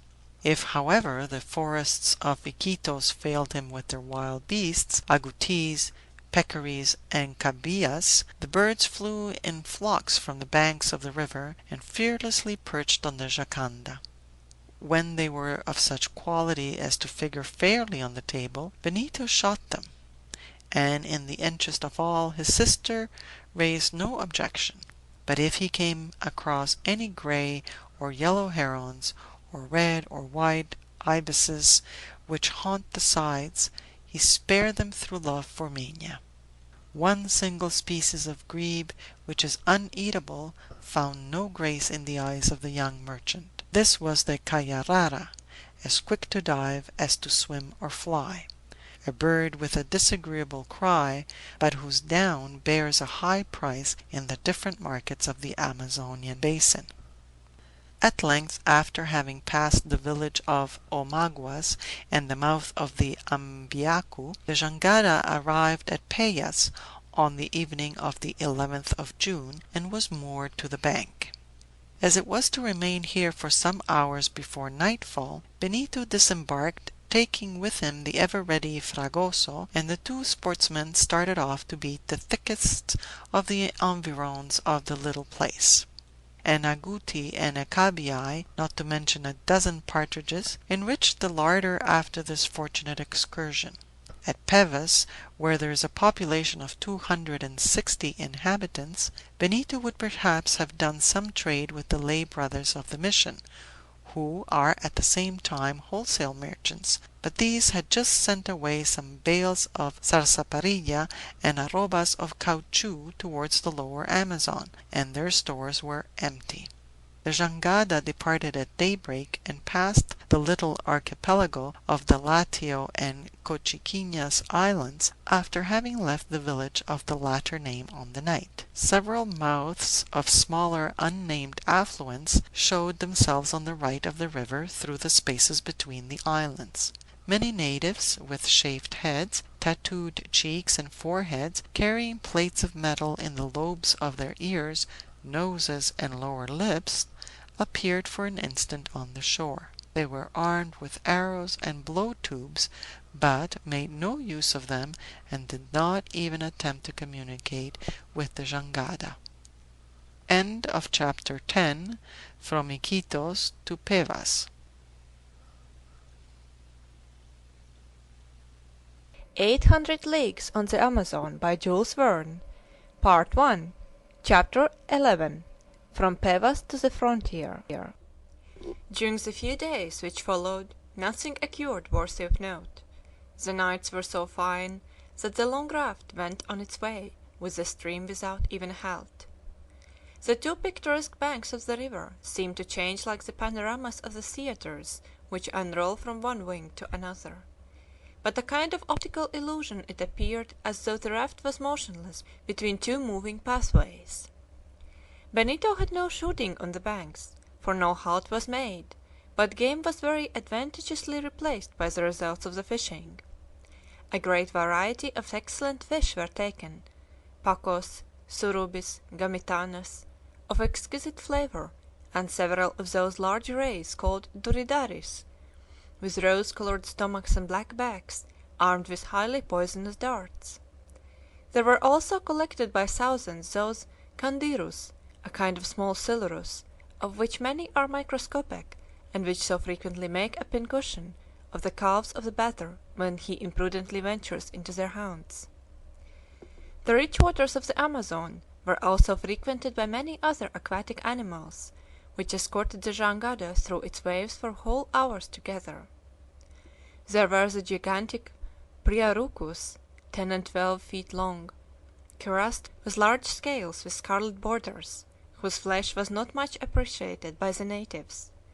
Neither did they care to capture many of the graceful dolphins which played about in hundreds, striking with their tails the planks of the raft, gambolling at the bow and stern, and making the water alive with colored reflections and spurts of spray, which the refracted light converted into so many rainbows. On the 16th of June the jangada, after fortunately clearing several shallows in approaching the banks, arrived near the large island of San Pablo, and the following evening she stopped at the village of Moromoros, which is situated on the left side of the Amazon.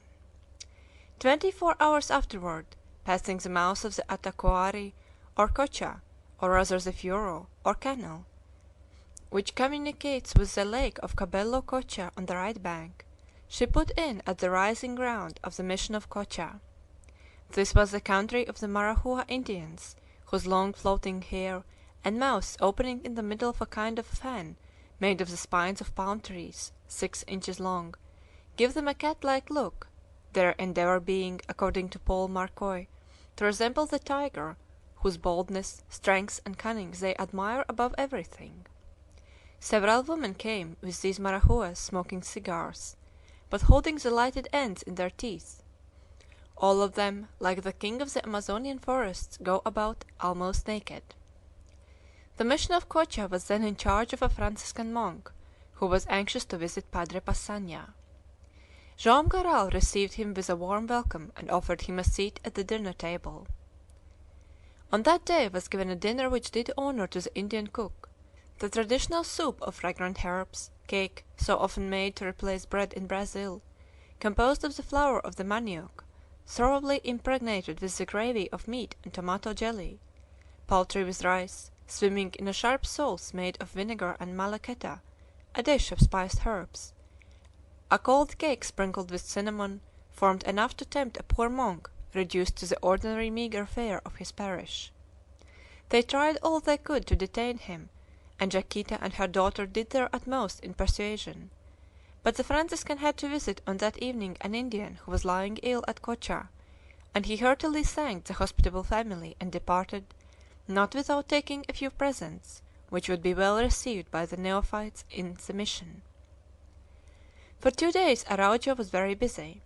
The bed of the river gradually enlarged, but the islands became very numerous, and the current, embarrassed by these obstacles, increased in strength.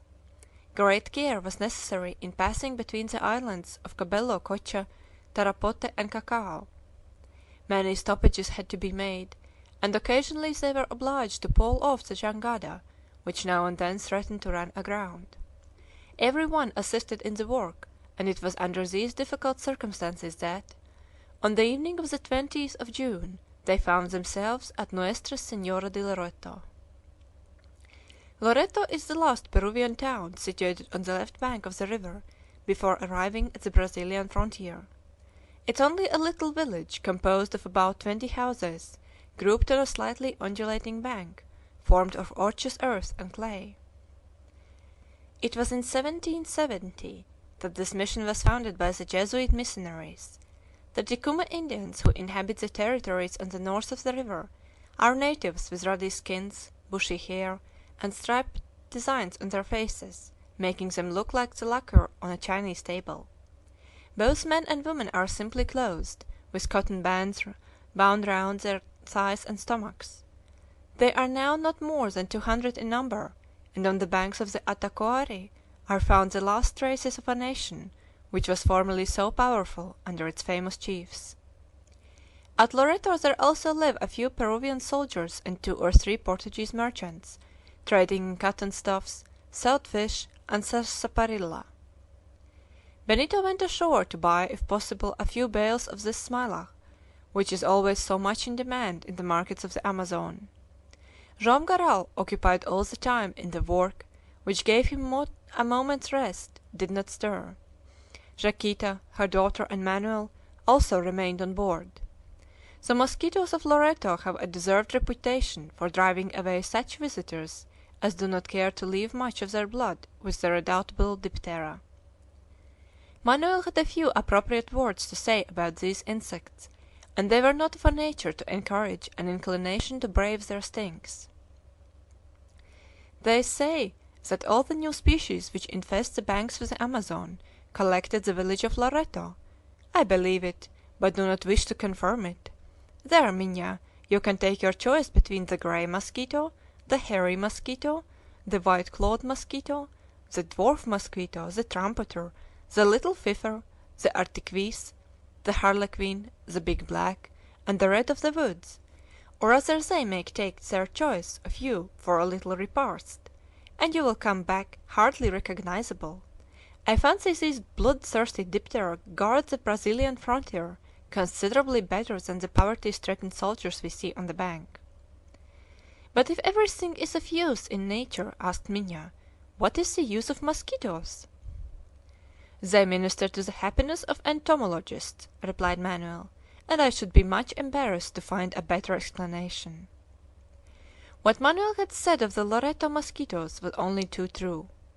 When Benito had finished his business and returned on board, his face and hands were tattooed with thousands of red points, without counting some chigos, which, in spite of the leather of his boots, had introduced themselves beneath his toes. Let us set off this very instant, said Benito, or these wretched insects will invade us, and the jangada will become uninhabitable. And we shall take them into Para, said Manoel, where there are already quite enough for its own needs. And so, in order not to pass even the night near the banks, the jangada pushed off into the stream. On leaving Loreto, the Amazon turned slightly toward the southwest, between the islands of Arava, Cuyari, and Urucutea. The jangada then glided along the black waters of the Cajaru, as they mingled with the white stream of the Amazon. After having passed this tributary on the left, it peacefully arrived during the evening of the 23rd of June alongside the large island of Jahuma. The setting of the sun on a clear horizon, free from all haze, announced one of those beautiful tropical nights which are unknown in the temperate zones. A light breeze freshened the air, the moon arose in the constellated depths of the sky, and for several hours took the place of the twilight which is absent from these latitudes. But even during this period the stars shone with unequaled purity. The immense plain seemed to stretch into the infinite like a sea, and at the extremity of the axis, which measures more than 200,000 millions of leagues, there appeared on the north the single diamond of the pole star, on the south the four brilliants of the Southern Cross. The trees on the left bank and on the island of Jahuma stood up in sharp black outline. There were recognizable in the undecided silhouettes the trunks or rather columns of copahus which spread out in umbrellas, groups of sundees, from which is entraced the thick and sugared milk, intoxicating as wine itself, and vignaticos, 80 feet high, whose summits shake at the passage of the lightest currents of air. What a magnificent sermon are these forests of the Amazon, has been justly said. Yes, and we might add, what a magnificent hymn there is in the nights of the tropics. The birds were giving forth their last evening notes, bentivis, who hang their nests on the bankside reeds, niambus, a kind of partridge, whose song is composed of 4 notes, in perfect accord, camichis, with their plaintive melody, kingfishers, whose call responds like a signal to the last cry of their congeners, canindes, with their sonorous trumpets, and red macaws, who fold their wings in the foliage of the jaquetibas when night comes on to dim their glowing colors. On the jangada everyone was at his post, in the attitude of repose. The pilot alone, standing in the bow, showed his tall stature, scarcely defined in the earlier shadows. The watch, with his long pole on his shoulder, reminded one of an encampment of Tartar horsemen. The Brazilian flag hung from the top of the staff in the bow, and the breeze was scarcely strong enough to lift the bunting. At 8 o'clock the three first tinklings of the Angelus escaped from the bell of the little chapel. The three tinklings of the second and third verses sounded in their turn, and the salutation was completed in the series of more rapid strokes of the little bell. However, the family after this July day remained sitting under the veranda to breathe the fresh air from the open. It had been so each evening, and while Joam Garral, always silent, was contented to listen, the young people gaily chatted away till bedtime. "Ah, our splendid river! Our magnificent Amazon!" exclaimed the young girl, whose enthusiasm for the immense stream never failed. "Unequalled river, in very truth," said Manoel, "and I do not understand all its sublime beauties. We are going down it, however, like Orellana and La Condamine did so many centuries ago, and I am not at all surprised at their marvelous descriptions." "A little fabulous," replied Benito. "Now, brother," said Minha seriously, "say no evil of our Amazon." "To remind you that it has its legends, my sister, is to say no ill of it." "Yes, that's true, and it has some marvelous ones," replied Minha. "What legends?" asked Manoel. "I dare avow that they have not yet found their way into Para, or rather that, for my part, I am not acquainted with them." "What then do you learn in the Belem colleges?" laughingly asked Minha. "I begin to perceive that they teach us nothing," replied Manoel. "What, sir!" replied Minha, with a pleasant seriousness, "you do not know, among other fables, that an enormous reptile called the minhocao sometimes visits the Amazon, and that the waters of the river rise or fall according as this serpent plunges in or quits them, so gigantic is he."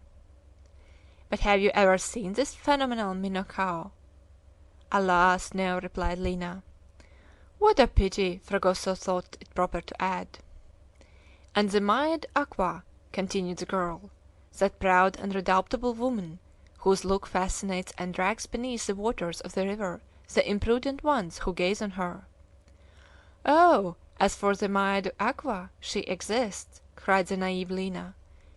"They say that she still walks on the banks, but disappears like a water sprite as soon as you approach her." "Very well, Lina," said Benito. "The first time you see her just let me know." "So that she may seize you and take you to the bottom of the river? Never, Mr. Benito!" "She believes it!" shouted Minha. "There are people who believe in the trunk of Manaos," said Fragoso, always ready to intervene on behalf of Lina. "The trunk of Manaos?" asked Manoel. "What about the trunk of Manaos?" "Mr. Manoel," answered Fragoso with comic gravity, "it appears that there is, or rather formerly was, a trunk of Turuma, which every year at the same time descended the Rio Negro, stopping several days at Manaos, and going on into Para, halting at every port, where the natives ornamented it with little flags. Arrived at Belem, it came to a halt, turned back on its road, remounted the Amazon to the Rio Negro, and returned to the forest from which it had mysteriously started. One day somebody tried to drag it ashore, but the river rose in anger, and the attempt had to be given up. And on another occasion the captain of a ship harpooned it and tried to tow it along. This time again the river, in anger, broke off the ropes and the trunk mysteriously escaped." "What became of it?" asked the mulatto. "It appears that on its last voyage, Miss Lina," replied Fragoso, "it mistook the way, and instead of going up the Negro it continued in the Amazon, and it has never been seen again." "Oh, if we could only meet it!" said Lina. "If we meet it," answered Benito, "we will put you on it. It will take you back to the mysterious forest, and you will likewise pass into the state of a legendary mind." "And why not?" asked the mulatto. "So much for your legends," said Manoel, "and I think your river is worthy of them. But it has also its histories. which are worth something more. I know one, and if I were not afraid of grieving you, for it is a very sad one, I would relate it." "Oh, tell it by all means, Mr. Manuel!" exclaimed Lina. "I like stories which make you cry." "What! Do you cry, Lina?" said Benito. "Yes, Mr. Benito, but I cry when laughing." "Oh, well, let us save it, Manuel." It is the history of a French woman whose sorrows rendered these banks memorable in the 18th century. "We are listening," said Minha. "Here goes, then," said Manuel. "In 1741, at the time of the expedition of the two Frenchmen, Bouguer and La Condamine, who were sent to measure a terrestrial degree of the equator, they were accompanied by a very distinguished astronomer, Godin des Odonais. Godin des Odonais set out then, but he did not set out alone for the New World. He took with him his young wife, his children, his father in law, and his brother in law. The travelers arrived at Quito in good health. There commenced a series of misfortunes for Madame Odonais. In a few months she lost some of her children. When Godin des Odonais had completed his work toward the end of the year 1759, he left Quito and started for Cayenne. Once arrived in this town, he wanted his family to come to him, but war had been declared, and he was obliged to ask the Portuguese government for permission for a free passage for Madame Odonais and her people. What do you think? Many years passed before the permission could be given. In 1765 Godin des Odonais, maddened by the delay, resolved to ascend the Amazon in search of his wife at Quito. But at the moment of his departure a sudden illness stopped him, and he could not carry out his intention. However, his application had not been useless, and Madame des Odonais learned at last that the King of Portugal had given the necessary permission, and prepared to embark and descend the river to her husband. At the same time an escort was ordered to be ready in the missions of the upper Amazon. Madame des Odonais was a woman of great courage, as you will see presently. She never hesitated, and notwithstanding the dangers of such a voyage across the continent, she started. "It was her duty to her husband, Manoel," said Yaquita, "and I would have done the same." "Madame des Odonais," continued Manoel, "came to Riobamba, at the south of Quito, bringing her brother in law, her children, and a French doctor. Their endeavor was to reach the missions of the Brazilian frontier, where they hoped to find a ship and the escort. The voyage at first was favorable. It was made down the tributaries of the Amazon in a canoe. The difficulties, however, gradually increased with the dangers and fatigues of a country decimated by the smallpox. Of several guides who offered their services, the most part disappeared after a few days. One of them, the last who remained faithful to the travelers, was drowned in the Bobonasa in endeavoring to help the French doctor. At length the canoe, damaged by rocks and floating trees, became useless. It was therefore necessary to get on shore, and there at the edge of the impenetrable forest they built a few huts of foliage. The doctor offered to go on in front with a negro who had never wished to leave Madame des Odonais. The two went off. They waited for them several days, but in vain. They never returned. In the meantime the victuals were getting exhausted. The forsaken ones in vain endeavored to descend the Bobonasa on a raft. They had to again take to the forest, and make their way on foot through the almost impenetrable undergrowth. The fatigues were too much for the poor folks. They died off one by one in spite of the cares of the noble Frenchwoman. At the end of a few days children, relations, and servants were all dead. "What an unfortunate woman!" said Lina. "Madame des Odonais alone remained," continued Manoel. "There she was, at 1,000 leagues from the ocean which she was trying to reach. It was no longer a mother who continued her journey toward the river. The mother had lost her children. She had buried them with her own hands. It was a wife who wished to see her husband once again. She traveled night and day, and at length regained the Bobonasa.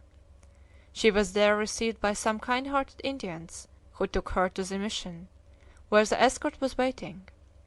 But she arrived alone, and behind her the stages of the route were marked with graves. Madame de Soudanais reached Loreto, where we were a few days back. From this Peruvian village she descended the Amazon as we are doing at this moment, and at length she rejoined her husband after a separation of 19 years. "Poor lady!" said Minha. "Above all, poor mother!" answered Yaquita. At this moment Araujo, the pilot, came aft and said, "Joam Garral, we are off the Ronde Island. We are passing the frontier." "The frontier," replied Joam. And rising, he went to the side of the jangada and looked long and earnestly at the Ronde Island, with the waves breaking up against it. Then his hand sought his forehead, as if to rid himself of some remembrance. "The frontier," murmured he, bowing his head by an involuntary movement. But an instant after his head was raised, and his expression was that of a man resolved to do his duty to the last. End of chapter 11. 800 Leagues on the Amazon by Jules Verne. Part-01, The Giant Raft. Chapter 12, Fragoso at Work. Brasa, burning embers, is a word found in the Spanish language as far back as the 12th century. It has been used to make the word Brazil as descriptive of certain woods which yield a reddish dye. From this has come the name Brazil, given to that vast district of South America which is crossed by the equator, and in which these products are so frequently met with. In very early days these woods were the object of considerable trade. Although correctly called Ibirapitunga from the place of production, the name of Brazil stuck to them, and it has become that of the country, which seems like an immense heap of embers lighted by the rays of the tropical sun.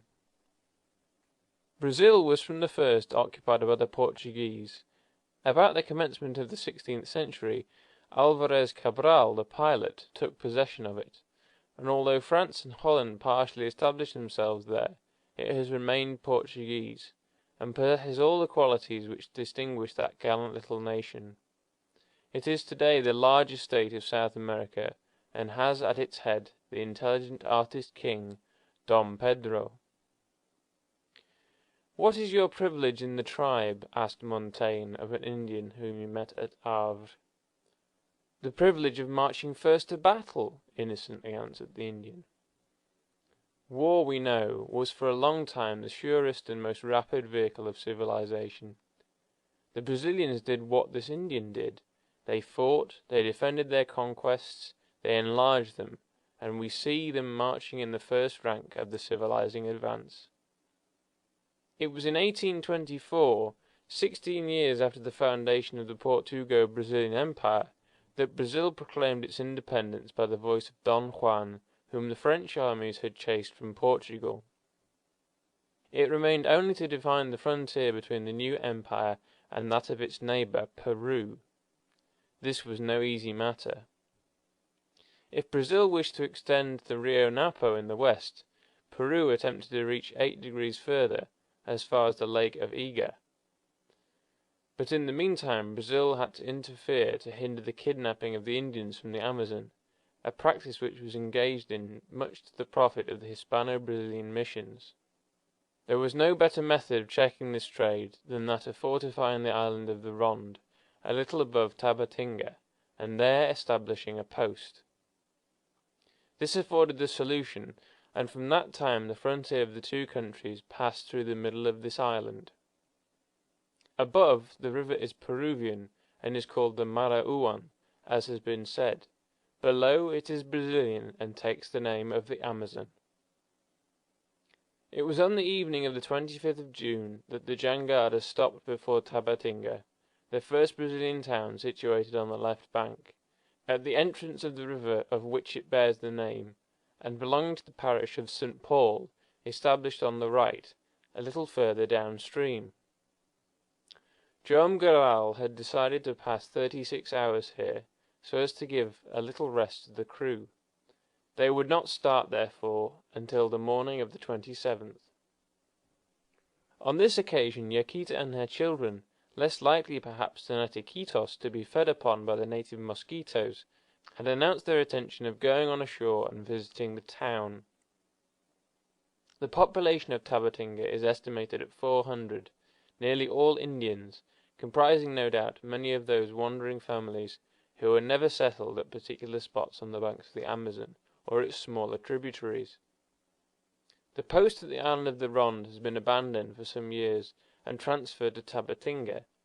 It can thus be called a garrison town, but the garrison is only composed of 9 soldiers, nearly all Indians, and a sergeant who is the actual commandant of the place.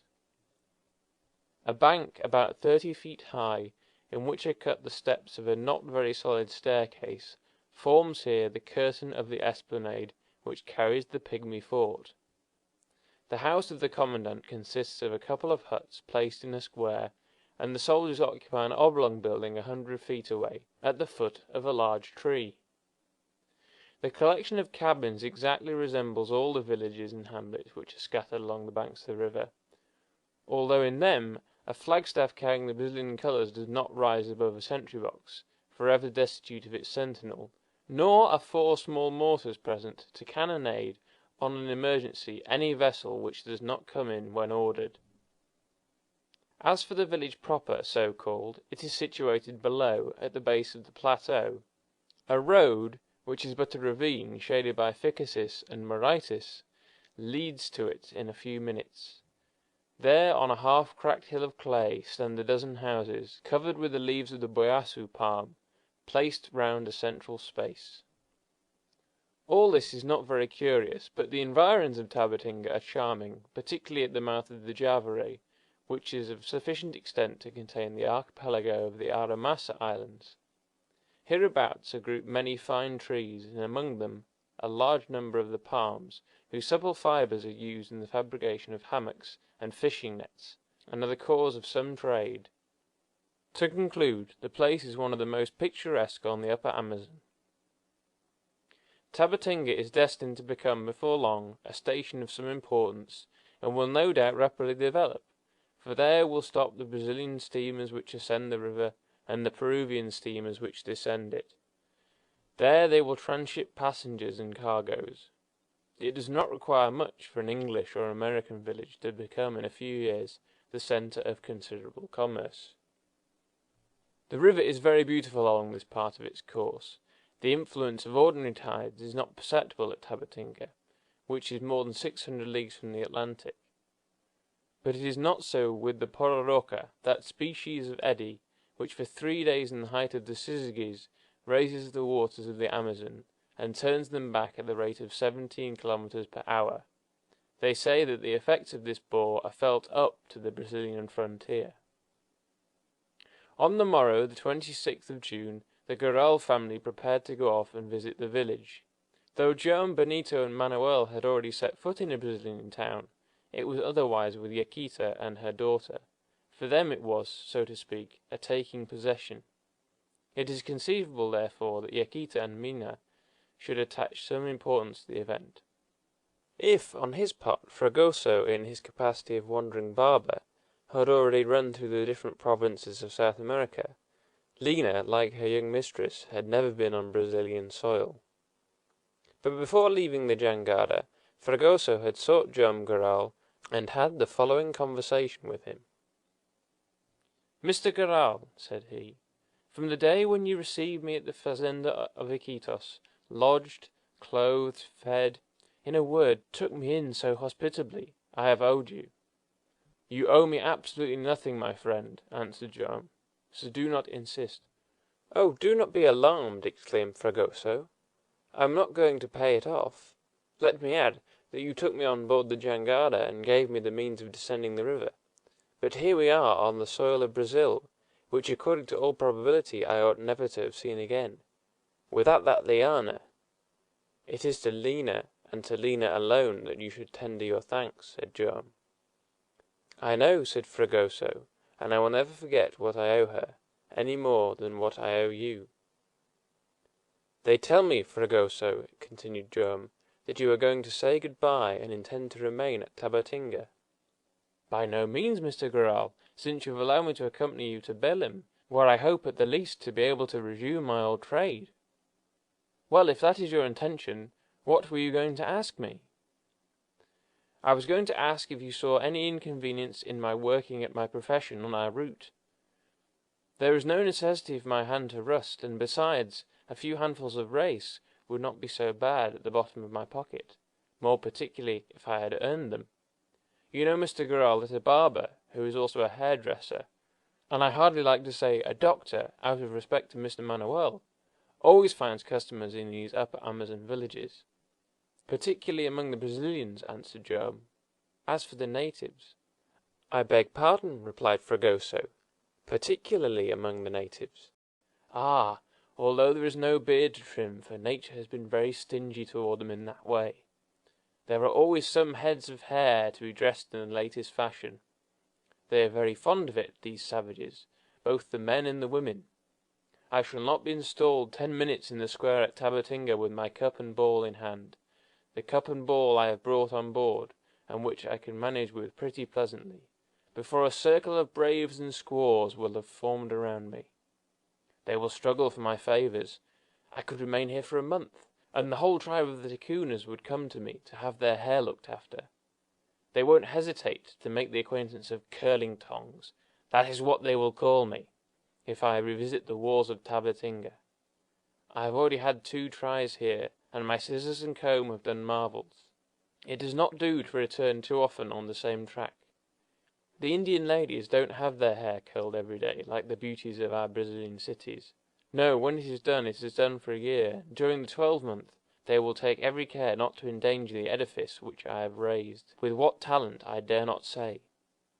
Now it is nearly a year since I was at Tabatinga. I go to find my monuments in ruins, and if it is not objectionable to you, Mr. Garral, I would render myself again worthy of the reputation which I have acquired in these parts.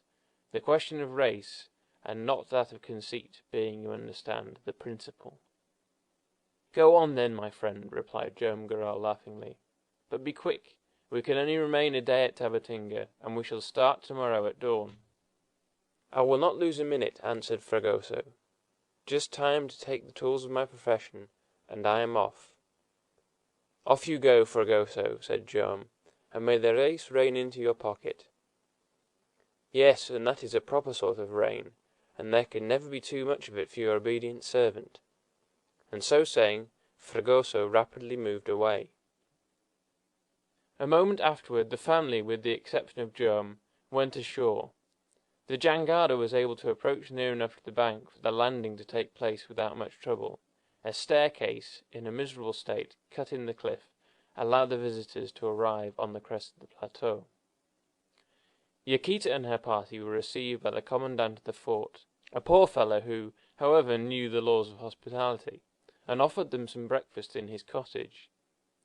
Here and there passed and repassed several soldiers on guard, where on the threshold of the barrack appeared a few children, with their mothers of Ticuna blood, affording very poor specimens of the mixed race. In place of accepting the breakfast of the sergeant, Yaquita invited the commandant and his wife to come and have theirs on board the jangada. The commandant did not wait for a second invitation, and an appointment was made for 11 o'clock. In the meantime, Yaquita, her daughter, and the young mulatto, accompanied by Manoel, went for a walk in the neighborhood, leaving Benito to settle with the commandant about the tolls, he being chief of the custom house as well as of the military establishment. That done, Benito, as was his wont, strolled off with his gun into the adjoining woods. On this occasion Manoel had declined to accompany him. Fragoso had left the jangada, but instead of mounting to the fort, he had made for the village, crossing the ravine which led off from the right on the level of the bank. He reckoned more on the native custom of Tabatinga than on that of the garrison. Doubtless the soldiers' wives would not have wished better than to have been put under his hands, but the husbands scarcely cared to part with a few reis for the sake of gratifying the whims of their coquettish partners. Among the natives it was quite the reverse. Husband and wives, the jolly barber knew them well, and he knew they would give him a better reception. Behold then Fragoso on the road, coming up the shady lane beneath the ficuses, and arriving in the central square of Tabatinga. As soon as he set foot in the place, the famous barber was signalled, recognized, surrounded. Fragoso had no big box, nor drum, nor cornet to attract the attention of his clients, not even a carriage of shining copper with resplendent lamps and ornamented glass panels, nor a huge parasol, nor anything whatever to impress the public, as they generally have at fairs. No, but Fragoso had his cup and ball, and how that cup and ball were manipulated between his fingers! With what address did he receive the turtle's head, which stood for the ball, on the pointed end of the stick!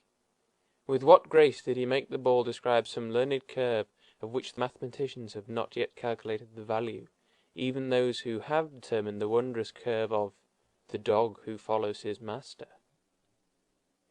Every native was there, men, women, the old and the young, in their nearly primitive costume, looking on with all their eyes, listening with all their ears.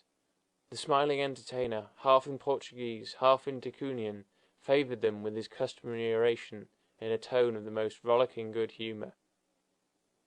What he said was what is said by all the charlatans who place their services at the public disposal, whether they be Spanish Figaros or French perruquiers. At the bottom the same self-possession, the same knowledge of human weakness, the same description of threadbare witticisms, the same amusing dexterity, and, on the part of the natives, the same wide-mouthed astonishment, the same curiosity, the same credulity as the simple folk of the civilized world. It followed, then, that 10 minutes later the public were completely won, and crowded round Fragoso, who was installed in a loja of the place, a sort of serving bar to the inn.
800 Leagues on the Amazon by Jules Verne.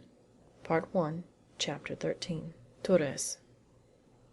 At 5 o'clock in the evening Fragoso was still there, and was asking himself if he would have to pass the night on the spot to satisfy the expectant crowd, when a stranger arrived in the square, and seeing all this native gathering, advanced toward the inn. For some minutes the stranger eyed Fragoso attentively with some circumspection. The examination was obviously satisfactory, for he entered the loja. He was a man about 35 years of age. He was dressed in a somewhat elegant travelling costume, which added much to his personal appearance.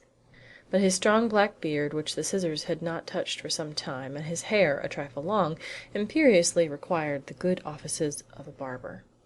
"Good day, friend, good day," he said, lightly striking Fragoso on the shoulder. Fragoso turned round, when he heard the words pronounced in pure Brazilian, and not in the mixed idiom of the natives. "A compatriot?" he asked, without stopping the twisting of the refractory mouth of the Maoma head. "Yes," answered the stranger, "a compatriot who has need of your services." "To be sure, in a minute," said Fragoso. "Wait till I have finished with this lady." And this was done in a couple of strokes with the curling tongs. Although he was the last comer, and had no right to the vacant place, he sat down on the stool without causing any expostulation on the part of the natives, who lost a turn. Fragoso put down the irons for the scissors, and, after the manner of his brethren, said, "What can I do for you, sir?" "Cut my beard and my hair," answered the stranger. "All right," said Fragoso, inserting his comb into the mass of hair, and then the scissors to do their work. "And you come from far?" asked Fragoso, who could not work without a good deal to say. "I have come from the neighbourhood of Iquitos." "So have I!" exclaimed Fragoso.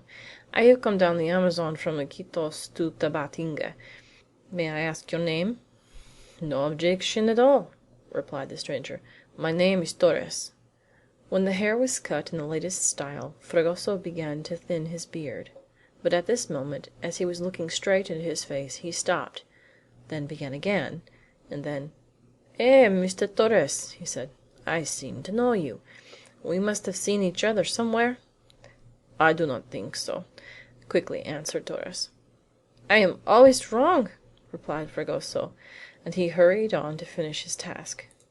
A moment after, Torres continued the conversation which this question of Fragoso had interrupted with, "How did you come from Iquitos?" "From Iquitos to Tabatinga? Yes. On board a raft, on which I was given a passage by a worthy fazender, who is going down the Amazon with his family." "A friend, indeed," replied Torres. "That is a chance, and if your fazender would take me—" "Do you intend then to go down the river?" "Precisely." "Into Para?" "No, only to Manaos, where I have business." "Well, my host is very kind. I think he would cheerfully oblige you." "Do you think so?" "I might almost say I am sure." "And what is the name of this fazender?" asked Torres carelessly. "Joam Garral," answered Fragoso, and at the same time he muttered to himself, "I certainly have seen this fellow somewhere." Torres was not the man to allow conversation to drop which was likely to interest him, and for very good reasons. "And so you think Joam Garral would give me a passage?" "I do not doubt it," replied Fragoso. "What he would do for a poor chap like me, he would not refuse to do for a compatriot like you." "Is he alone on board the jangada?" "No," replied Fragoso. "I was going to tell you that he is travelling with his family, and jolly people they are, I assure you. He is accompanied by a crew of Indians and negroes, who form part of the staff of the fazenda." "Is he rich?" "Oh, certainly," answered Fragoso, "very rich. Even the timber which forms the jangada, and the cargo it carries, constitute a fortune. The Joam Garral and his whole family have just passed the Brazilian frontier?" "Yes," said Fragoso, "his wife, his son, his daughter, and Miss Minha's betrothed." "Ah, he has a daughter?" asked Torres. "A charming girl." "Going to get married?" "Yes, to a brave young fellow," replied Fragoso, "an army surgeon in garrison at Belem, and the wedding is to take place as soon as we get to the end of the voyage." "Good," said the smiling Torres. "It is what you might call a betrothal journey." "A voyage of betrothal, of pleasure, and of business," said Fragoso. "Madame Yaquita and her daughter have never set foot on the Brazilian ground, and as for Joam Garral, it is the first time he has crossed the frontier since he went to the farm of old Mageles." "I suppose," said Torres, "that there are some servants with the family?" "Of course," replied Fragoso. "Old Cybele on the farm for the last 50 years, and the pretty mulatto Miss Lina, who is more of a companion than a servant to her mistress. Ah, what an amenable disposition! What a heart, and what eyes! And the ideas she has about everything, particularly about lianas." Fragoso, started on this subject, would not have been able to stop himself, and Lina would have been the object of a good many enthusiastic declarations, had Torres not quitted the chair for another customer. "What do I owe you?" he asked of the barber. "Nothing," answered Fragoso. "Between compatriots, when they meet on the frontier, there can be no question of that sort." "But," replied Torres, "I want to—" "Very well, we will settle that later on board the jangada. But I do not know that, and I do not like to ask Joam Garral to allow me—" "Do not hesitate!" exclaimed Fragoso. "I will speak to him if you would like it better, and he will be very happy to be of use to you under the circumstances."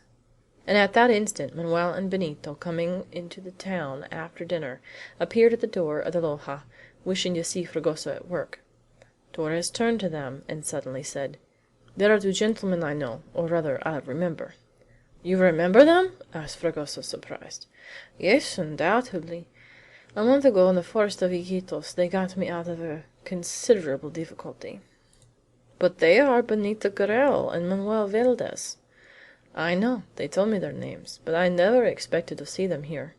Torres advanced toward the two young men, who looked at him without recognizing him. "You do not remember me, gentlemen?" he asked. "Wait a little," answered Benito. "Mr. Torres, if I remember aright.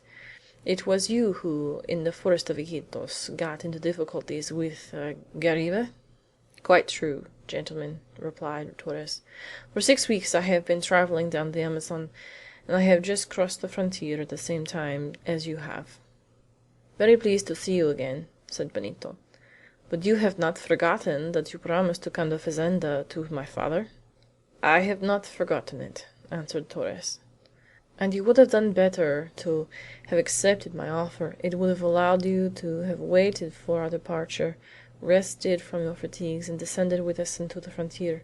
So many days of walking saved." "To be sure," answered Torres. "Our compatriot is not going to stop at the frontier," said Fragoso. "He is going on to Manaos." "Well, then," replied Benito, "if you will come on board the jangada, you will be well received, and I am sure my father will give you a passage." "Willingly," said Torres. "And you will allow me to thank you in advance."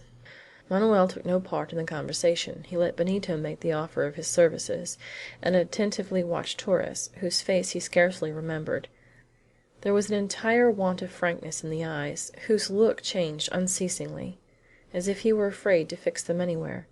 But Manoel kept this impression to himself, not wishing to injure a compatriot whom they were about to oblige. "Gentlemen," replied Torres, "if you like, I am ready to follow you to the landing place." "Come, then," answered Benito. A quarter of an hour afterward Torres was on board the jangada. Benito introduced him to Joam Garral, acquainting him with the circumstances under which they had previously met him, and asked him to give him a passage down to Manaos.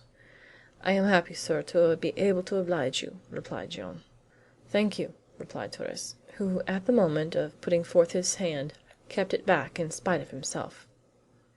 "We shall be off at daybreak tomorrow," added Joam Garral, "so you had better get your things on board." "Oh, that will not take me long," answered Torres. "There is only myself and nothing else." "Make yourself at home," said Joam Garral. That evening Torres took possession of a cabin near to that of the barber. It was not till 8 o'clock that the latter returned to the raft, and gave the young mulatto an account of his exploits, and repeated, with no little vanity, that the renown of the illustrious Fragoso was increasing in the basin of the upper Amazon. Part 01, Chapter 13.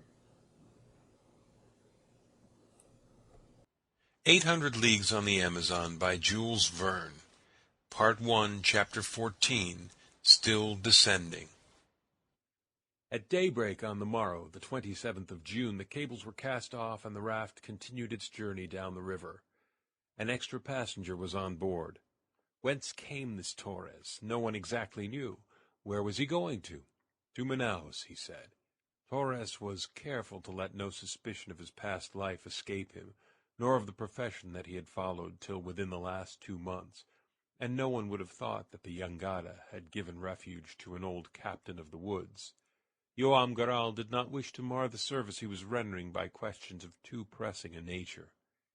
In taking him on board, the fazender had obeyed a sentiment of humanity. In the midst of these vast Amazonian deserts, more especially at the time when the steamers had not begun to furrow the waters, it was very difficult to find means of safe and rapid transit. Boats did not ply regularly, and in most cases the traveler was obliged to walk across the forests. This is what Torres had done, and what he would continue to have done, and it was for him unexpected good luck to have got passage on the raft. From the moment that Benito had explained under what conditions he had met Torres, the introduction was complete, and he was able to consider himself as a passenger on an Atlantic steamer, who is free to take part in the general life if he cares, or free to keep himself a little apart if of an unsociable disposition. It was noticed, at least during the first few days, that Torres did not try to become intimate with the Garral family. He maintained a good deal of reserve, answering if addressed, but never provoking a reply. If he appeared more open with anyone, it was with Fragoso. Did he not owe this gay companion the idea of taking passage on board the raft? Many times he asked him about the position of the Garrals at Iquitos, the sentiments of the daughter for Manuel Valdez, and always discreetly. Generally, when he was not walking alone in the bow of the jangada, he kept to his cabin. He breakfasted and dined with Joam Garral and his family, but he took little part in their conversation, and retired when the repast was finished. During the morning the raft passed by the picturesque group of islands situated in the vast estuary of the Javari. This important affluent of the Amazon comes from the southwest, and from source to mouth has not a single island nor a single rapid to check its course. The mouth is about 3,000 feet in width, and the river comes in some miles above the site formerly occupied by the town of the same name, whose possession was disputed for so long by Spaniards and Portuguese. Up to the morning of the 30th of June there had been nothing particular to distinguish the voyage. Occasionally they met a few vessels gliding along by the banks, attached to one another in such a way that a single Indian could manage the whole, navegar de bobina, as this kind of navigation is called by the people of the country, that is to say, confidence navigation. They had passed the island of Araria, the archipelago of the Calderon Islands, the island of Capiatu, and many others whose names have not yet come to the knowledge of geographers. On the 30th of June the pilot signaled on the right the little village of Jurupari Tapera, where they halted for 2 or 3 hours. Manuel and Benito had gone shooting in the neighborhood, and brought back some feathered game, which was well received in the larder. At the same time they had got an animal of whom a naturalist would have made more than did the cook. It was a creature of a dark color, something like a large Newfoundland dog. "A great ant-eater!" exclaimed Benito, as he threw it on the deck of the jangada. "And a magnificent specimen which would not disgrace the collection of a museum," added Manuel. "Did you take much trouble to catch the curious animal?" asked Minha. "Yes, little sister," replied Benito, "and you were not there to ask for mercy. These dogs die hard, and no less than 3 bullets were necessary to bring this fellow down." The ant-eater looked superb, with his long tail and grisly hair, with his pointed snout, which is plunged into the ant-hills whose insects form its principal food, and his long, thin paws, armed with sharp nails, 5 inches long, and which can shut up like the fingers of one's hand. But what a hand was this hand of the ant-eater! When it has got hold of anything, you have to cut it off to make it let go. It is of this hand that the traveler Emile Carey has so justly observed, the tiger himself would perish in its grasp. On the 2nd of July, in the morning, the jangada arrived at the foot of San Pablo d'Olivença. After having floated through the midst of numerous islands, which in all seasons are clad with verdure and shaded with magnificent trees, and the chief of which bear the names of Jurupari, Rita, Maracanatena, and Cururusapo. Many times they passed by the mouths of iguarapes, or little affluents with black waters. The coloration of these waters is a very curious phenomenon. It is peculiar to a certain number of these tributaries of the Amazon, which differ greatly in importance. Manuel remarked how thick the cloudiness was, for it could be clearly seen on the surface of the whitish waters of the river. "They have tried to explain this coloring in many ways," said he, "but I do not think the most learned have yet arrived at a satisfactory explanation." "The waters are really black, with a magnificent reflection of gold," replied Minha, showing a light reddish-brown cloth which was floating level with the jangada. "Yes," said Manuel, "and Humboldt has already observed the curious reflection that you have, but on looking at it attentively you will see that it is rather the color of sepia which pervades the whole." "Good!" exclaimed Benito. "Another phenomenon on which the savants are not agreed." "Perhaps," said Fragoso, "they might ask the opinions of the caimans, dolphins, and manatees, for they certainly prefer the black waters to the others to enjoy themselves in." "They are particularly attractive to those animals," replied Manuel, "but why, it is rather embarrassing to say. For instance, is the coloration due to the hydrocarbons which the waters hold in solution, or is it because they flow through districts of peat, coal, and anthracite? Or should we not rather attribute it to the enormous quantity of minute plants which they bear along? There's nothing certain in the matter. Under any circumstances they are excellent to drink, of a freshness quite enviable for the climate, and without aftertaste, and perfectly harmless. Take a little of the water, Minha, and drink it. You will find it all right." The water is in truth limpid and fresh, and would advantageously replace many of the table waters used in Europe. They drew several frasques for kitchen use. It has been said that in the morning of the 2nd of July the jangada had arrived at San Paulo d'Olivença, where they turn out in thousands those long strings of beads which are made from the scales of the coco de piaçaba. This trade is here extensively followed. It may, perhaps, seem singular that the ancient lords of the country, Tupinambas and Tupiniquis, should find their principal occupation in making objects for the Catholic religion, but after all, why not? These Indians are no longer the Indians of days gone by. Instead of being clothed in the national fashion, with a frontlet of macaw feathers, bow, and blow-tube, have they not adopted the American costume of white cotton trousers and a cotton poncho woven by their wives, who have become thorough adepts in its manufacture? San Pablo d'Olivença, a town of some importance, has not less than 2,000 inhabitants, derived from all the neighboring tribes. At present the capital of the Upper Amazon, it began as a simple mission, founded by the Portuguese Carmelites about 1692, and afterward acquired by the Jesuit missionaries.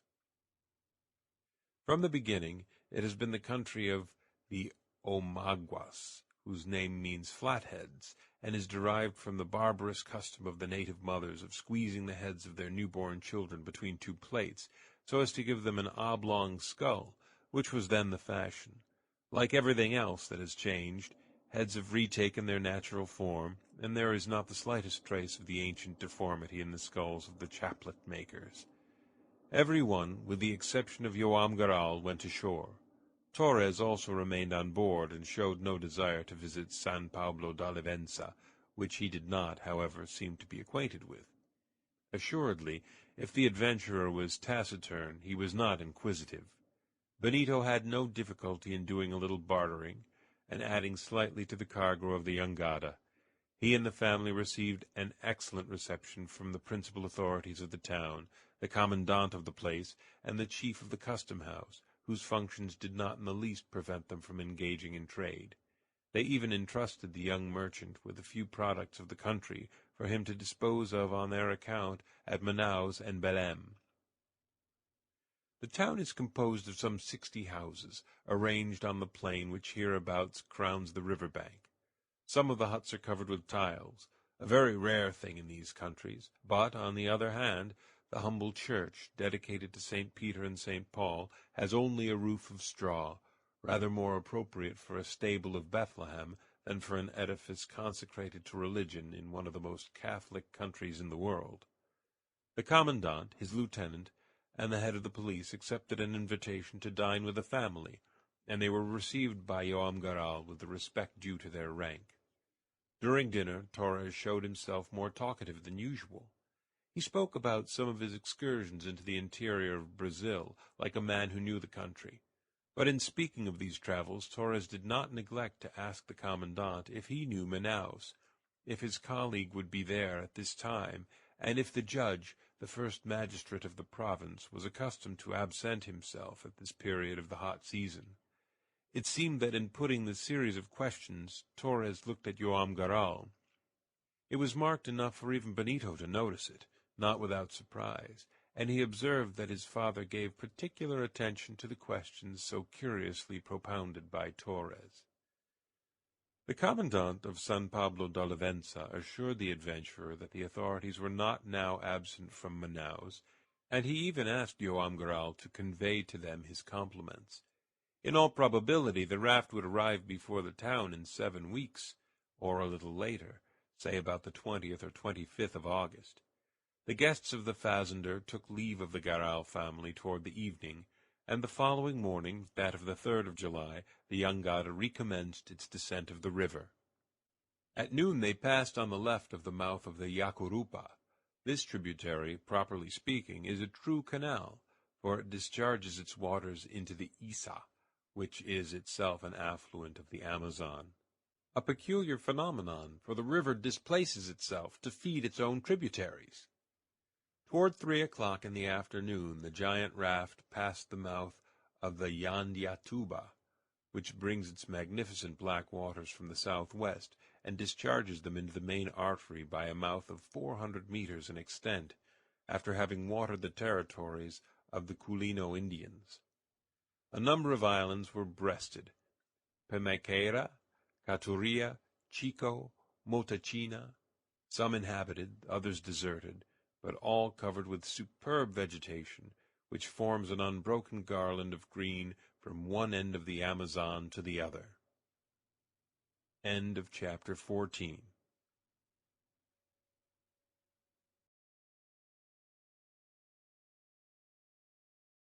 "800 Leagues on the Amazon" by Jules Verne, Part 1, Chapter 15.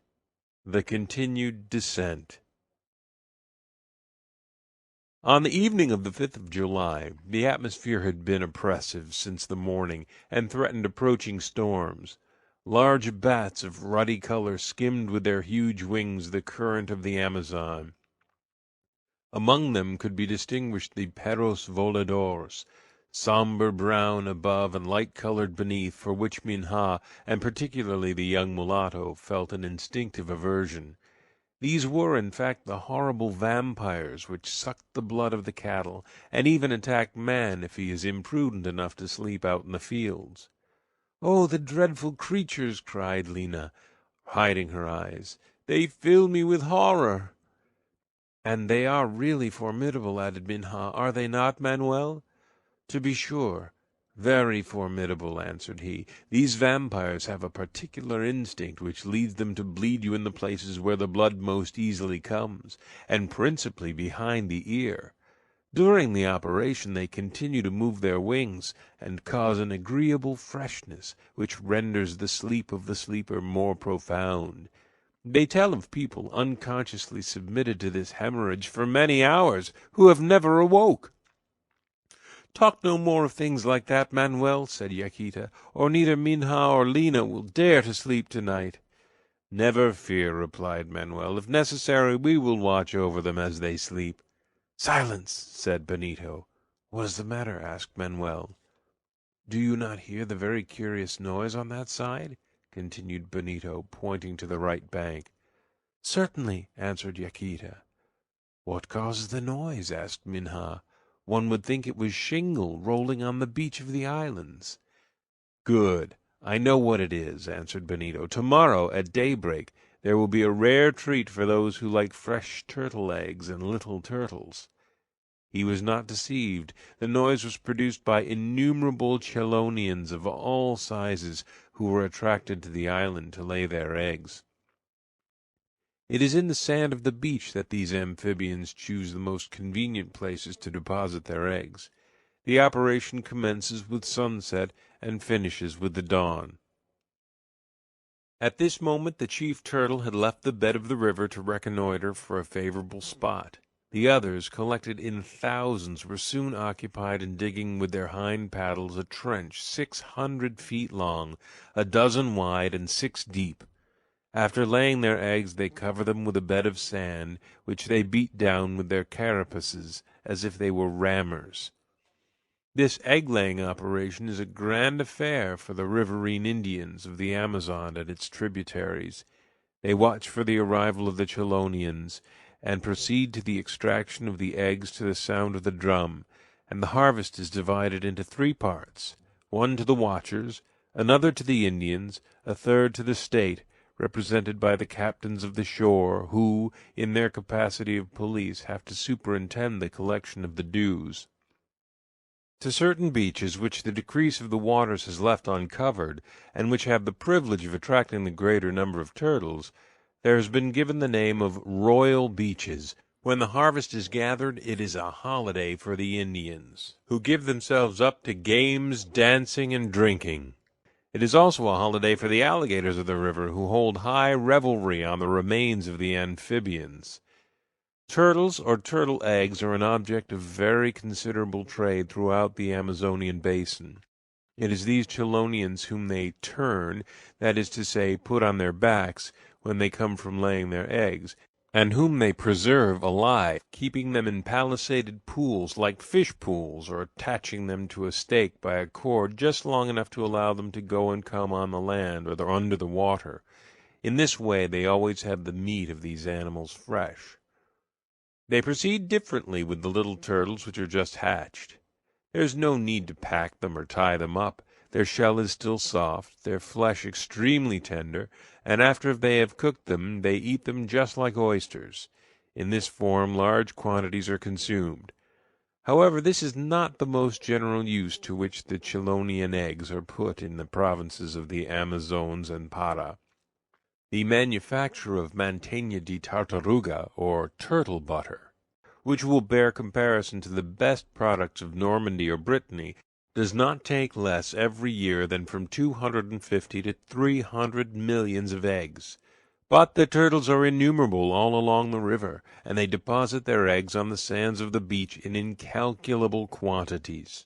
However, on account of the destruction caused not only by the natives but by the waterfowl from the side, the urubus in the air, and the alligators in the river, their number has been so diminished that for every little turtle a Brazilian patak, or about a franc, has to be paid. On the morrow, at daybreak, Benito, Fragoso, and a few Indians took a pirogue, and landed on the beach of one of the large islands which they had passed during the night. It was not necessary for the jangada to halt. They knew they could catch her up. On the shore they saw the little hillocks which indicated the places where, that very night, each packet of eggs had been deposited in the trench in groups of from 160 to 190. These there was no wish to get out, but an earlier laying had taken place 2 months before. The eggs had hatched under the action of the heat stored in the sand, and already several thousands of little turtles were running about the beach. The hunters were therefore in luck. The pirogue was filled with these interesting amphibians, and they arrived just in time for breakfast. The booty was divided between the passengers and crew of the jangada, and if any lasted till the evening, it did not last any longer. In the morning of the 7th of July, they were before San José de Matura, a town situated near a small river filled up with long grass, and on the borders of which a legend says that Indians with tails once existed. In the morning of the 8th of July they caught sight of the village of San Antonio, 2 or 3 little houses lost in the trees at the mouth of the Isa or Putumayo, which is about 900 meters wide. The Putumayo is one of the most important affluents of the Amazon. Here in the 16th century missions were founded by the Spaniards, which were afterwards destroyed by the Portuguese, and not a trace of them now remains. Representatives of different tribes of Indians are found in the neighborhood, which are easily recognizable by the differences in their tattoo marks. The Isa is a body of water coming from the east of the Pasto Mountains to the northeast of Quito, through the finest forests of wild cacao trees. Navigable for a distance of 140 leagues for steamers of not greater draught than 6 feet, it may one day become one of the chief waterways in the west of America. The bad weather was at last met with. It did not show itself in continual rains, but in frequent storms. These could not hinder the progress of the raft, which offered little resistance to the wind. Its great length rendered it almost insensible to the swell of the Amazon, but during the torrential showers the Garral family had to keep indoors. They had to occupy profitably these hours of leisure. They chatted together, communicated their observations, and their tongues were seldom idle. It was under these circumstances that little by little Torres had begun to take a more active part in the conversation. The details of his many voyages throughout the whole north of Brazil afforded him numerous subjects to talk about. The man had certainly seen a great deal, but his observations were those of a skeptic, and he often shocked the straightforward people who were listening to him. It should be said that he showed himself much impressed toward Minha, but these attentions, although they were displeasing to Manuel, were not sufficiently marked for him to interfere. On the other hand, Minha felt for him an instinctive repulsion, which she was at no pains to conceal. On the 5th of July, the mouth of the Tunantins appeared on the left bank, forming an estuary of some 400 feet across, in which it pours its blackish waters, coming from the west-northwest, after having watered the territories of the Casina Indians. At this spot the Amazon appears under a truly grandiose aspect, but its course is more than ever encumbered with islands and islets. It required all the address of the pilot to steer through the archipelago, going from one bank to another, avoiding the shallows, shirking the eddies, and maintaining the advance.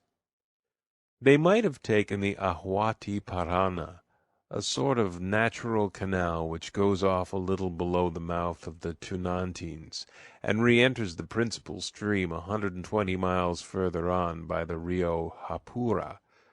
But if the larger portion of this measures 150 feet across, the narrowest is only 60 feet, and the raft would there have met with a difficulty. On the 13th of July, after having touched at the island of Capuro, past the mouth of the Hutahi, which, coming from the east-southeast, brings in its black waters by a mouth 500 feet wide, and admired the legions of monkeys, sulphur-white in color, with cinnabar-red faces, who are insatiable lovers of the nuts produced by the palm trees from which the river derives its name, the travelers arrived on the 18th of July before the little village of Fonteboa. At this place the jangada halted for 12 hours, so as to give a rest to the crew. Fonteboa, like most of the mission villages in the Amazon, has not escaped the capricious fate which, during a lengthened period, moves them about from one place to the other. Probably the hamlet has now finished with its nomadic existence, and has definitely become stationary. So much the better, for it is a charming place, with its 30 houses covered with foliage, and its church dedicated to Notre Dame de Guadalupe, the Black Virgin of Mexico. Fonteboa has 1,000 inhabitants, drawn from the Indians on both banks, who rear numerous cattle in the fields in the neighborhood. These occupations do not end here, for they are intrepid hunters, or, if they prefer it, intrepid fishers for the manatee. On the morning of their arrival the young fellows assisted at a very interesting expedition of this nature. Two of these herbivorous cetaceans had just been signaled in the black waters of the Kayaratu, which comes in at Fonteboa. 6 brown points were seen moving along the surface, and these were the 2 pointed snouts and 4 pinions of the lamantines. Inexperienced fishermen would at first have taken these moving points for floating wreckage, but the natives of Fonteboa were not to be so deceived. Besides, very soon loud blowings indicated that the spouting animals were vigorously ejecting the air which had become useless for their breathing purposes. 2 ubas, each carrying 3 fishermen, set off from the bank and approached the manatees, who soon took flight. The black points at first traced a long furrow on top of the water, and then disappeared for a time.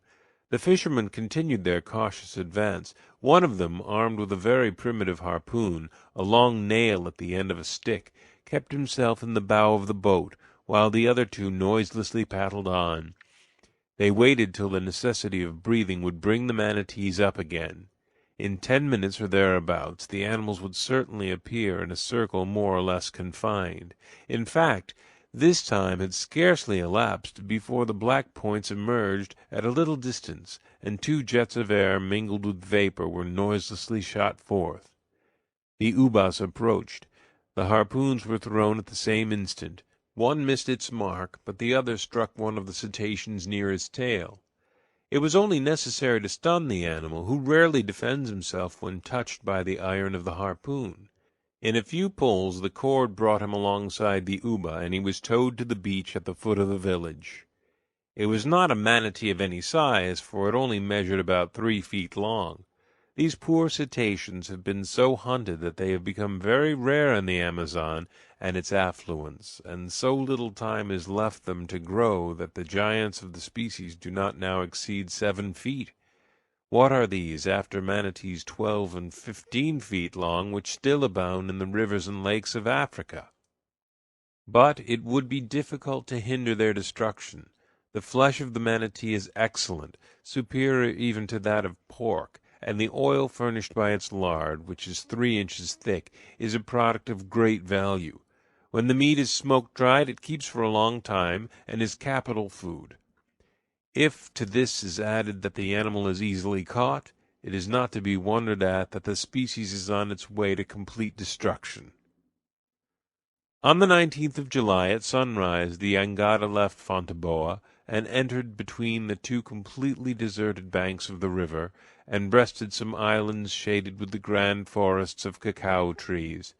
The sky was heavily charged with electric cumuli, warning them of renewed storms. The Rio Jurua, coming from the southwest, soon joins the river on the left. A vessel can go up it into Peru without encountering insurmountable obstacles among its white waters, which are fed by a great number of petty affluents. "It is perhaps in these parts," said Manuel, "that we ought to look for those female warriors who so much astonished Orellana. But we ought to say that, like their predecessors, they do not form separate tribes.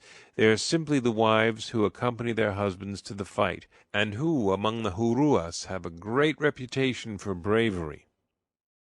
The jangada continued to descend, but what a labyrinth the Amazon now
800 Leagues on the Amazon by Jules Verne.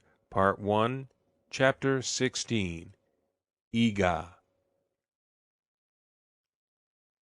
At 6 o'clock in the morning of July the 20th, Yaquita, Minha, Lina, and the two young men prepared to leave the jangada. Joam Garral, who had shown no intention of putting his foot on shore, had decided this time, at the request of the ladies of his family, to leave his absorbing daily work and accompany them on their excursion. Torres had evinced no desire to visit Iga, to the great satisfaction of Manuel, who had taken a great dislike to the man and only waited for an opportunity to declare it. As to Fragoso, he could not have the same reason for going to Iga as had taken him to Tabatinga, which is a place of little importance compared to this. Iga is a chief town with 1,500 inhabitants, and in it reside all those authorities which compose the administration of a considerable city.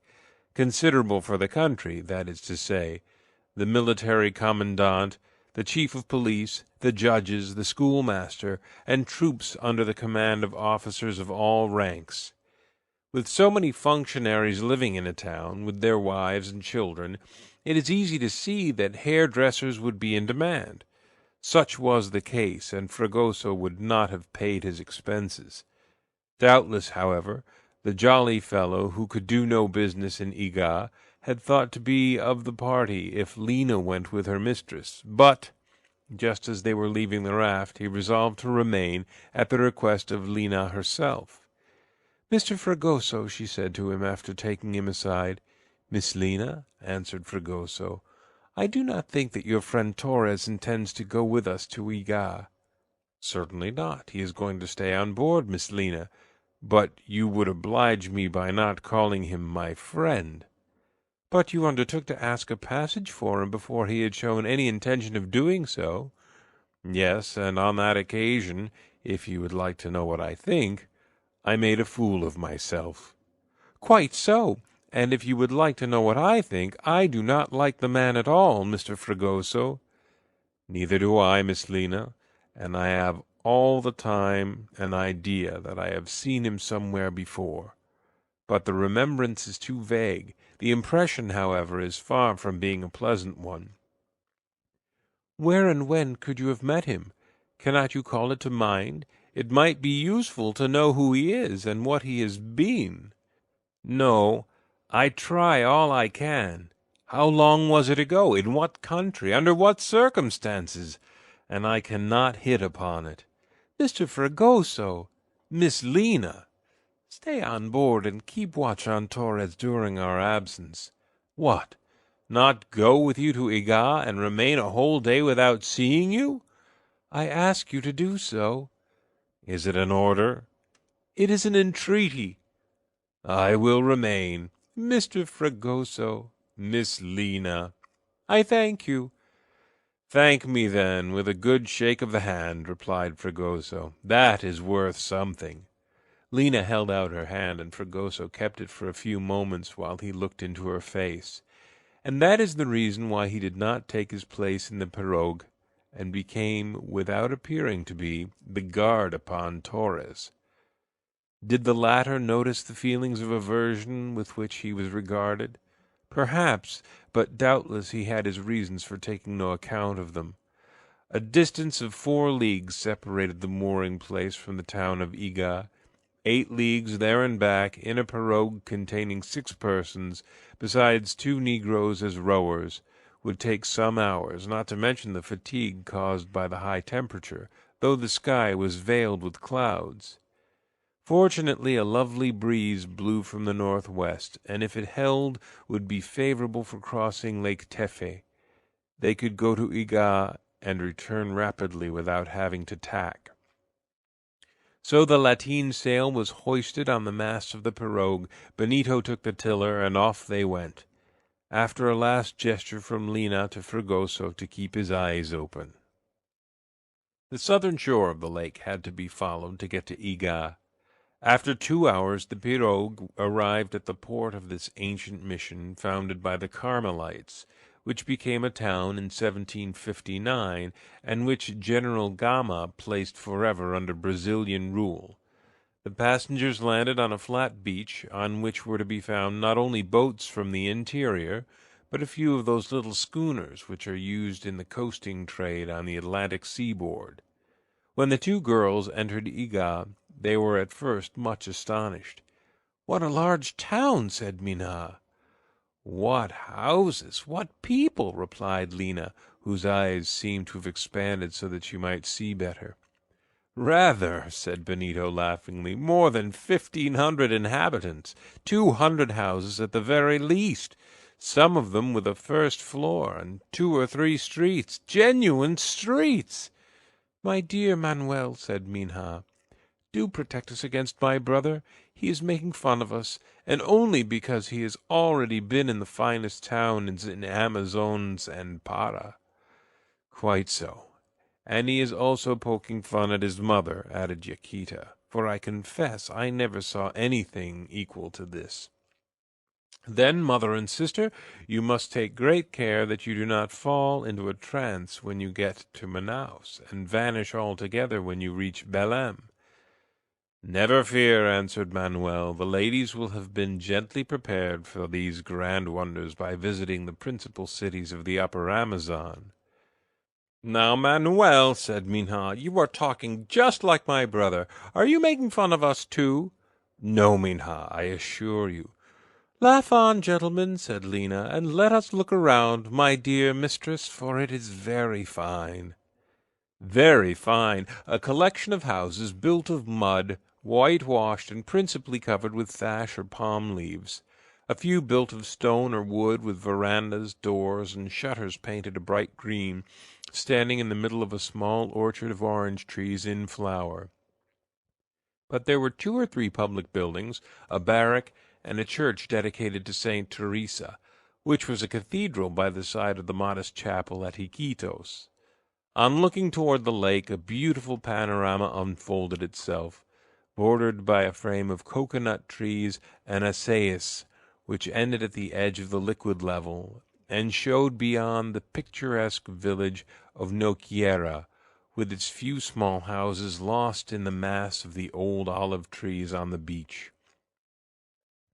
But for the 2 girls there was another cause of wonderment, quite feminine wonderment, too, in the fashions of the fair Egans, not the primitive costume of the natives, converted omas or muas, but the dress of true Brazilian ladies, the wives and daughters of the principal functionaries and merchants of the town, pretentiously showed off their Parisian toilettes, a little out of date perhaps, for Iga is 500 leagues away from Para, and this is itself many thousands of miles from Paris. "Just look at those fine ladies in their fine clothes." "Lena will go mad," exclaimed Benito. "If those dresses were worn properly," said Minha, "they might not be so ridiculous." "My dear Minha," said Manuel, "with your simple gown and straw hat, you are better dressed than any one of these Brazilians with their headgear and flying petticoats, which are foreign to their country and their race." "If it pleases you to think so," answered Minha, "I do not envy any of them." But they had come to see. They walked through the streets, which contained more stalls than shops. They strolled about the market-place, the rendezvous of the fashionable, who were nearly stifled in their European clothes. They even breakfasted at an hôtel. It was scarcely an inn, whose cookery caused them to deeply regret the excellent service on the raft. After dinner, at which only turtle flesh, served up in different forms, appeared, the Garral family went for the last time to admire the borders of the lake, as the setting sun gilded it with its rays. Then they rejoined their pirogue, somewhat disillusioned perhaps as to the magnificence of a town which 1 hour would give them time enough to visit, and a little tired with walking about its stifling streets, which were not nearly so pleasant as the shady pathways of Iquitos. The inquisitive Lina's enthusiasm alone had not been damped. They all took their places in the pirogue. The wind remained in the northwest, and had freshened with the evening. The sail was hoisted. They took the same course as in the morning, across the lake fed by the black waters of the Rio Tefe, which, according to the Indians, is navigable toward the southwest for 40 days' journey. At 8 o'clock the pirogue regained the mooring place and hailed the jangada. As soon as Lina could get Fragoso aside, "Have you seen anything suspicious?" she inquired. "Nothing, Miss Lina," he replied. "Torres has scarcely left his cabin, where he has been reading and writing." "He did not get into the house or in the dining room, as I feared?" "No, all the time he was not in his cabin, he was in the bow of the raft." "And what was he doing?" "Holding an old piece of paper in his hand, consulting it with great attention, and muttering a lot of incomprehensible words." "All that is not so unimportant as you think, Mr. Fragoso. These readings and writings and old papers have their interest. He is neither a professor nor a lawyer, this reader and writer." "You are right." "Still, watch him, Mr. Fragoso." "I will watch him, as always, Miss Lina," replied Fragoso. On the morrow, the 27th of July, at daybreak, Benito gave the pilot the signal to start. Away between the islands in the bay of Arinapo, the mouth of the Japura, 6,600 feet wide, was seen for an instant. This large tributary comes into the Amazon through 8 mouths, as if it were pouring into some gulf or ocean, but its waters come from afar, and it is the mountains of the Republic of Ecuador which start them on a course that there are no falls to break until 210 leagues from its junction with the main stream. All this day was spent in descending to the island of Japura, after which the river, less interfered with, makes navigation much easier. The current is not so rapid, and the islets are easily avoided, so that there were no touchings or groundings.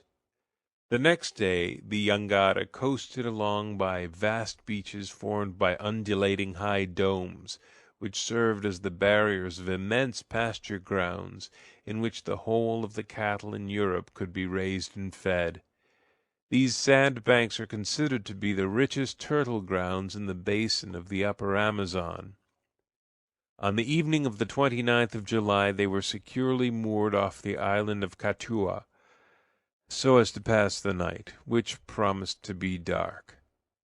On this island, as soon as the sun rose above the horizon, there appeared to be a party of Muras Indians, the remains of that ancient and powerful tribe which formerly occupied more than 100 leagues of the river bank between the Tefe and the Madeira. These Indians went and came, watching the raft, which remained stationary. There were about 100 of them, armed with blow tubes, formed of a reed peculiar to these parts, and which is strengthened outside by the stem of a dwarf palm, from which the pith has been extracted. Joam Garral quitted for an instant the work which took up all his time, to warn his people to keep a good guard and not to provoke these Indians. In truth, the sides were not well matched. The Muras were remarkably clever at sending through their blow tubes arrows which cause incurable wounds, even at a range of 300 paces. These arrows, made of the leaf of the cucurite palm, are feathered with cotton, and 9 or 10 inches long, with a point like a needle, and poisoned with curare. Curare, or wura, the liquor which kills in a whisper, as the Indians say, is prepared from the sap of one of the Euphorbiaceae and the juice of a bulbous strychnos, not to mention the paste of venomous ants and poisonous serpent fangs which they mix with it. "It is indeed a terrible poison," said Manuel. "It attacks at once those nerves by which the movements are subordinated to the will, but the heart is not touched, and it does not cease to beat until the extinction of the vital functions, and besides no antidote is known to the poison, which commences by numbness of the limbs." Very fortunately these Muras made no hostile demonstrations, although they entertain a profound hatred toward the whites. They have, in truth, no longer the courage of their ancestors. At nightfall a 5-holed flute was heard behind the trees in the island, playing several airs in a minor key. Another flute answered. This interchange of musical phrases lasted for 2 or 3 minutes, and the Muras disappeared. Fragoso, in an exuberant moment, had tried to reply by a song in his own fashion, but Lena had clapped her hand on his mouth, and prevented his showing off his insignificant singing talents, which he was so willingly lavish of. On the 2nd of August, at 3 o'clock in the afternoon, the raft arrived 20 leagues away from there at Lake Apaora, which is fed by the black waters of the river of the same name, and 2 days afterwards, about 5 o'clock, it stopped at the entrance into Lake Cory. This lake is one of the largest which communicates with the Amazon, and it serves as a reservoir for different rivers. 5 or 6 affluents run into it, and there are stored and mixed up and emerge by a narrow channel into the main stream. After catching a glimpse of the hamlet of Tahuamiri, mounted on its piles as on stilts, as a protection against inundation from the floods, which often sweep up over these low sandbanks, the raft was moored for the night. The stoppage was made in sight of the village of Cory, a dozen houses, considerably dilapidated, built in the midst of a thick mass of orange and calabash trees. Nothing can be more changeable than the aspect of this village, for according to the rise or fall of the water, the lake stretches away on all sides of it, or is reduced to a narrow canal, scarcely deep enough to communicate with the Amazon. On the following morning, that of the 5th of August, they started at dawn, passing the canal of Yucura, belonging to the tangled system of lakes and fioros of the Rio Zapura, and on the morning of the 6th of August they reached the entrance to Lake Miana. No fresh incident occurred in the life on board, which proceeded with almost methodical regularity. Fragoso, urged on by Lena, did not cease to watch Torres. Many times he tried to get him to talk about his past life, but the adventure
"800 Leagues on the Amazon" by Jules Verne.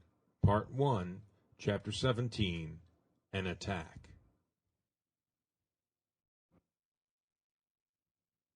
However, if Manuel, to avoid giving rise to a violent scene on board, said nothing on the subject of Torres, he resolved to have an explanation with Benito.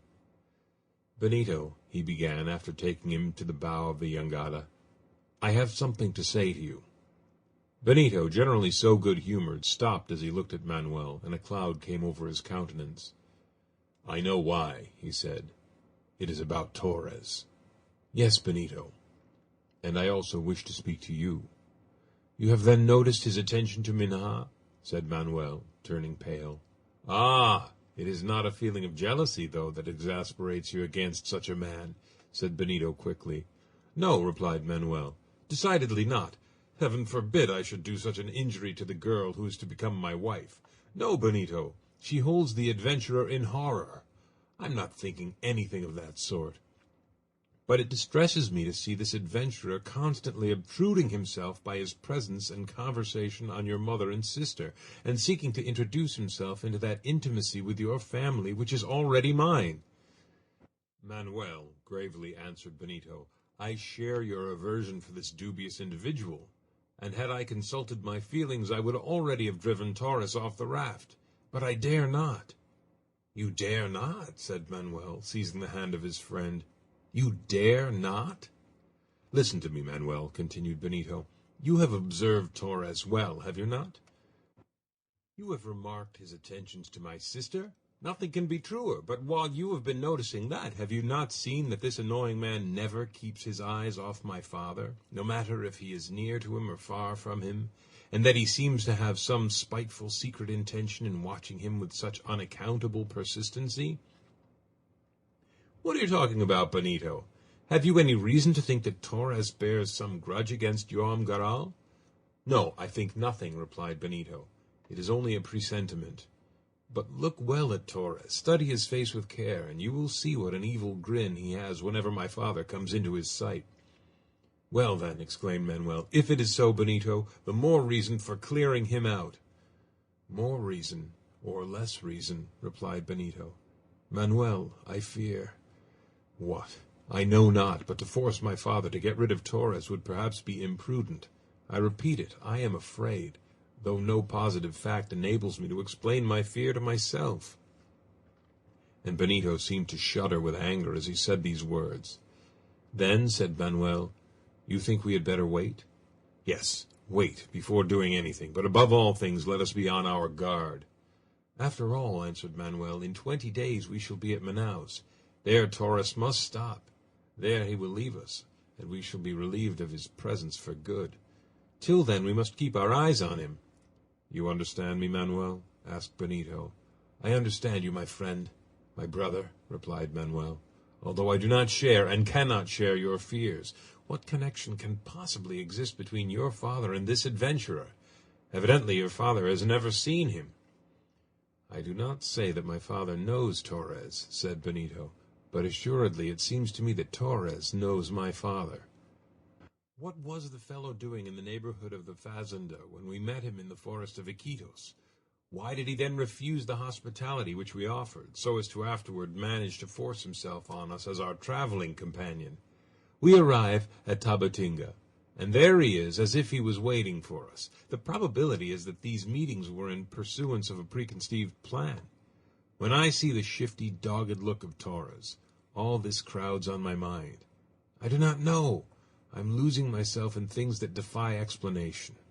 Oh, why did I ever think of offering to take him on board this raft?" "Be calm, Benito, I pray you."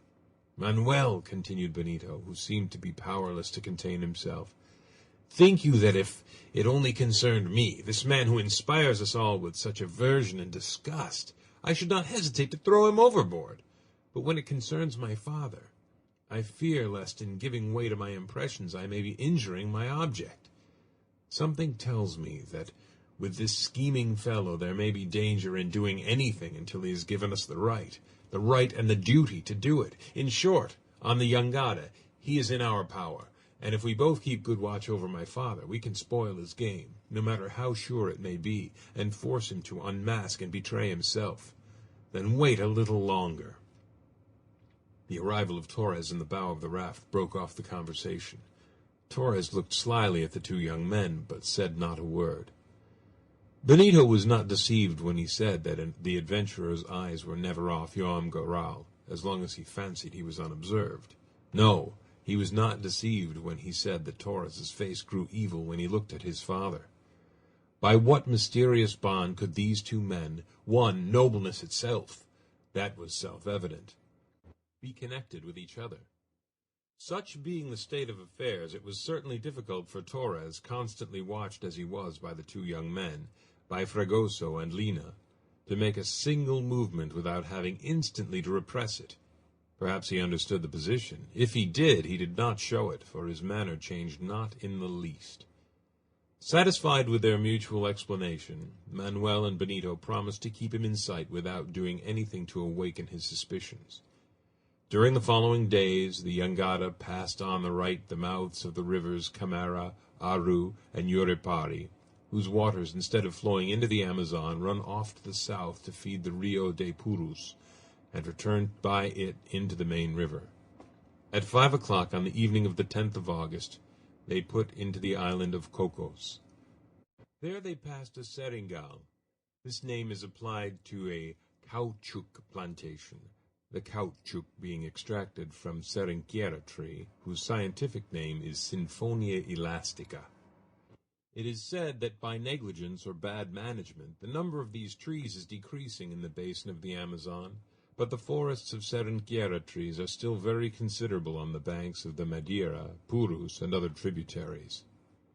There were here some 20 Indians collecting and working the caoutchouc, an operation which principally takes place during the months of May, June, and July. After having ascertained that the trees, well prepared by the river floods which have bathed their stems to a height of about 4 feet, are in good condition for the harvest, the Indians are set to work. They are made into the alburnum of the seringueiras. Below the wound small pots are attached, which 24 hours suffice to fill with a milky sap.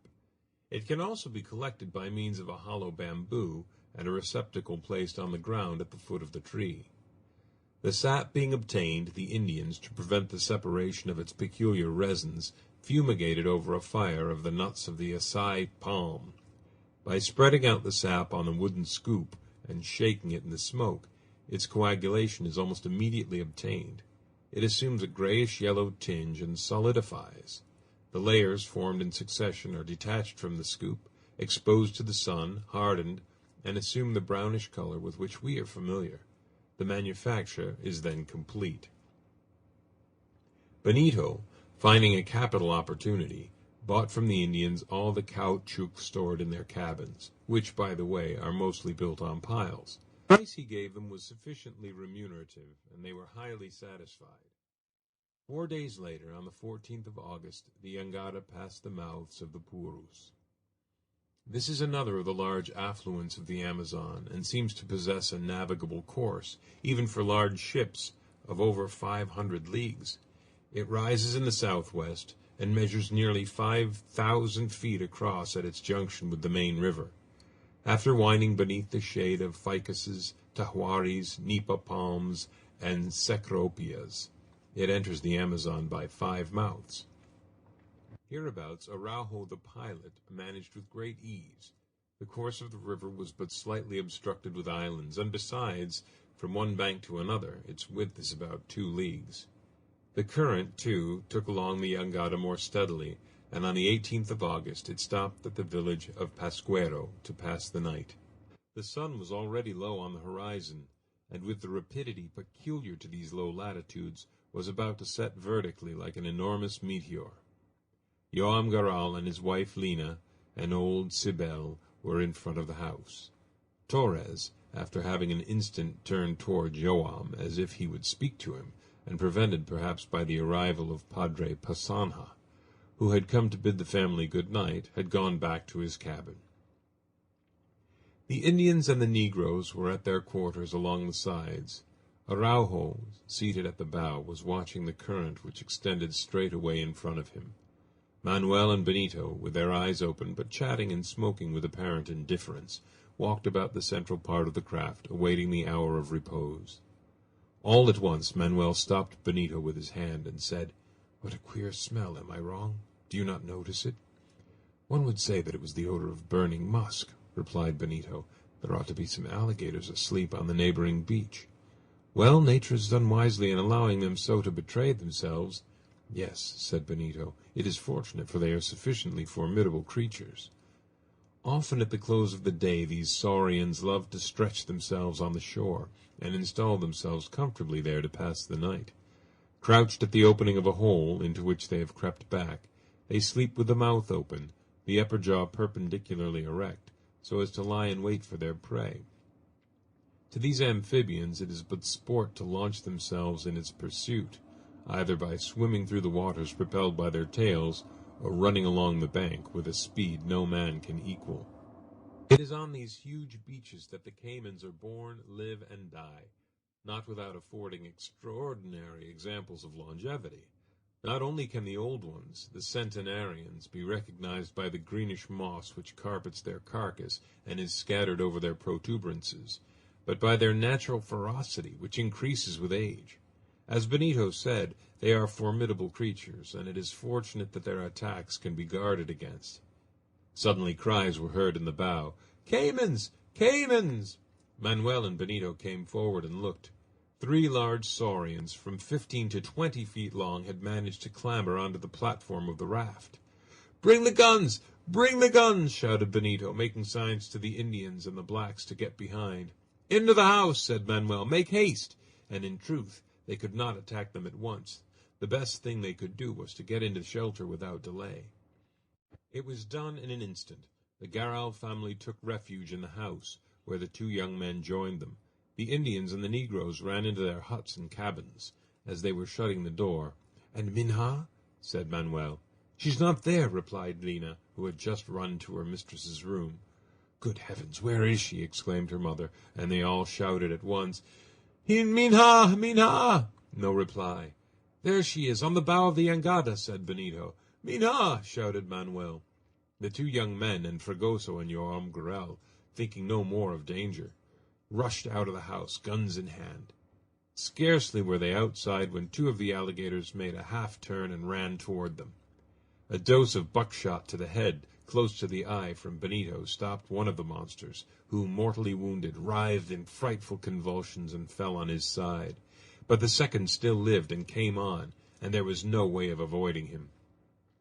The huge alligator tore up to Joam Garral, and after knocking him over with a sweep of his tail, ran at him with open jaws. At this moment Torres rushed from the cabin, hatchet in hand, and struck such a terrific blow that its edge sunk into the jaw of the caiman and left him defenseless. Blinded by the blood, the animal flew to the side, and, designedly or not, fell over and was lost in the stream. "Minha! Minha!" shouted Manuel in distraction when he got to the bow of the jangada. Suddenly she came into view. She had taken refuge in the cabin of Araujo, and the cabin had just been upset by a powerful blow from the 3rd alligator. Minha was flying aft, pursued by the monster, who was not 6 feet away from her. Minha fell. A second shot from Benito failed to stop the caiman. He only struck the animal's carapace, and the scales flew to splinters, but the ball did not penetrate. Manuel threw himself at the girl to raise her, or to snatch her from death. A side blow from the animal's tail knocked him down too. Minha fainted, and the mouth of the alligator opened to crush her. And then Fragoso jumped into the animal and thrust in a knife to the very bottom of his throat, at the risk of having his arm snapped off by the 2 jaws, had they quickly closed. Fragoso pulled out his arm in time, but he could not avoid the shock of the caiman, and was hurled back into the river, whose waters reddened all around. "Fragoso! Fragoso!" shrieked Lina, kneeling on the edge of the raft. A second afterward Fragoso reappeared on the surface of the Amazon, safe and sound.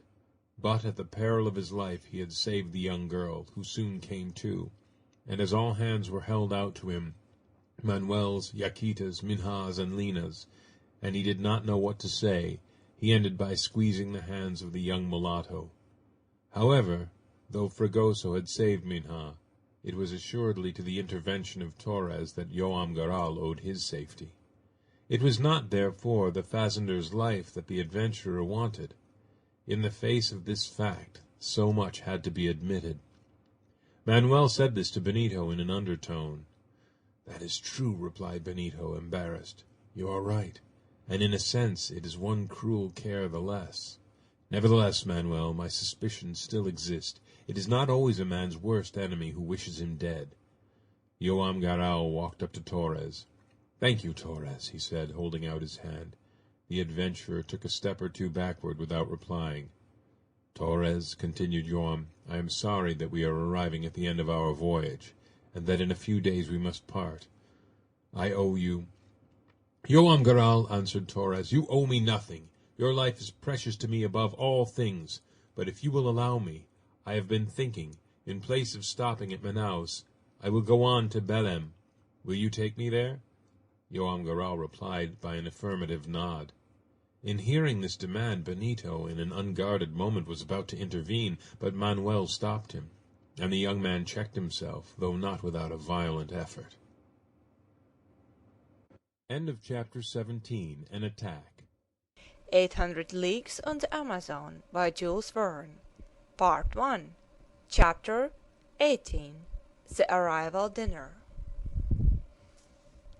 In the morning, after a night which was scarcely sufficient to calm so much excitement, they unmoored from the Cayman beach and departed. Before 5 days, if nothing interfered with their voyage, the raft would reach the port of Manaos. Minha had quite recovered from her fright, and her eyes and smiles thanked all those who had risked their lives for her. As for Lina, it seemed as though she was more grateful to the brave Fragoso than if it was herself that he had saved. "I will pay you back sooner or later, Mr. Fragoso," said she, smiling. "And how, Miss Lina?" "Oh, you know very well."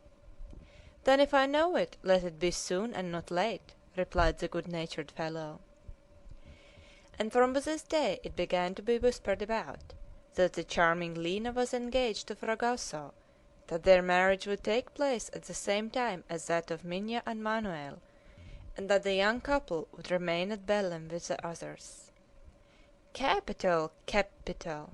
repeated Fragoso unceasingly, "but I never thought Para was such a long way off." As for Manuel and Benito, they had had a long conversation about what had passed. There could be no question about obtaining from Joam Garral the dismissal of his rescuer. "Your life is precious to me above all things," Torres had said. This reply, hyperbolical and enigmatical at the time, Benito had heard and remembered. In the meantime the young man could do nothing. More than ever they were reduced to waiting, not for 4 or 5 days, but for 7 or 8 weeks, that is to say, for whatever time it would take for the raft to get to Belem. "There is in all this some mystery that I cannot understand," said Benito. "Yes, but we are assured on one point," answered Manoel. "It is certain that Torres does not want your father's life; for the rest, we must still watch." It seemed that from this day Torres desired to keep himself more reserved. He did not seek to intrude on the family, and was even less assiduous toward Minha. There seemed a relief in the situation of which all, save perhaps Joam Garral, felt the gravity. On the evening of the same day they left on the right the island of Baroso, formed by a furrow of that name, and Lake Manaori, which is fed by a confused series of petty tributaries. The night passed without incident, though Joam Garral had advised them to watch with great care. On the morrow, the 20th of August, the pilot, who kept near the right bank on account of the uncertain eddies on the left, entered between the bank and the islands. Beyond this bank the country was dotted with large and small lakes, much as those of Calderon, Huarandeina, and other black-watered lagoons. This water system marks the approach of the Rio Negro, the most remarkable of all the tributaries of the Amazon. In reality the main river still bore the name of the Solimoens, and it is only after the junction of the Rio Negro that it takes the name which has made it celebrated among the rivers of the globe. During this day the raft had to be worked under curious conditions. The arm followed by the pilot between Calderon Island and the shore was very narrow, although it appeared sufficiently large. This was owing to a great portion of the island being slightly above the mean level, but still covered by the high flood waters. On each side were massed forests of giant trees, whose summits towered some 50 feet above the ground, and joining one bank to the other formed an immense cradle. On the left nothing could be more picturesque than this flooded forest, which seemed to have been planted in the middle of a lake. The stems of the trees arose from the clear still water, in which every interlacement of their boughs was reflected with unequalled purity. They were arranged on an immense sheet of glass, like the trees in miniature on some table epergne, and their reflection could not be more perfect. The difference between the image and the reality could scarcely be described. Duplicates of grandeur, terminated above and below by a vast parasol of green, they seemed to form two hemispheres, inside which the jangada appeared to follow one of the great circles. It had been necessary to bring the raft under these boughs, against which flowed the gentle current of the stream. It was impossible to go back. Hence the task of navigation with extreme care, so as to avoid the collisions on either side. In this all Auragio's ability was shown, and he was admirably seconded by his crew. The trees of the forest furnished the resting places for the long poles which kept the jangada in its course. The least blow to the jangada would have endangered the complete demolition of the woodwork, and caused the loss, if not of the crew, of the greater part of the cargo. "It's truly very beautiful," said Minha, "and it would be very pleasant for us always to travel in this way, on this quiet water, shaded from the rays of the sun." "At the same time pleasant and dangerous, dear Minha," said Manoel. "In a pirogue there is doubtless nothing to fear in sailing here, but on a huge raft of wood better have a free course and a clear stream." "We shall be quite through the forest in a couple of hours," said the pilot. "Look well at it, then," said Lina. "All these beautiful things pass so quickly. Ah, dear mistress, do you see the troops of monkeys disporting in the higher branches, and the birds admiring themselves in the pellucid water?" "And the flowers half opened on the surface," replied Minha, "and which the current dandles like a breeze." "And the long lianas which so oddly stretch from one tree to another," added the young mulatto. "And no fragoso at the end of them," said Lina's betrothed. "That was rather a nice flower you gathered in the forest of Iquitos." "Just behold the flower, the only one in the world," said Lina quizzingly. "And, mistress, just look at the splendid plants." And Lina pointed to the nymphaeas, with their colossal leaves, whose flowers bear buds as large as coconuts. Then, just where the banks plunged beneath the waters, there were clumps of mumucus reeds, with large leaves, whose elastic stems bent to give passage to the pirogues and close again behind them. There was there that would tempt any sportsman, for a whole world of aquatic birds fluttered between the higher clusters which shook with the stream. Ibises half lollingly posed on some old trunk, and grey herons motionless on one leg, solemn flamingos, who from a distance looked like red umbrellas scattered in the foliage, and phenicopters of every color, enlivened the temporary morass. And along the top of the water glided long and swiftly swimming snakes, among them the formidable gymnotus, whose electric discharges, successively repeated, paralyze the most robust of men or animals, and end by dealing death. Precautions had to be taken against the sucurius serpents, which, coiled round the trunk of some tree, unroll themselves, hang down, seize the prey, and draw it into their rings, which are powerful enough to crush a bullock.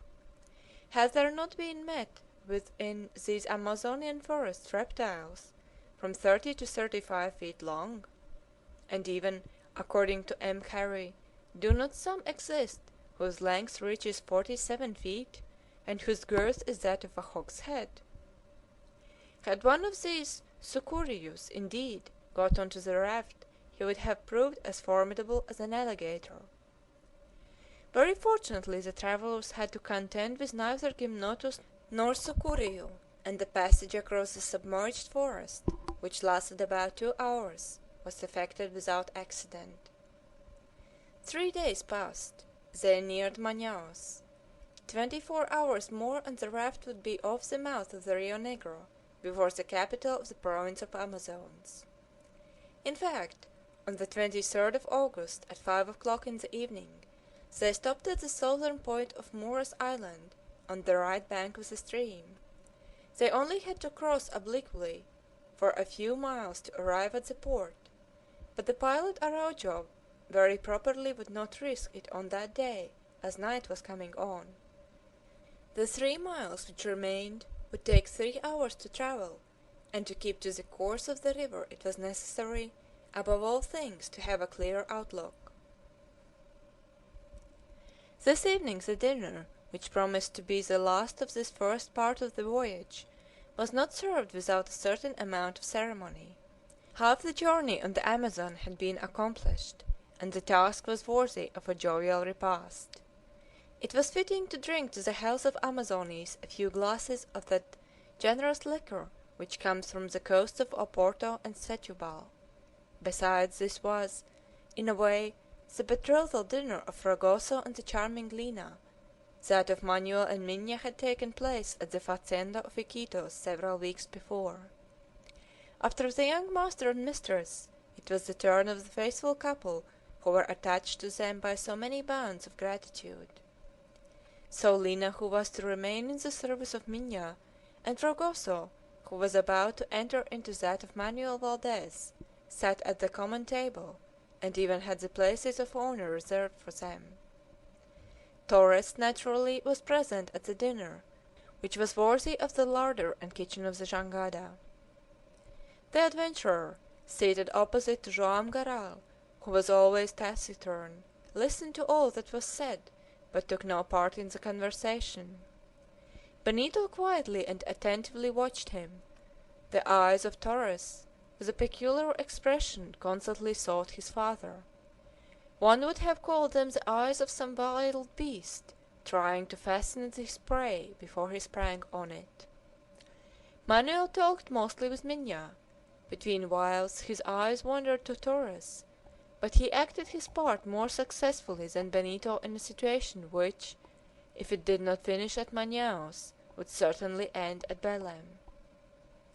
The dinner was jolly enough. Lina kept it going with her good humor, Fragoso with his witty repartees. The Padre Passanha looked gaily round on the little world he cherished, and on the 2 young couples which his hands would shortly bless in the waters of Para. "Eat, Padre," said Benito, who joined in the general conversation. "Do honor to this betrothal dinner. You will want some strength to celebrate both marriages at once." "Well, my dear boy," replied Passanha, "seek out some lovely and gentle girl who wishes you well, and you will see that I can marry you at the same time." "Well answered, Padre!" exclaimed Manuel. "Let us drink to the coming marriage of Benito." "We must look out for some nice young lady at Belem," said Minha. "He should do what everybody else does." "To the wedding of Mr. Benito," said Fragoso, "who ought to wish all the world to marry him." "They are right, sir," said Yaquita. "I also drink to your marriage, and may you be as happy as Minha and Manuel, and as I and your father have been." "As you always will be, it is to be hoped," said Torres, drinking a glass of port without having pledged anybody. "All here have their happiness in their own hands." It was difficult to say, but this wish, coming from the adventurer, left an unpleasant impression. Manuel felt this, and wishing to destroy its effect, "Look here, Padre," he said, "while we are on this subject, Are there not any more couples to betroth on the raft?" "I do not know," answered Padre.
"800 Leagues on the Amazon" by Jules Verne. Part-01, Chapter 19, Ancient History. But the conversation was continued by Fragoso, who immediately rejoined, "What, you come from Tijuco, from the very capital of the Diamond District?" "Yes," said Torres. "Do you hail from that province?" "No, I come from the Atlantic seaboard in the north of Brazil," replied Fragoso. "You do not know this diamond country, Mr. Manuel?" asked Torres. A negative shake of the head from the young man was the only reply. "And you, Mr. Benito," continued Torres, addressing the younger Garral, whom he evidently wished to join in the conversation, "you have never had curiosity enough to visit the diamond Arrabal?" "Never," dryly replied Benito. "Ah, I should like to see that country," said Fragoso, who unconsciously played Torres' game. "It seems to me I should finish by picking up a diamond worth something considerable." "And what would you do with this diamond worth something considerable, Fragoso?" queried Lina. "Sell it. Then you would get rich all of a sudden, very rich. Well, if you had been rich 3 months ago, you would never have had the idea of that liana." "And if I had not had that," exclaimed Fragoso, "I should not have found a charming little wife, who, well, assuredly, all is for the best." "You see, Fragoso," said Minha, "when you marry Lina, diamond takes the place of diamond, and you do not lose by the change." "To be sure, Miss Minha," gallantly replied Fragoso, "rather I gain." There could be no doubt that Torres did not want the subject to drop, for he went on with, "It is a fact that at Tijuco sudden fortunes are realized enough to turn any man's head. Have you heard tell of the famous diamond of Abaete, which was valued at more than 2,000,000 contos of reais? Well, this stone, which weighed an ounce, came from the Brazilian mines. And there were 3 convicts, yes, 3 men sentenced to transportation for life, who found it by chance in the river Abaete, at 90 leagues from Terra de Frio." "At a stroke their fortune was made?" asked Fragoso. "No," replied Torres. "The diamond was handed over to the Governor General of the mines. The value of the stone was recognized, and King John VI of Portugal had it cut, and wore it on his neck on great occasions. As for the convicts, they got their pardon, but that was all, and the cleverest could not get much of an income out of that." "You, doubtless," said Benito very dryly. "Yes, I. Why not?" answered Torres. "Have you ever been to the Diamond District?" added he, this time addressing Joam Garral. "Never," said Joam, looking straight at him. "That is a pity," replied he. "You should go there one day. It is a very curious place, I assure you. The Diamond Valley is an isolated spot in the vast empire of Brazil, something like a park of a dozen leagues in circumference, which in the nature of its soil, its vegetation, and its sandy rocks, surrounded by a circle of high mountains, differs considerably from the neighboring provinces. But, as I have told you, it is one of the richest places in the world, for from 1807 to 1817 the annual return was about 18,000 carats. Ah, there have been some rare finds there, not only for the climbers who seek the precious stone up to the very tops of the mountains, but also for the smugglers who fraudulently export it. But the work in the mines is not so pleasant, and the 2,000 Negroes employed in that work by the government are obliged even to divert the watercourses to get at the diamantiferous sand. Formerly it was easier work. In short, said Fragoso, the good time has gone. But what is still easy is to get the diamonds in scoundrel fashion, that is, by theft, and stop. In 1826, when I was about 8 years old, a terrible drama happened at Tijuco, which showed that criminals would recoil from nothing if they could gain a fortune by one bold stroke. But perhaps you are not interested? On the contrary, Torres, go on, replied Joao Garral in a singularly calm voice. So be it, answered Torres. Well, the story is about stealing diamonds, and a handful of those pretty stones is worth 1,000,000, sometimes 2. And Torres, whose face expressed the vilest sentiments of cupidity, almost unconsciously made a gesture of opening and shutting his hand. This is what happened, he continued. At Tijuco it is customary to send off in one delivery the diamonds collected during the year. They are divided into 2 lots according to their size, after being sorted in a dozen sieves with holes of different dimensions.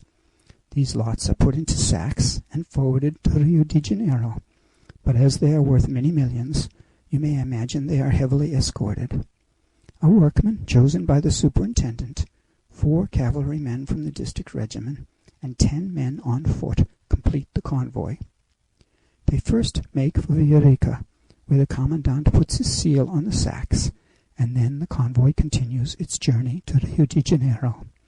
I should add that, for the sake of precaution, the start is always kept secret.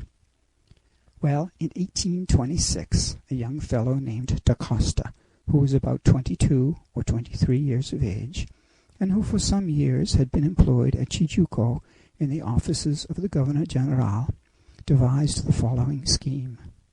He leagued himself with a band of smugglers, and informed them of the date of the departure of the convoy. The scoundrels took their measures accordingly. They were numerous and well armed. Close to Villarica, during the night of the 22nd of January, the gang suddenly attacked the diamond escort, who defended themselves bravely, but were all massacred with the exception of one man, who, seriously wounded, managed to escape and bring the news of the horrible deed. The workman was not spared any more than the soldiers. He fell beneath the blows of the thieves, and was doubtless dragged away and thrown over some precipice, for his body was never found. And this Da Costa? asked Joao Garral. Well, his crime did not do him much good, for suspicion soon pointed toward him. He was accused of having got up the affair. In vain he protested that he was innocent. Thanks to the situation he held, he was in a position to know the date on which the convoy's departure was to take place. He alone could have informed the smugglers.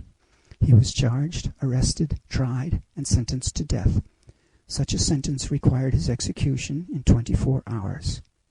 Was the fellow executed? asked Fragoso. No, replied Torres. They shut him up in the prison at Villarica, and during the night, a few hours only before his execution, whether alone or helped by others, he managed to escape. Has this young man been heard of since? asked Joao Garral. Never, replied Torres.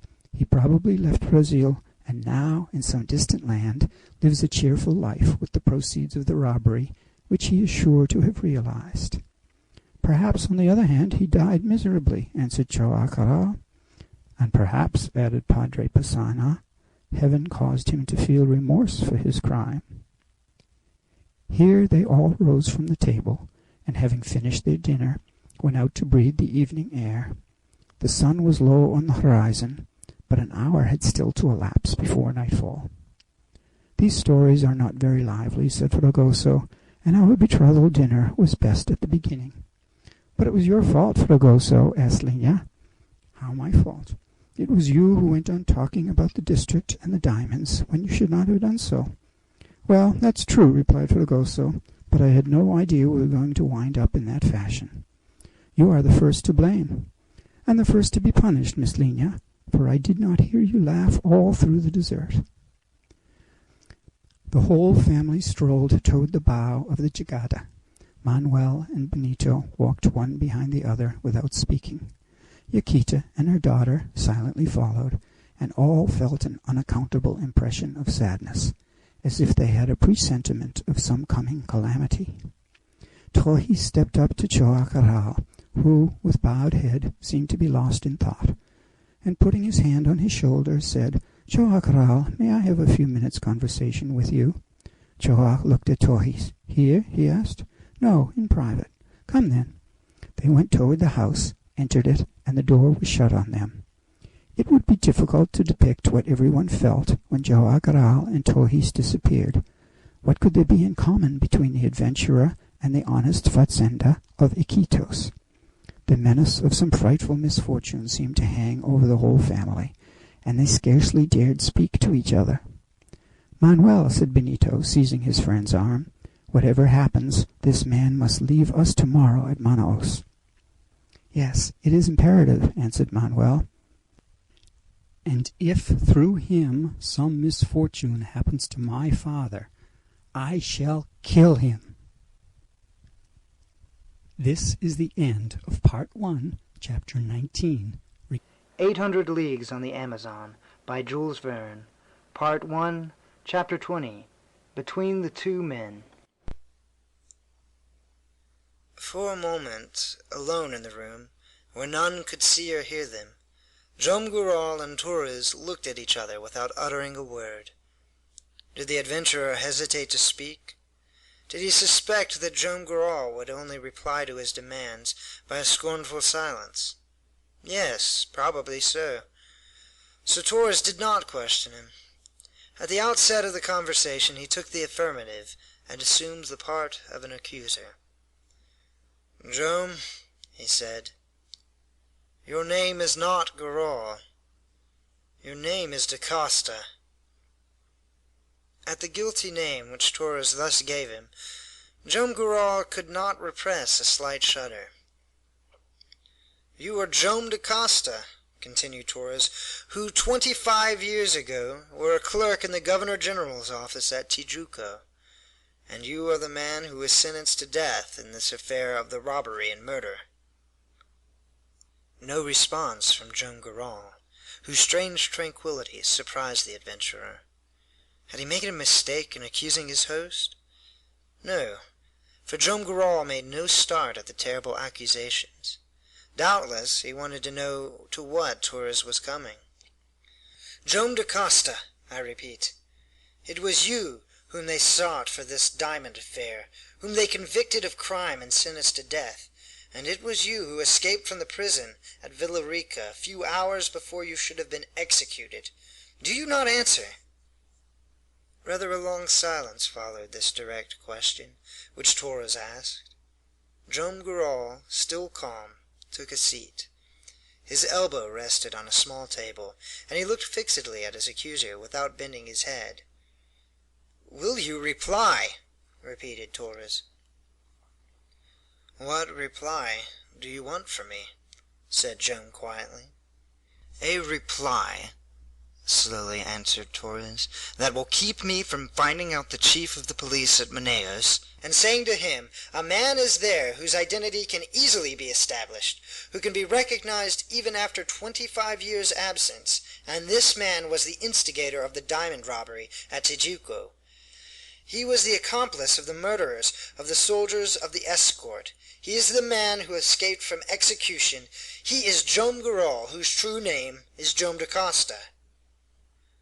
"And so, Torres," said Joam Garral, "I shall have nothing to fear from you if I give you the answer you require?"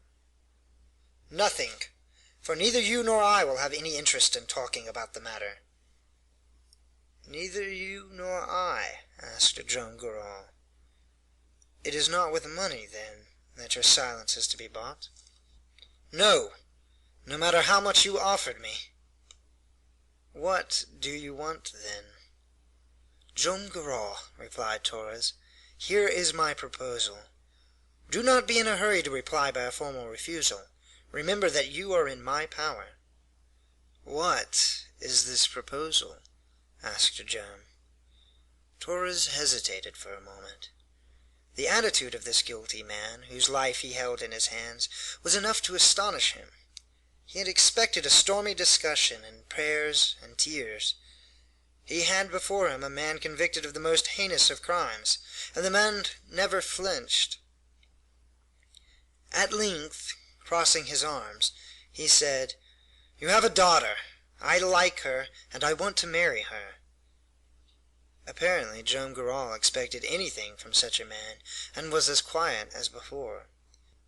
"And so," he said, "the worthy Torres is anxious to enter the family of a murderer and a thief?" "I am the sole judge of what it suits me to do," said Torres. "I wish to be the son-in-law of Joam Garral, and I will." "You ignore, then, that my daughter is going to marry Manuel Valdez?" "You will break it off with Manuel Valdez." "And if my daughter declines?" "If you tell her all, I have no doubt she would consent," was the impudent answer. "All?"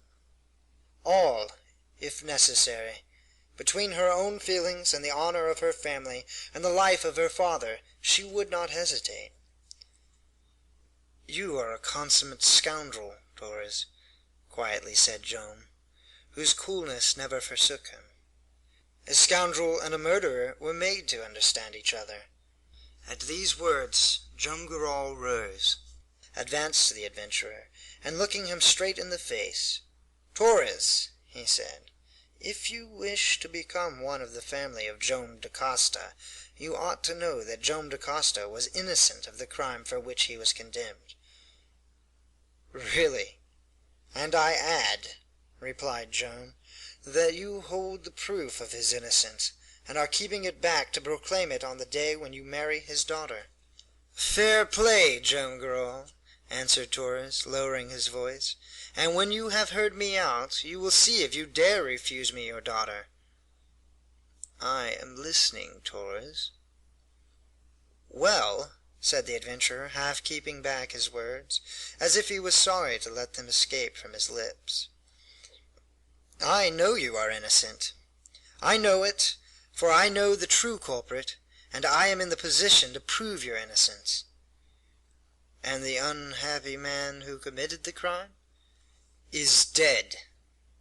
"Dead!" exclaimed Joam Garral, and the word made him turn pale, in spite of himself, as if it had deprived him of all power of reinstatement. "Dead," repeated Torres. "But this man, whom I knew a long time after his crime, and without knowing that he was a convict, had written out at length in his own hand the story of this affair of the diamonds, even to the smallest details. Feeling his end approaching, he was seized with remorse. He knew where Joam Dacosta had taken refuge, and under what name the innocent man had again begun a new life. He knew that he was rich, in the bosom of a happy family, but he knew also that there was no happiness for him, and this happiness he desired to add to the reputation to which he was entitled. But death came. He entrusted to me, his companion, to do what he could no longer do. He gave me the proofs of Dacosta's innocence for me to transmit them to him, and he died." "The man's name," explained Joam Garral in a tone he could not control. "You will know it when I am one of your family." "And the writing?" Joam Garral was ready to throw himself on Torres, to search him, to snatch from him the proofs of his innocence. "The writing is in a safe place," replied Torres, "and you will not have it until your daughter has become my wife. Now, will you still refuse me?" "Yes," replied Joam, "but in return for that paper the half of my fortune is yours." "The half of your fortune?" exclaimed Torres. "Agreed, on condition that Mina brings it to me at her marriage." "And it is thus that you respect the wishes of a dying man. of a criminal tortured by remorse, and who has charged you to repair as much as he could the evil which he had done. It is thus. Once more, Torres, said Joam Garral, you are a consummate scoundrel. Be it so. And as I am not a criminal, we were not made to understand one another. And you refuse? I refuse. It will be your ruin, then, Joam Garral. Everything accuses you in the proceedings that have already taken place. You are condemned to death, and you know, in sentences for crimes of that nature, the government is forbidden the right of commuting the penalty. Denounced, you are taken. Taken, you are executed, and I will denounce you. Master as he was of himself, Joam could stand it no longer. He was about to rush on Torres. A gesture from the rascal cooled his anger. Take care, said Torres. Your wife knows not that she is the wife of Joam Dacosta. Your children do not know that they are the children of Joam Dacosta, and you are not going to give them the information. Joam Garral stopped himself. He regained his usual command over himself, and his features recovered their habitual calm. This discussion has lasted long enough, said he, moving toward the door, and I know what there is left for me to do. Take care, Joam Garral, said Torres, for the last time, for he could scarcely believe that this ignoble attempt at extortion had collapsed. Joam Garral made him no answer. He threw back the door which opened under the veranda, made a sign to Torres to follow him, and they advanced toward the center of the jangada, where the family were assembled. Benito, Manuel, and all of them, under a feeling of deep anxiety, had risen. They could see that the bearing of Torres was still menacing, and that the fire of anger still shone in his eyes. In extraordinary contrast, Joam Garral was master of himself, and almost smiling. Both of them stopped before Yaquita and her people. Not one dared to say a word to them. It was Torres who, in a hollow voice, and with his customary impudence, broke the painful silence. For the last time, Joam Garral, he said, I ask you for a last reply. And here is my reply. And addressing his wife, Yaquita, he said, peculiar circumstances oblige me to alter what we have formerly decided as to the marriage of Mina and Manuel.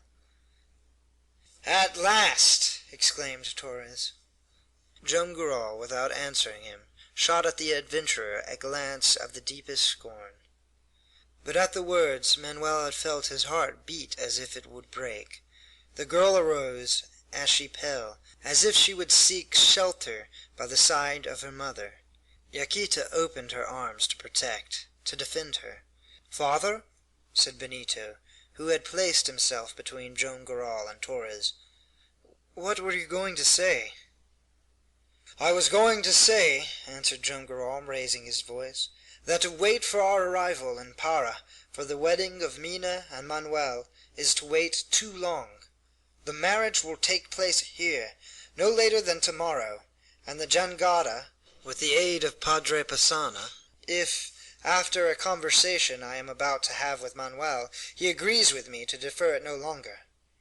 Ah, father, father, exclaimed the young man.